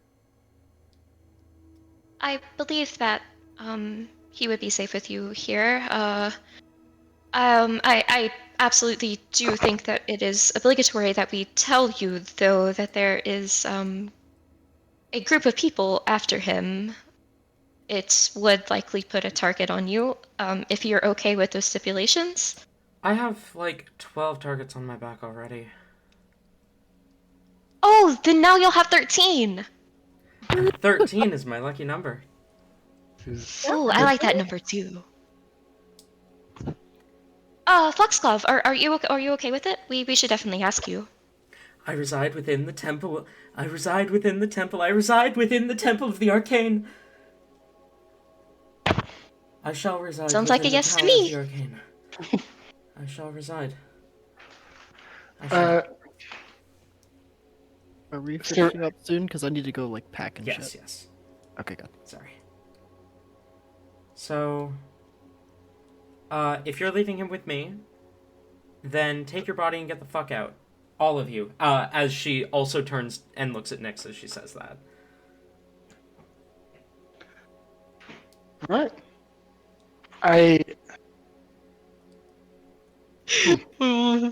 Helber's gonna be a little shithead.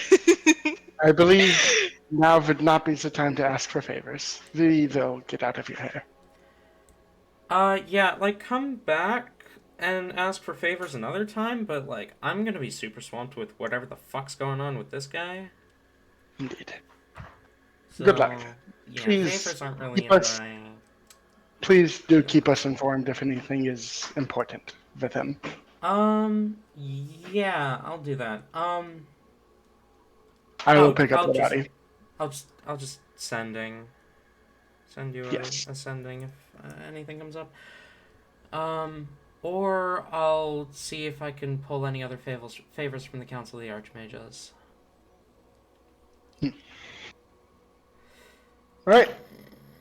I pick up the body and I guess I start to head out. All right. Was Helibor going to be a little shit? Oh yes, Halbor, be a little shit. Well, she was gonna be a little shit until Todd apparently like read her mind and was like, "We shouldn't do more favors." But no, she was, because she doesn't want to ask. She would probably like whisper up to like the others. Can we get teleported again? I believe we shouldn't push our luck.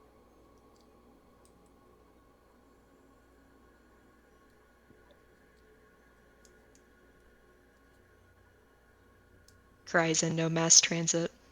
Mm-hmm. That She was what I was going to ask, by the way. Yeah. But Serena seemed pretty upset. Alright, Helibor won't push it.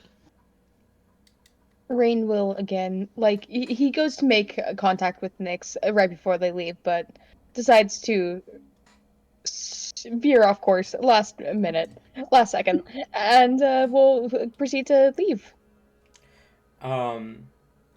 As you veer off course, Nyx speaks up and says, "You know, if you want to put your hand on my shoulder, you can."